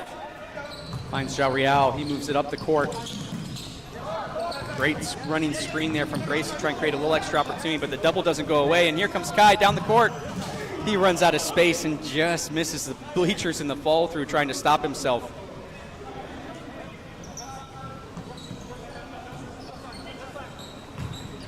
Grace trying to find a way back into this game, trying to find a rotation that can break this Jenga defense.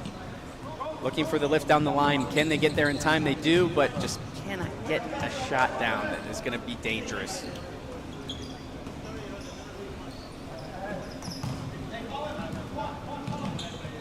Riley McKenzie with a chance here. Kick save from Jao Real off of his heel as he flicks that ball up over the goal. It is a corner kick for Jenga. But Riley McKenzie nearly doubling the score for this Jenga side. Can they counter off of this corner kick? Grace Futsal looking to do so. They take a shot, but they hit the wrong post.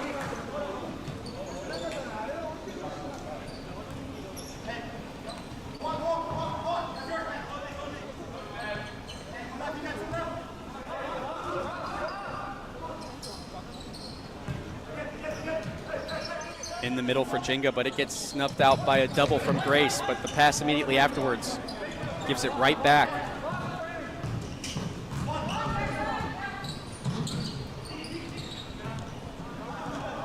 Straz on the ball, finds McKenzie. McKenzie looking for that next opportunity. Ultimately looks like he's going to have to restart with Straz all the way back in their own half behind the arc. Mario looking for that long ball. Kitagawa, unfortunately unable to keep it, but gets right back into the play. And in the process, eliminates a couple previously available passing lanes, and there's just nothing there for Grace that's going to be anything dangerous. Mario on the ball after a long pass from Wes Rasdorf out of the goal. Grace with another chance to counter. Will this transitional play finally create fruit for them? Not just yet.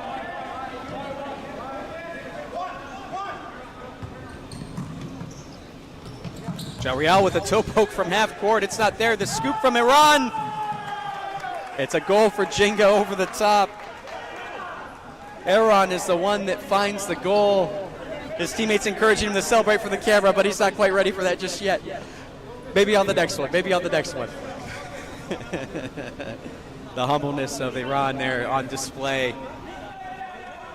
But a very calm scoop. Ah, there it is. All right. Hey, we'll take it.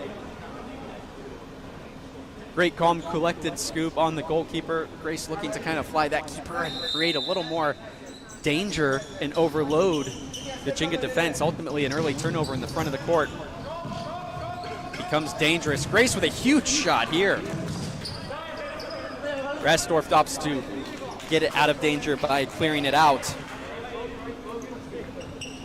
Number 13, Gavin McTavish for Grace with that shot. Erickson now.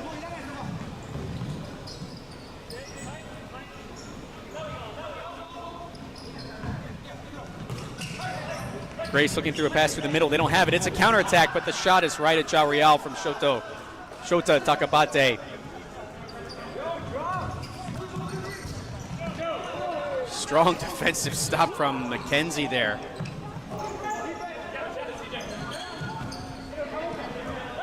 Iran now on the ball again, the recent goal scorer. Smart, calm rotation to McKenzie, who finds Kai Yamazaki on the far end, and they rotate all the way back the way they started. They've got this Grace defense in shambles if they can find that forward pass. They are way out of position at the moment, and they do. Can Kai be dangerous here? He's got to settle the ball. Unfortunately, he eats up the time he had. And now, Jinga very calm, cool, collected here, not taking shots they don't have to. 2 goals doesn't mean much in futsal, but it's enough that they are can afford to be picky here. Ball was rolling, so ultimately didn't keep the ball there. It's a turnover on a kick in.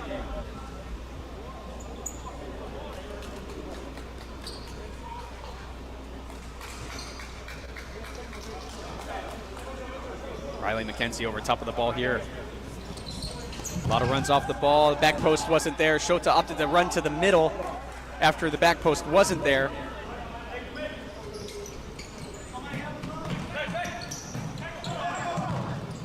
Grace needs something big now. Their future on the line. Will come down to who performed best against Jinga in this group if this result stands. Good control in the air from Jinga, but not able to settle it down to be dangerous, and they reset. Matsushima doing a great job helping this team distribute the ball. And that'll be a foul in favor of Grace. Jacobo Ariza drawing the foul.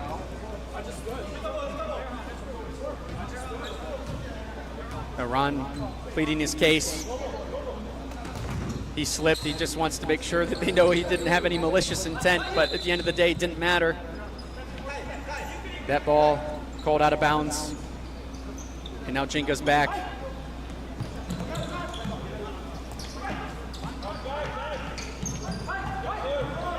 Matsushima. Kitagawa can't find his mark. Grace now on another counter. Satoru playing calm and is able to buy his team time, and Grace is forced to reset. A scoop across the court. Could this be dangerous? A couple of feints looking to create some space. Nearly does. Counterattack for Jinga, but Kai is outnumbered, and the fans have to look alive on that one. A deflection up into the stands. All the way up into the third row. Ooh, huge shot there, but into this outside netting. For Yamazaki. Grace looking to make a move in the air. Can they control it? Jinga says no.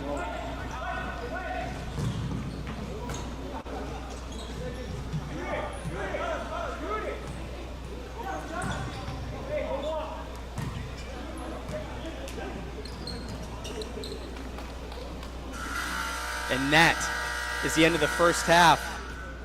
Jinga up 2-0 against Grace Futsal, who now has to come up with a result here. They still have one more half.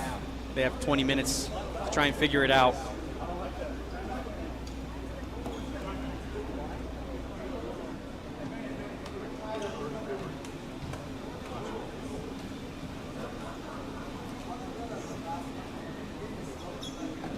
Big half for Jinga there. They definitely were the calmer, cooler, collected side of the two. And you see Coach Saturo here working out the second half strategy with his side. They got to think about their future games here as well and how they manage their minutes. A little lighter crew than we saw in Lansing. Definitely going to be a big part of the conversation here with his squad as they close this out. Meanwhile, on the other side for Grace Futsal, they have to be mindful that their semifinal aspirations are on the line. They need to come up with something big in this half if they stand any chance of moving on in this tournament. They may find themselves in that consolation match later this afternoon.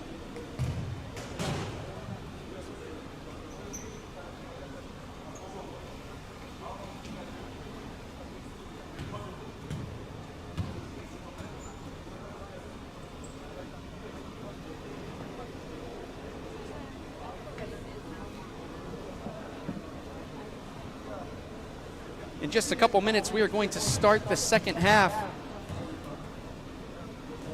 Afternoon futsal is on the line here for both teams. And shortly afterwards, we will see Lansing City take on Columbus Futsal. Lansing City going to need points to stay in this tournament after many will feel as a surprising loss to newcomers Innovation City here in front of their home crowd. It's definitely going to make for a really exciting match with so much on the line coming up next. Don't go anywhere as we come back in just 2 minutes for the second half.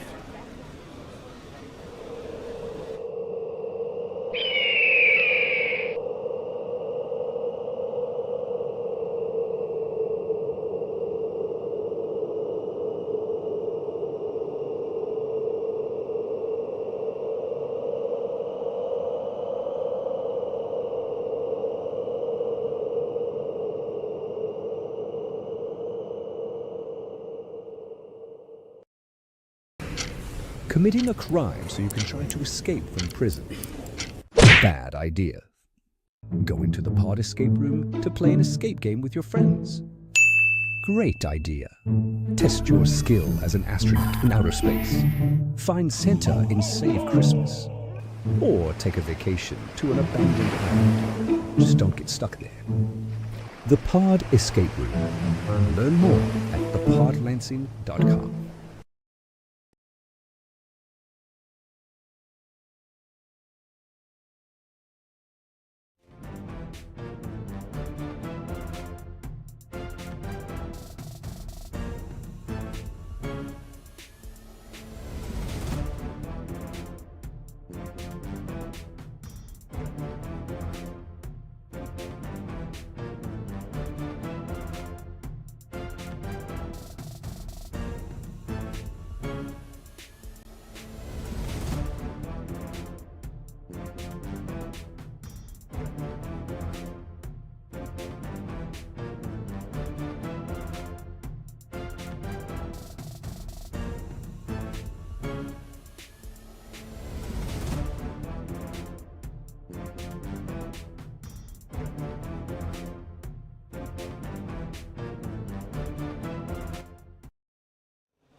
Welcome back, everyone. It's the second half for Grace Futsal versus Jinga Futsal Sala. 20 minutes left in this group to decide who represents them in the semifinal. Futsal game, so much of the momentum that we talk about and that I like to talk about is on the commentary with you guys and how it can change a game. Plenty of time in this match for Grace to come up with 2+ goals.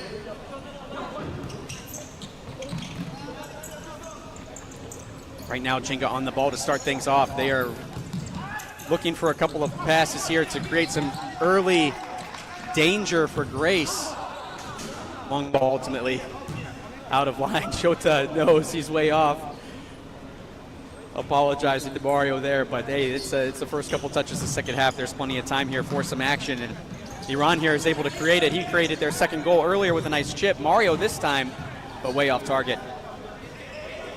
Jarrell now on the ball, starting things off for Grace. They need to create a rotation here that'll give them an opportunity on goal. This might be it. An unfortunate touch, unfortunately, puts him right back into Jenga danger. Wes Rastorf looking for an option.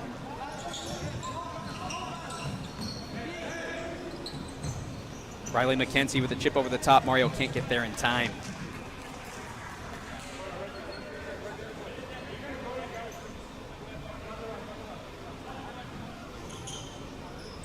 Grace now looking to build something up out of the back again. They've done a great job of trying to create a rotation that can break this Jenga defense early and try and make those sprinting runs down the line. They've also had a lot of transitional play that's created, nearly created opportunities for them, but I feel like we're still waiting for that first real shot opportunity.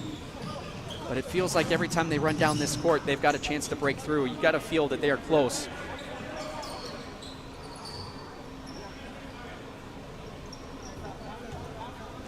CJ currently on the ball for Grace. Nearly turns it over, but does a good job keeping with it to retain the ball.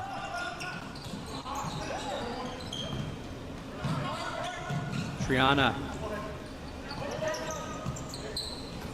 Now Jenga looking to rotate in. Satoru Matsushima now in the game. Iran with the ball. Finds Matsushima. Rotating down the court, and Satoru's able to find him, but it's a dead end. They look to restart. Some ticky-tacky with Mario, and they find their way into open space. He takes a long shot, but it's off target.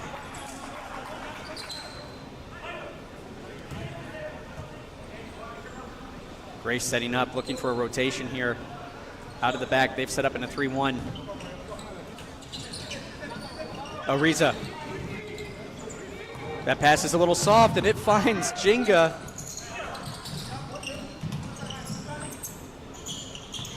Shota finds Mario, back out to Iran. He finds Matsushima. Back post isn't there. Is this the counterattack for Grace? They opt for the long shot. It's way off, but I think it took a deflection. No, goalie throw.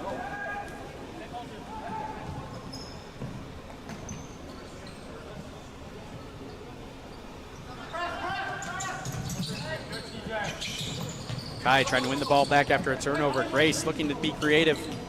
Matsushima with the ball, he lays it off. Grace makes sure it doesn't turn into anything dangerous, but this is a kick in for Jenga.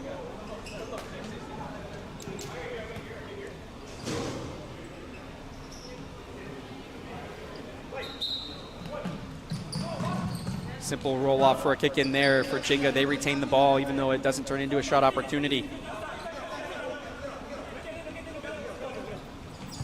Iran finds Satoru, back to Iran. Takai, gets passed behind. Yoshiki, and he's unable to make anything of it. Now DJ for Grace. Looking to make a dangerous run down the line. Erickson. Finds CJ, nice scoop down the line to Erickson. Can he find his way through? He cannot. Rastorf ultimately able to get the ball. He hopes to dribble it. Moving quickly down the line and takes a shot, but it's way over the top.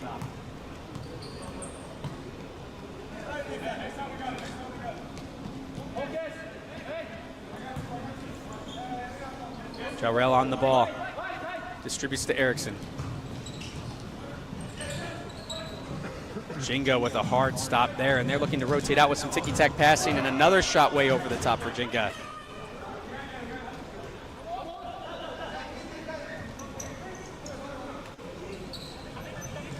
Grace definitely on their heels in this half so far to start in this game in general, and that is a hard challenge.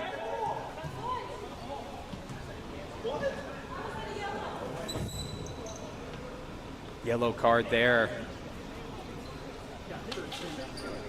And that yellow card is the number 13, Gavin McTavish. Legs got tangled there, looked a little rough for a minute, but looks like Kai Yamazaki is okay, and he will stay in this match. Initially looked a little rough, but both players able to come out of that without being hurt too bad there, which is good. Never want to see that in the game.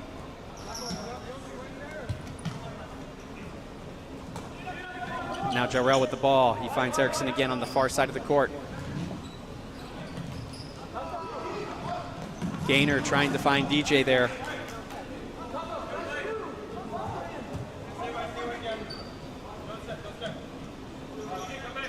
Both teams looking to break through in the second half. No goals yet to talk about for half number 2, but both teams applying a lot of pressure.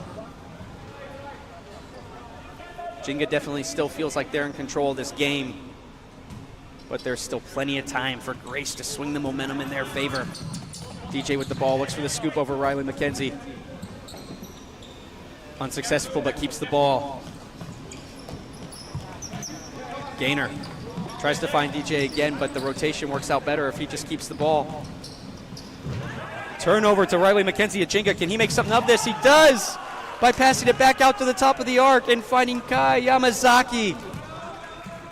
The newcomer to Jenga really making an impact on this tournament as he finds another goal. 7 shots for Kai today. You had to feel like that opportunity was knocking on the door any second now. DJ with a shot of his own. He had to really fight through some traffic there to make it happen, but trying to generate some kind of offense here for Grace. McKenzie finds Shota. Shota finds Kai. Unfortunate touch from Kai. Grace is able to come out of it with the ball. DJ now with the ball, trying to do a 1-2 of his own. Great shot there from Grace. Gotta be the most confident shot we've seen so far from them and most promising. You can see them starting to ramp up the intensity.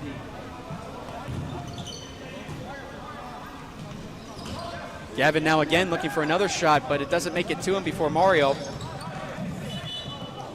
Hard battle in the middle, and Roger Straz able to draw the foul there.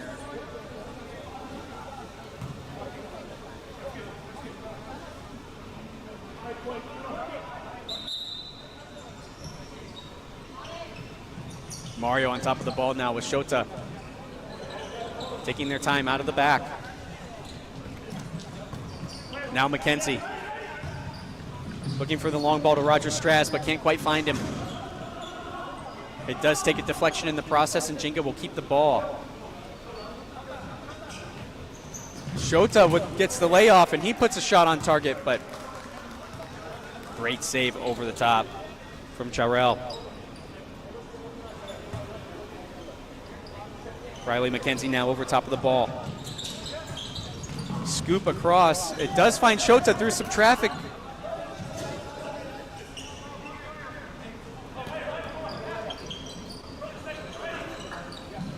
Ariza. He finds Gaynor. Gaynor looking for that next pass. He finds McTavish. McTavish able to work together through some rotation. They find DJ. DJ immediately under pressure, nearly finds his man in Gaynor in the top of the arc, but just not to be.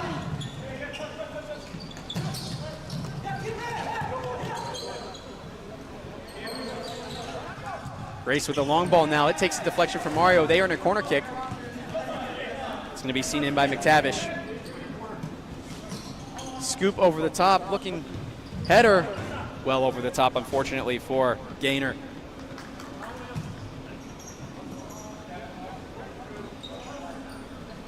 Long ball from Wes Rasdorf. Doesn't find his target. And Mario, but the deflection out finds Iran. Great kick save there from Jarrell.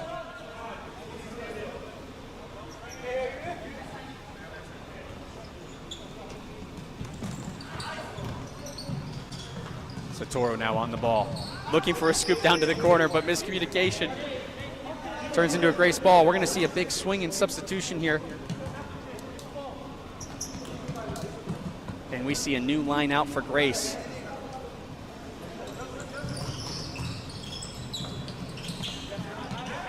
Iran, the last goal scorer for Grace with that beautiful chip in the first half. He's trying to come up with something, but ultimately has to play defense now. Great ball across the middle. Is this the opportunity? Takes a huge deflection. And Yoshiki Kitagawa puts his body on the line to make sure that Grace doesn't get back into this match.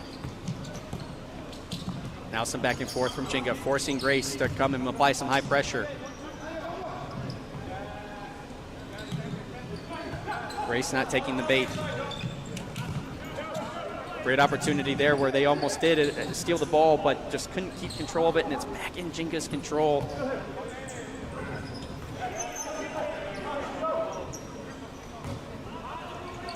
Jinga content to hold this ball, kill this clock.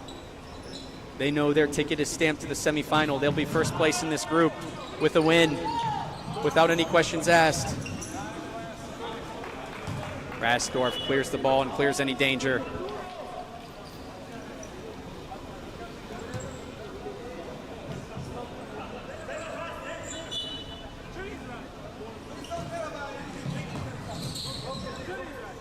Grace on the ball.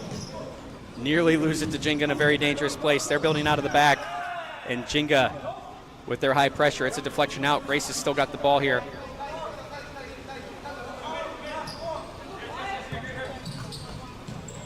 Deflection makes its way all the way back to Wes Rasdorf. He's under some high pressure here. Matsushima on the ball. He finds Iran. Iran back to Matsushima. They're trying to open this Grace team up. They find their pass down the line. Nice footwork, but just runs out of space. Kitagawa just runs out of space there at the very end. Grace saves the ball from going out of bounds on that long ball. Linking up with the screen and ultimately switching the court. Can they turn this into a cross to face the goal? No.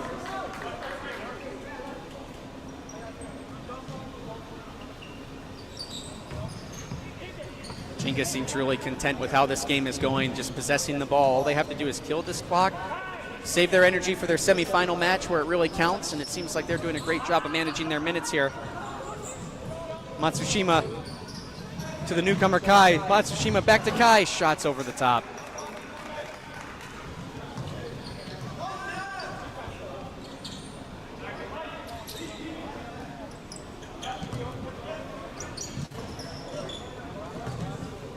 Grace trying to find that answer. They cannot at the moment.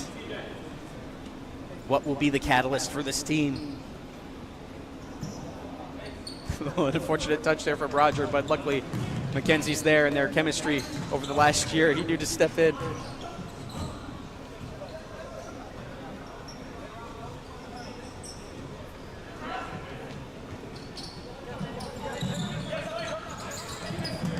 Ooh, Grace unfortunately unable to make something out of that as they look to run it down the line.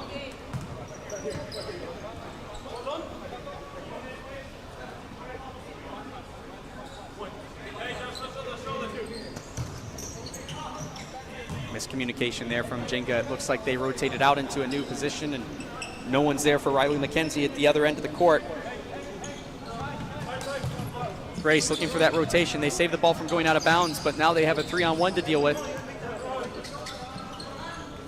Here courtside, I can hear they're asking for the run from their teammates, looking to put the last bit of energy they have to try and salvage this game. Less than 6 minutes to go. They need to come up with something to get 3 goals here. Plenty of time to do so.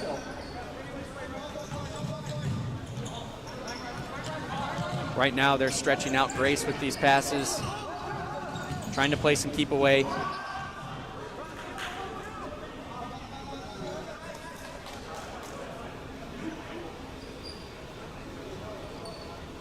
Erickson with the kick into Jarrell. They switch over to CJ. Unfortunately, he runs out of space and a miscommunication with his teammate. Shota on the ball. Finds Kai. Back to Riley.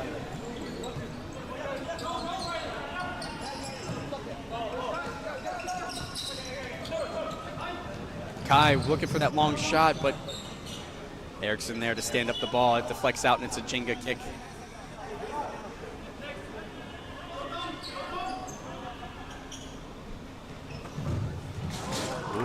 opportunity there, but no one knocking back post for Jinga.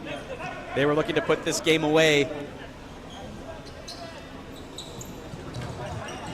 Riley with a great step there to snuff out that potential transitional play.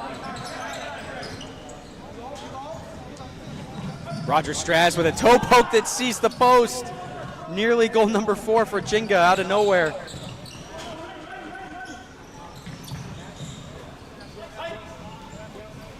This pass from Rasdorf. But it's nowhere dangerous. It's in the opposite side. Now Grace has to build out again. Less than 4 minutes to go here. And they cannot quite seem to find their footing in this match.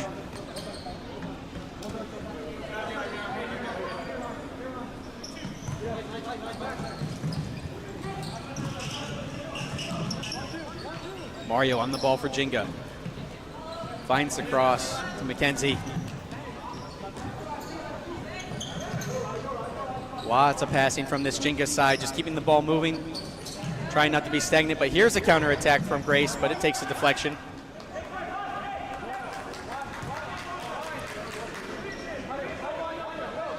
Grace with the corner. They go all the way out to Erickson through traffic. Deflected by Iran. They're not out of trouble yet as it's another corner. This time short to DJ. Rolls all the way back out to the back. Shot high.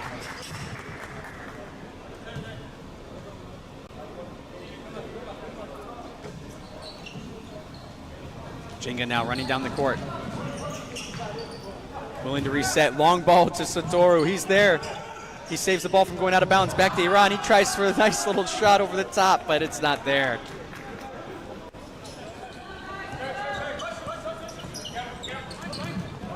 Great stuff there from Satoru. He keeps the pressure on. Looks for it again. This time Gavin ready for it. DJ all the way back to Jarrell.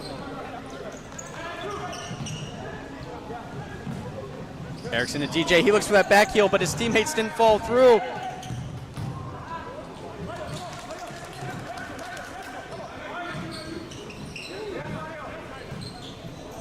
Oh, great effort there from Grace and a great individual effort to try and keep the ball. Gavin McIntosh, someone who's been putting in a lot of effort, someone we've talked about a lot in this second half.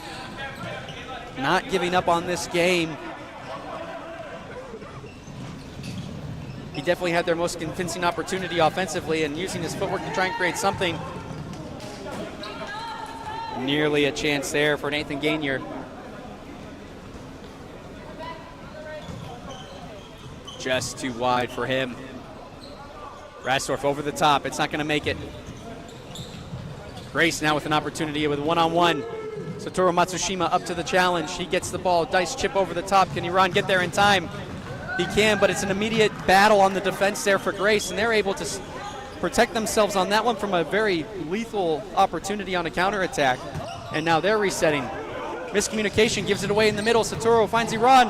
Mario not there in time for the back post run. A little bit of action there right before the final minute mark. Time is ticking away. DJ now on the ball for Grace. It's a Grace ball. Ball was rolling when he kicked it, so unfortunately it's a turnover to Jinga.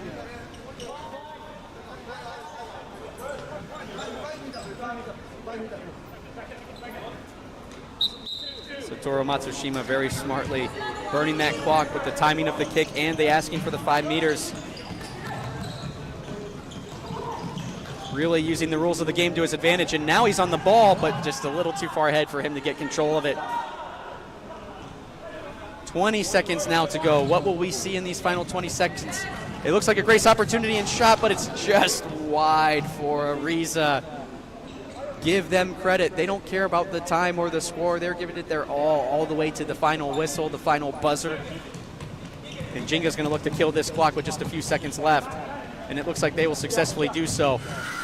And that is it for game number 2 in this group. Jinga taking care of business, doing a great job of controlling the run of play, doing a great job of managing their minutes after they got ahead with that comfortable 3-goal lead. And with that, they are through to the semifinals. Next match coming up for you guys shortly. We're going to see Lansing City take on Columbus Futsal. This is going to be a very intense match as there's a lot on the line here. This could be a very interesting group depending on the results from this and could decide who ends up in that semifinal. There's everything to play for still in this game.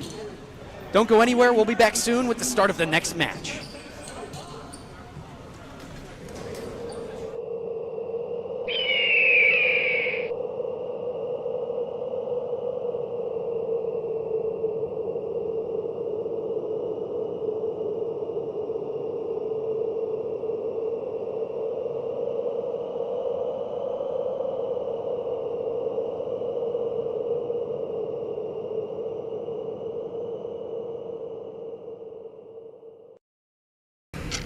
Committing a crime so you can try to escape from prison.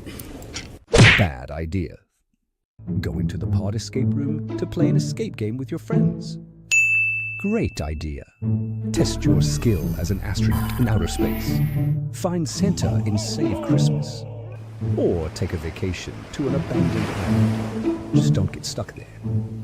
The Pod Escape Room. Learn more at thepodlansing.com.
Ladies and gentlemen, welcome to the Lebron James Arena. The last game in the group stage, Lansing City taking on Columbus. Jared Klippel, Gerard, Ascani, Gerard. This is a very interesting group because it can go any way. Every team in this group has a chance to make it. Yeah, there's a lot on the line right now in this matchup. Columbus Futsal put a lot of heart out on the table in the first matchup, but they're going to need a lot more to make it into the semifinals because Lansing City is playing for a lot here. I expect to see heart and soul from both teams put on the line. So earlier today, Columbus got the 3-2 victory over Innovation. And that put them in the driver's seat. And then after that, Lansing City dropped to Innovation. So Innovation have 3, Columbus have 3, Lansing City with 0. So they need a win to have any chance at making it to the knockout round. Yeah, and if Lansing City wins, that's when things get wild and crazy. And depending on goal differential, it'll depend on who advances. So we'll talk more about that as the game goes on. But a quick summary is both games in this group earlier today were a 1-goal difference. So if Lansing City wins by more than 1 goal, they will be the top seed. And then Columbus would be the next team to go in because they have the head-to-head over Innovation. But if Lansing City lose, it's going to be Columbus and Innovation. There's all sorts of ways it could go. All sorts. It literally could be any scenario at this point. All 3 teams are still alive. Columbus in that turquoise blue, going left to right on your screen. Lansing City in the half-white, half-blue uniforms we've gotten used to, going right to left. And if this is your first game tuning in to the tour, welcome. A couple of new players for Lansing City we haven't seen this year. One of them was right there, number 19, Diego Bobadilla, former U.S. Futsal national team player, member of the 2021 Lithuania Futsal World Cup squad, where the United States made it to the World Cup but got pummeled in most of their games. And the other player, Rafael Hernandez, he's on loan from Chicago House, and he was one of the standout performers from the Lansing Tour, so excited to have him back in Akron. There he is right there, number 8. He had a hat trick in the first game, scoring all 3 goals for Lansing City. Yeah, he showed immediately the impact he can have on a match. And that one was a 4-3 loss in overtime to Innovation. And here he is, forcing a save out of Junior Camacho. Less than 3 minutes in, and Lansing City will retain possession in the corner.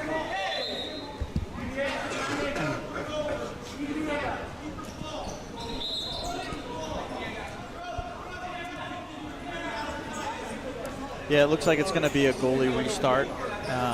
So change the like call. it was out.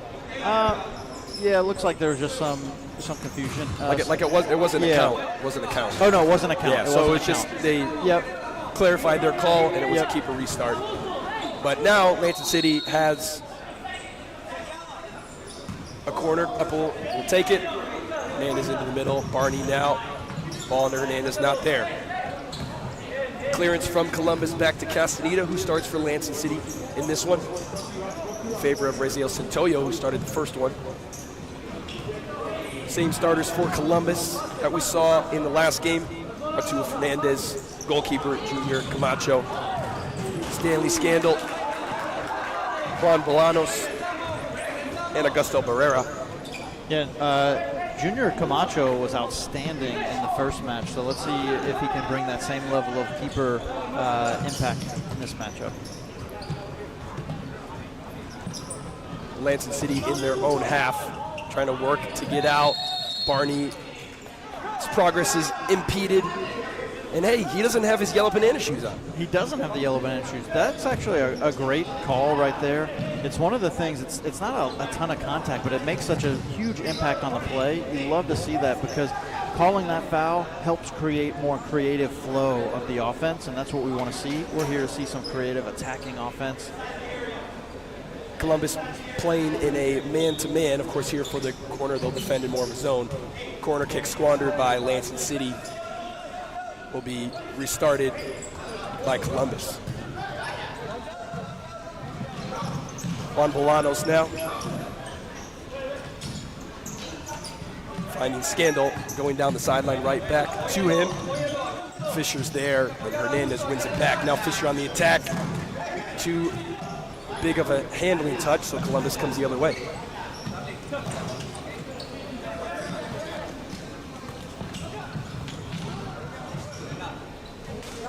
The ball goes out for a Columbus kick. A couple thought it was theirs. Officials disagree. Their opinion is the one that matters in this case. All the way back to Camacho. Shot well over the bar. Yeah, he's got a really strong right foot. We saw a couple of those blasts from him in the first matchup. I wouldn't be surprised to see him put one away. High pressure from Columbus. They win it. Coulter Reese on the floor for Lansing City, fighting in there. He's 16 years old, correct? Number 2? Yeah, Coulter 16. Reese. Yeah, and you know, sometimes he might be physically outmatched, but he told us in the third half that he loves to use his quickness and his speed and his intelligence on the floor, his futsal IQ to beat his opponent.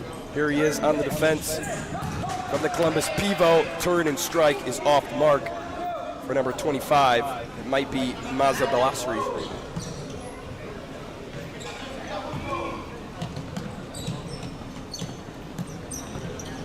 Couple working with Fisher. They weren't quite on the same page. Out for a kick.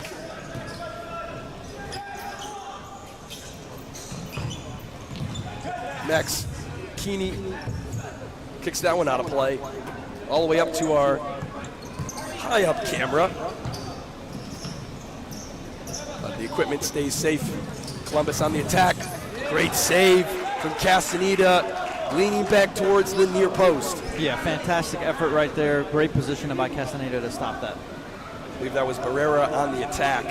Well-placed strike. Coming back to the near post. Columbus are still on the attack. Here's Augusto Barrera. All the way to the other side. Max Keeney's there. Stops him, and a little touch. Going to make it Lansing City ball.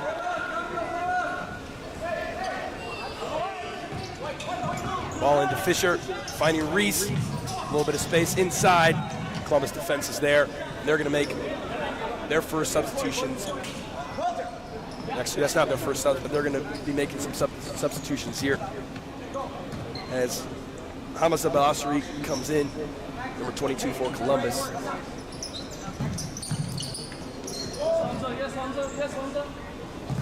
Hernandez trying to work with Keeney. Can he keep it in? He does, goes backwards. Now Bobadilla. Bobadilla gets by one. It's behind Hernandez, but Hernandez able to still get it. Bobadilla comes over. He loses it. Columbus the other way. Bolanos. Excuse me, that's Barrera. Working with Hamaza. Now back to the top. Toe poke, strike from Braden Beggs. Just off the mark. I believe Braden Beggs is a player we did not see in the first game. This is his first time coming, and you know, we'll see what kind of impact he can make on this game. But yeah, this is the first action we'll see out of Braden. All kinds of time for Rafael Hernandez. Wow. You cannot allow Rafael Hernandez to have that much space at the top of the penalty area. What an outstanding shot. Not surprising at all to see a rocket from him blast past Camacho. You said rocket, you said blast. He's an astronaut with the kind of space he had right there. He had all kinds of time. And we have liftoff. And we have liftoff. First goal of the match, 1-0 Lansing City.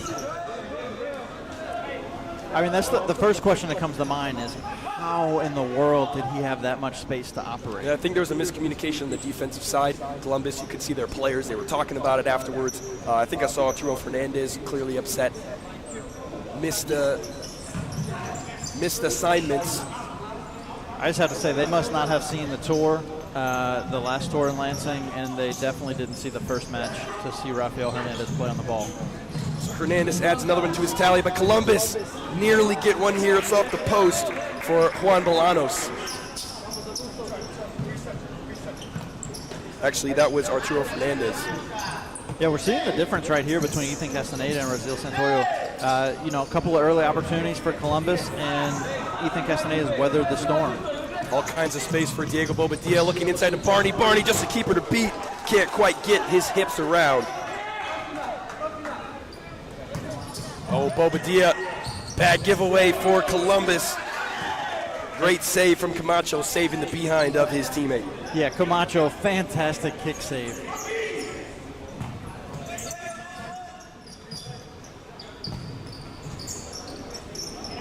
More substitutes waiting for Columbus.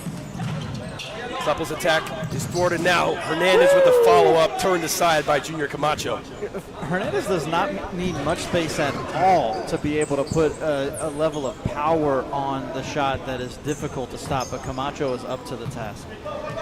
Corner kick comes out to the defending half. Rafael Hernandez. Lansing City go to the attack on the low press from Columbus. They're in a man-to-man.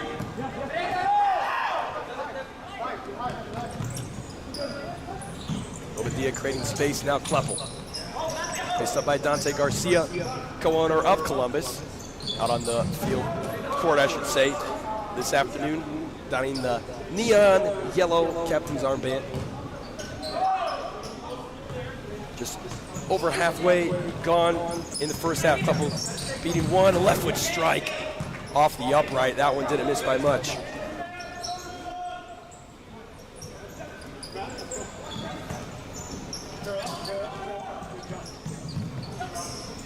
Here's Garcia, finds Velasri. Ball into the pivot, off the mark. Castaneda restarts, Lansing City. Doing some substitutes and some clear frustration from their bench. Yeah, it's one of the things we talk about a lot with Lansing City as they continue to develop. They got an attack here. Jack Fisher with a shot on goal.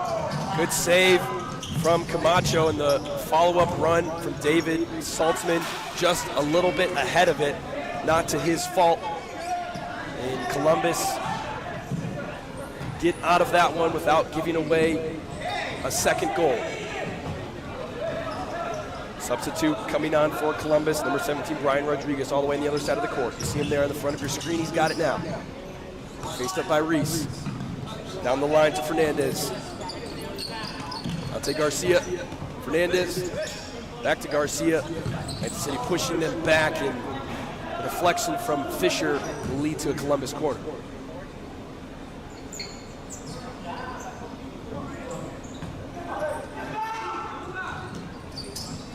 Garcia gets a little space. Barney blocks his attempt on goal.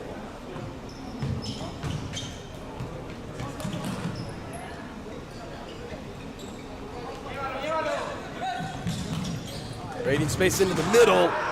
Arturo Fernandez got by first defender Saltzman, by his left foot strike, goes wide.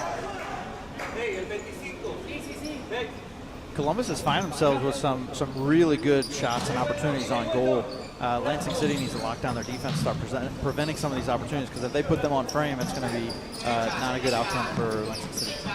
Here is Hernandez back to Kleppel at the point. Kleppel and Hernandez piloting this attack. Now Fisher. To Saltzman in the middle. Loses control for a moment. Back to Hernandez. Kleppel's got it with a 1v1 in front of him. Step over, shot! That's well wide of the mark. What a dangerous attack to prepare for at Columbus defense. You have rocket from Jeremy on one side, a rocket from Rafa on the other. You know, what are you supposed to do? How do you thwart this attack? Right now they're doing a pretty good job with just 1-0, but they could easily pour some in. Columbus putting together their own attack here. Rodriguez on the ball. Little chip into Garcia. Garcia collects and back to him. Crafty play. Gotta love the chest trap to the flick. Outside of the foot. Looked pretty, but didn't go anywhere positive. Now a kicking infraction results in Lansing City taking possession. Here's Bobadilla on the near side. A little chip down the sideline. Much much too wide. That's something that, with a player like Diego Bobadilla and what he has, where he's been, and caliber of player he is, it's something that I would have expected to see him play a much cleaner game in the last game and in this game. And he's gotten a little bit better, but still, there's been several moments where he's given away the ball. His touch isn't clean. Making passes that aren't quite on the mark, like the one we saw. Yeah, one of the things that I think is that potentially he's getting back into futsal shape. That potentially is the case. I'm not sure how long he's been playing or if he had an off season, but some of those touches are you got to get back in the groove. Strike from Barrera, deflected out for a corner. Here's Stanley Scandal. Back to Barrera. Fisher stabs in. Kleppel with the backup, forcing Columbus to go backwards. Camacho restarts the possession. That one squirts out to Castaneda. He puts it out of play in a wise spot. 4.5 to go in the first half. Lansing City with a 1-goal advantage. Here's a very interesting question. We talked about what it looks like for the knockout stage with this group. These two teams in innovation. If Lansing City wins by only 1, things get a little crazy because then every game was won by a different team and only by 1. So we would be skipping the first tiebreaker and going to another one as Barney looked for a toe poke there. Could Columbus have a counterattack? Not on the watch of Rafael Hernandez. If I'm not mistaken, the next tiebreaker is goal differential, and if they're all tied, it would be PKs. It might be. We'll have to confirm that. That would be a wild conclusion to the round robin stage. They would all three-way PK. That would be. I kind of want this to happen. That would be an epic amazing. Couple shot goes over the bar, deflection. Upcoming corner for Lansing City. 3.5 to go.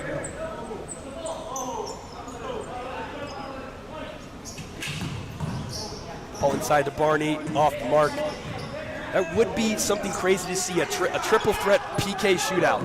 Columbus 2v1, defenders screaming back. Barney denies that counter. Yeah, great recovery from Barney, and actually was a save from Castaneda as well. Now working with Bobadilla is Drew Barney. It's going to go out of bounds, Columbus kick. And that's the level of effort Lansing City needs if they're going to be successful here, that full commitment to the defensive end. Hernandez and Barney. Bobadilla back to Barney. It's behind him. Yeah, that's a little what we were talking about right there. Just a little bit off of the touch for Bobadilla. Couldn't control the ball. Hernandez going across. It makes its way all the way to Camacho. Save, he puts it down. And it's nearly in no man's land for a moment, but his teammates cover. Columbus on the attack now. Here's Barrera. In the pivot spot is Bolanos. He's looking for it there. He gets it. Save from Castaneda, his 3rd of the match. Actually, I believe that's his 4th. Yeah, Castaneda's been doing a great job this half. It's one of the things we talk about, the development of the goalies. We've seen it out of West Rasdorf today. We're seeing continued development out of Ethan Castaneda here as well.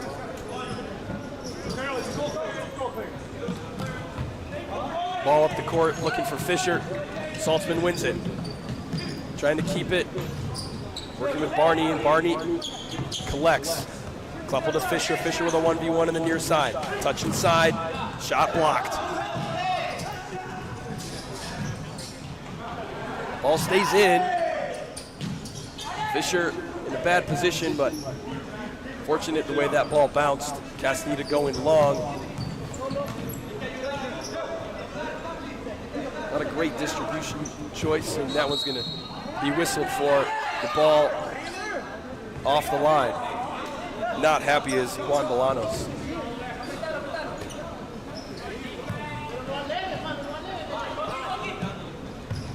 Couple with a long diagonal looking for Saltzman.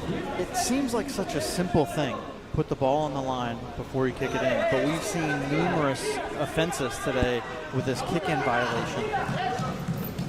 We have. You know, and in futsal, it's tricky because the ball will roll sometimes after you set it down, but most of the time it seems like it's just not a detail that's being paid attention to enough. Yeah, it's the details. That's what matters.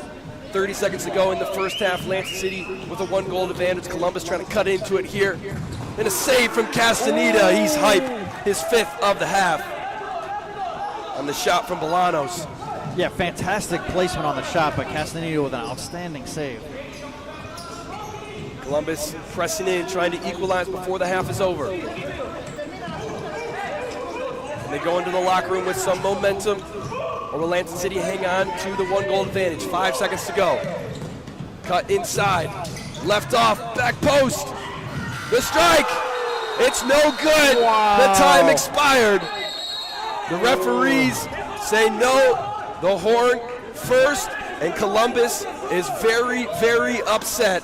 And I understand. That is tough from my angle. I heard the buzzer before I saw it go in the back of the net. But my opinion doesn't matter. And the players' opinions don't matter. Only the opinion of the referee. And he was in the spot. He called it. So no goal. Wow. You got it right. Lansing City. Oh, we don't. Lansing City on top, 1-0. We're going to have a halftime break right now on the other side. Second half action, don't go anywhere.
Just so it's clear, the tiebreaker is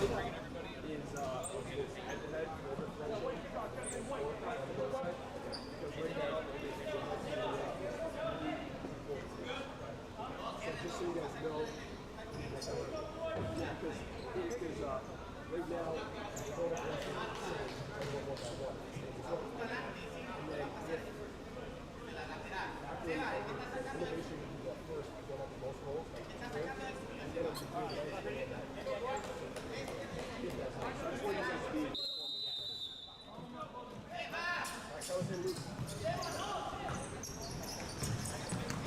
we're back for second half action. Lansing City versus Columbus.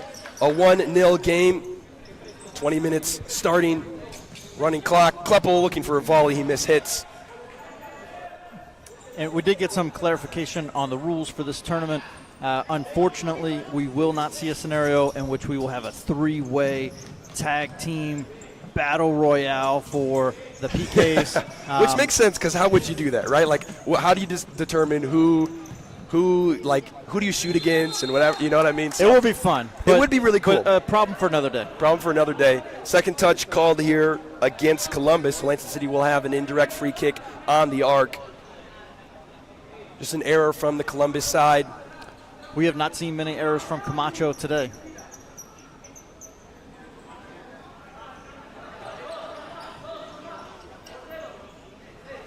Kleppel, Barnier near it. Hernandez is nearby. Bobadilla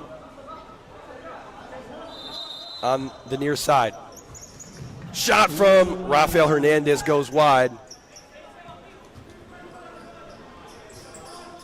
So you're talking about the what the tiebreaker would be, and great trap there from Augusto Barrera.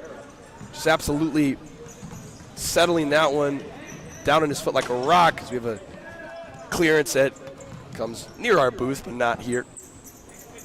So we'll talk more about what the scenarios would be like. But in this group, Columbus, Lansing City, and Innovation City, all very close. That shot well off the mark for Augusto Barrera. Yeah, and the only thing Lansing City and Columbus need to worry about right now is winning this match. That is the number one thing. Would get very interesting if it were a tie. But as time goes on, we will explain the scenarios. Ball gets called out for Columbus. 18 minutes to go. Here's Junior Camacho.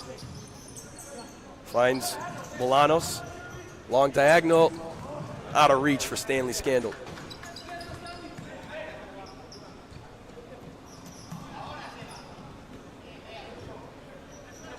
Lansing City play it short.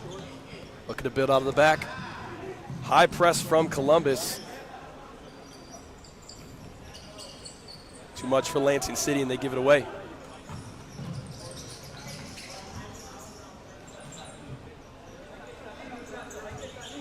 Here's Barrera. Down the sideline, 1v1. Inside, finds Fernandez. Fernandez a shot. Maybe a meter and a half high. Yeah, and Castaneda was there ready for it, too, if it would have been on frame. Bobadilla to Kleppel. Kleppel long diagonal, trying to sneak it through to Rafael Hernandez.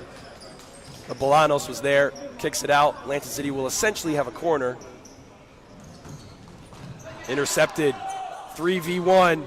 Trouble for Lansing City, and Columbus blow it. Arturo Fernandez trying to get cheeky with the chip and puts it over, and the counter for Lansing City. Too far for Diego Bobadilla. Yeah, Lansing City needs to weather the storm because Columbus is getting a lot of momentum here early in the second half.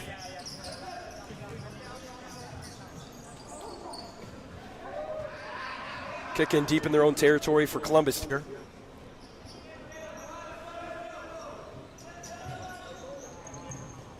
Chip over to the fender. Juan Bolanos working with Brian Rodriguez in the back. Chip down the line. Fisher heads it. Columbus collect. Arturo Fernandez. A little bit of space. Shot at the face of Castaneda. He gets his hands up out for a corner. Strong showing for Castaneda here. That's his sixth save of the game. Looking for it right across the goal line on the corner. Columbus still have it. Shot blocked by Kleppel. Fisher trying to get rid of it, but Columbus still have it in a dangerous zone. They get it in the middle. They go up top. Juan Bolanos draw Columbus even. Yeah, as much as Castaneda's had a great game with his saves, he was not able to save that one. Great opportunity from Columbus, taking advantage, left all alone in the middle of the court. So Juan Bolanos brings his team back even. 15 minutes to go, and it's 1-1.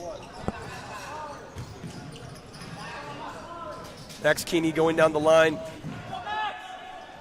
Too much for him. Seen a lot of energy out of Max Keeney today.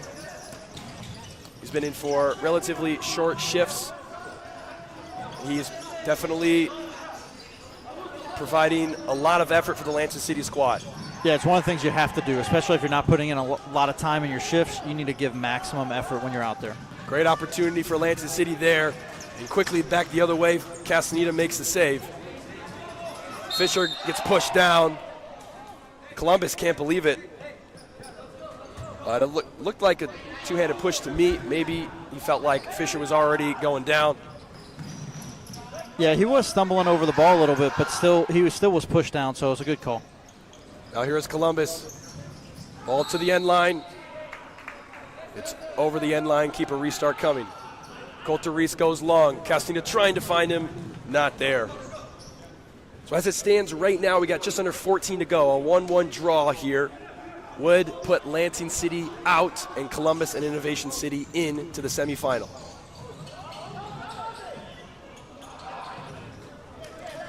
And it would actually have Columbus advancing as the 1 seed coming out of this bracket. Yes, it would. It would be 4 points total for Columbus. Innovation City, of course, have 3. Actually, now that I'm thinking about it, I'm trying to think of a scenario where Innovation City doesn't make it in. I'm not sure that there is one. I think if it goes to, if this is a more high-scoring affair, like that's because goals for becomes a third tiebreaker, and if there's a lot of goals scored in this match, then that will be the difference. That is true. And Lansing City need 3 if they want to make it through. Kleppel diagonal to Keeney. He was all alone. Tried to get a piece on it. Thought it was deflected for a corner, but the referees disagree, so restart from Junior Camacho. Here's Fernandez. Flick to Bolanos. Bolanos collects. Finds on the near side. Hamaza Balasri. All the way to Dante Garcia, working with Hamaza. Down the line, a little too quick for Garcia, coming from all the way on the other side of the court.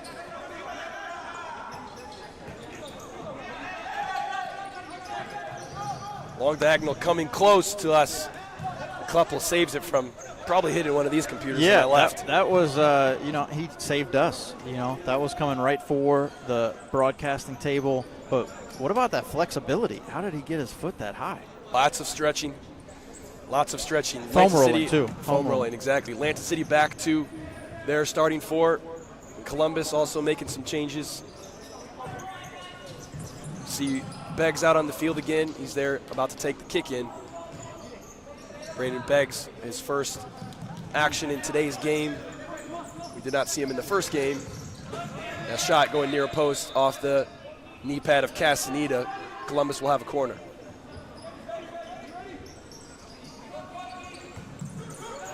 Ball up top. Strike deflected by Barney. Over the top. Corner kick again.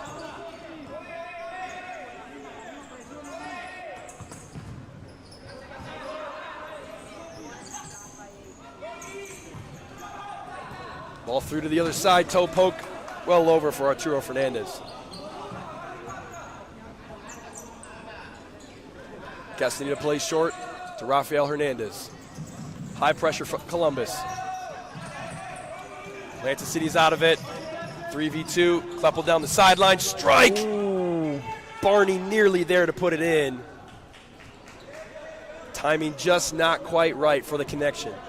You know, and it feels like that's kind of the theme all day for Lansing City today. The timing is just not right. And if they had a time where they need the timing to be right, it is now. They're on the brink of elimination. If this were to stay as a draw, Lansing City is out. 10 minutes to go.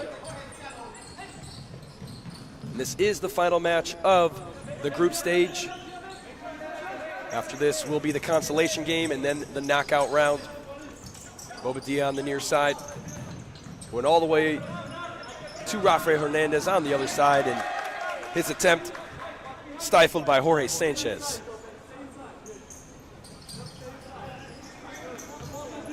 Here's Kleppel on the near side. Get some space, left foot strike. Looking for the back post.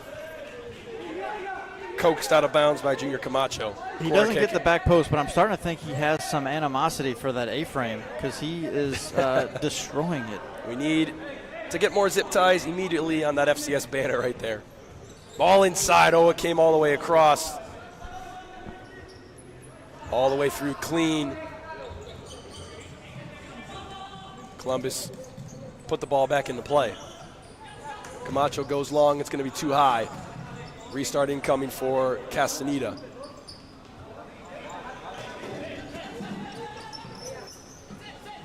That one's too far for Kleppel. I got a chance to talk with Dante Garcia in between games. Interesting about their squad. These are players that know each other to some extent because they've actually played in some kind of pickup scenarios, but not always with each other, against each other as well. So this past week was the first time they really came together to train and to play together as a unit. And so, we're seeing that for the first time. We talked about that with Lansing City, how they have had a couple of new players as well. And that's been the case for Columbus experience also. Corner kick for Lansing. Kleppel with it now. He's got Fisher to his left. Space to the middle. Left foot strike blocked. Another. Scandal is not afraid to put his body on the line or get in the way of that Kleppel shot. Columbus seeking to hang on at least to this tie. Kleppel's strike meets the palms of Junior Camacho. Camacho is standing firm in goal. And they need him to keep doing that. Just under 8 to go. Kleppel strike, another save. Follow-up from Barney. It's not there. Columbus the other way. But they quickly give it away, and Fisher grabbed down. And that looked like a tactical foul, yeah, too. Surely. No caution issued. caution. Surely thought it would be. Substitutions made for Columbus. Kleppel asked for space, and with 7:23, he's got Fisher on the back post, Barney to his right, and Hernandez to his left. Slams it right into the one-man wall.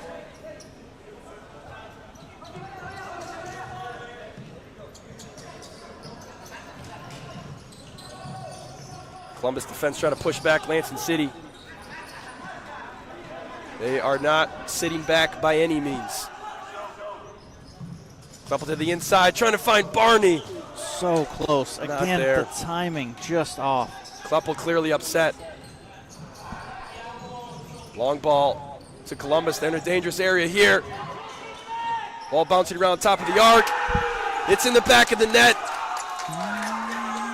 Goal number 3. Augusto Pereira puts Columbus up by 2. No, up by 1, excuse me. Yeah, up by 1. And wow, what an outstanding effort right there from Columbus. Lansing City had the box packed, and he just found a way to sneak it in there. Got past 2 defenders and Ethan Castaneda to slot it home. 4 new players for Lansing City. Alessandro Blanco, his first action today. David Salton, Max Keeney, Colter Reese. Can they provide some kind of spark or push for Lansing? And that banner is getting demolished continually. I don't know. What is it that they have against the banner? Seems kind of personal at this Almost point. all the zip ties on that banner gone. Yeah, banners have been getting targeted today. We had that one earlier. Actually, from the LeBron James Arena, the banner got hit by a wayward shot and came down. You can see it right there on your screen on the stands. It's like they're trying to take the house down. Trying to take the house down. Here's Lansing City, Coulter Reese playing down the line, deflected out. They restart play, 5.5 to go. Coulter's strike comes all the way to the table here. Trying to take us out too, but we're fortified over here. Fortified. Columbus, quick counterattack opportunity. Dante Garcia puts it wide. It's Lansing City starting 4, all ready to come back in. You got to think they're prepared to come back in for the last 5 minutes here to really ramp up the intensity in this match. They're down by 1, but they need at least 2 goals to advance. Ball through to Coulter and cleared away by Junior Camacho out of net. Fantastic read by Camacho. Right, if he doesn't get to that ball, that's a goal from Coulter Reese. Hernandez now with Kleppel. Goes to the other side, Alessandro Blanco. Blanco into the middle, finds Kleppel. Faced up by Fernandez. Kleppel to the middle, faces a double. Retains possession. Now here's Hernandez. He's drugged down, clearly. Again, a yellow this time. It is called. That is the 3rd foul against Columbus this half. That one goes against Juan Bolanos. Hernandez now stands over it. He's got a hunger for the back of the net. Oh, deflection from Blanco over the goal. Ball will be restarted by Camacho. Columbus not in a hurry. 4 minutes to go. Turn strike from Bolanos.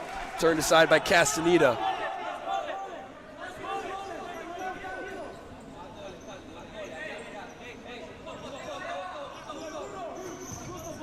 Long one from Columbus. They are content to take as much time off this clock as they can. They have a 1-goal advantage, but a 2-goal cushion in making it through to the knockout round. If Lansing City wants to continue their day in competitive play, they will need a minimum of 2 goals without giving up any. Castaneda keeps that one out of the back of net. Bobadilla thought Kleppel was going on, and letting it go out over the end line is Junior Camacho. 3 minutes to go. Long one, out of play. Lansing City will restart. They go short. High press from Columbus. They're in man-to-man. Long one for Diego Bobadilla.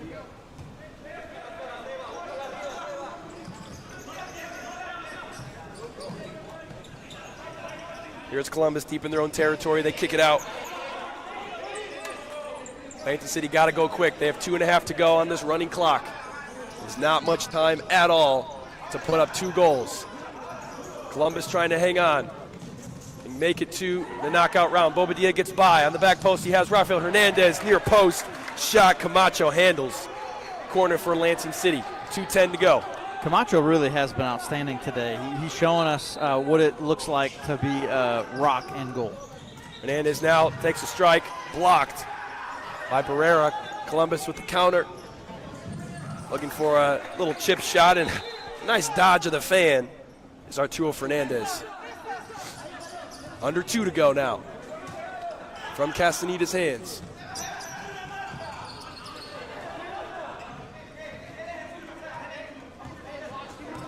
Here's Rafael Hernandez. Now Kleppel. Ball inside, looking for Barney, not there. Here come Columbus the other way. In no hurry is Fernandez. And Fisher hit from behind, no call. And they want playing on the ground, they're gonna get it. Jack Fisher whistled for that. No foul, just dangerous play. And now we're down to just over 60 seconds of play left. Ball remains on the near post side. Now Fernandez staying there. Bolanos with it. Toe poke, surely that's the sealer.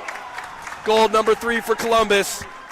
and they will be making it through to the knockout stage, barring something incredible in the last 36 seconds, I should say. Bolanos is really making his impact known today. 2 goals in this match, plenty of attacking, creative elements added for Columbus. 20 seconds and counting. Hernandez and Kleppel in the back. Now Drew Barney finds Kleppel. Chip for Lansing City, going to go out of play, and I believe that will take us all the way down to all zeros on the clock. And for Columbus, the party is just starting. For Lansing City, the party is over, except for a consolation game that will take place right after this one. Gerard, a 3-1 victory for Columbus. Is this what you expected in this match today? Not at all. I have to say that this round robin, this bracket was very surprising. I don't know if I could have anticipated the results that we saw.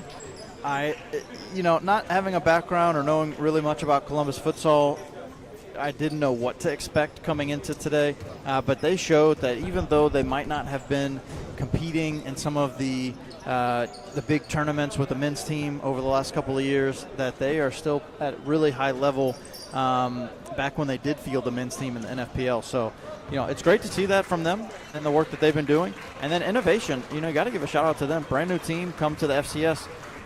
They have some solid players as well. And, I'm really surprised about what's going to happen today. And to see the semifinals, we got some really exciting matchups. So the consolation game will be taking place next, and right after that is the knockout round. We're going to step aside, actually end the stream here at the end of the group stage, but we will be back up for the knockout round, the first game to take place at 3:40.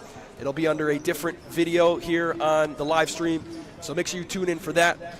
Consolation is up next, but it will not be broadcast. So for now, we're saying see you later. We'll see you back at 3:40 for the first semifinal. FCS Tour Akron. Don't go anywhere.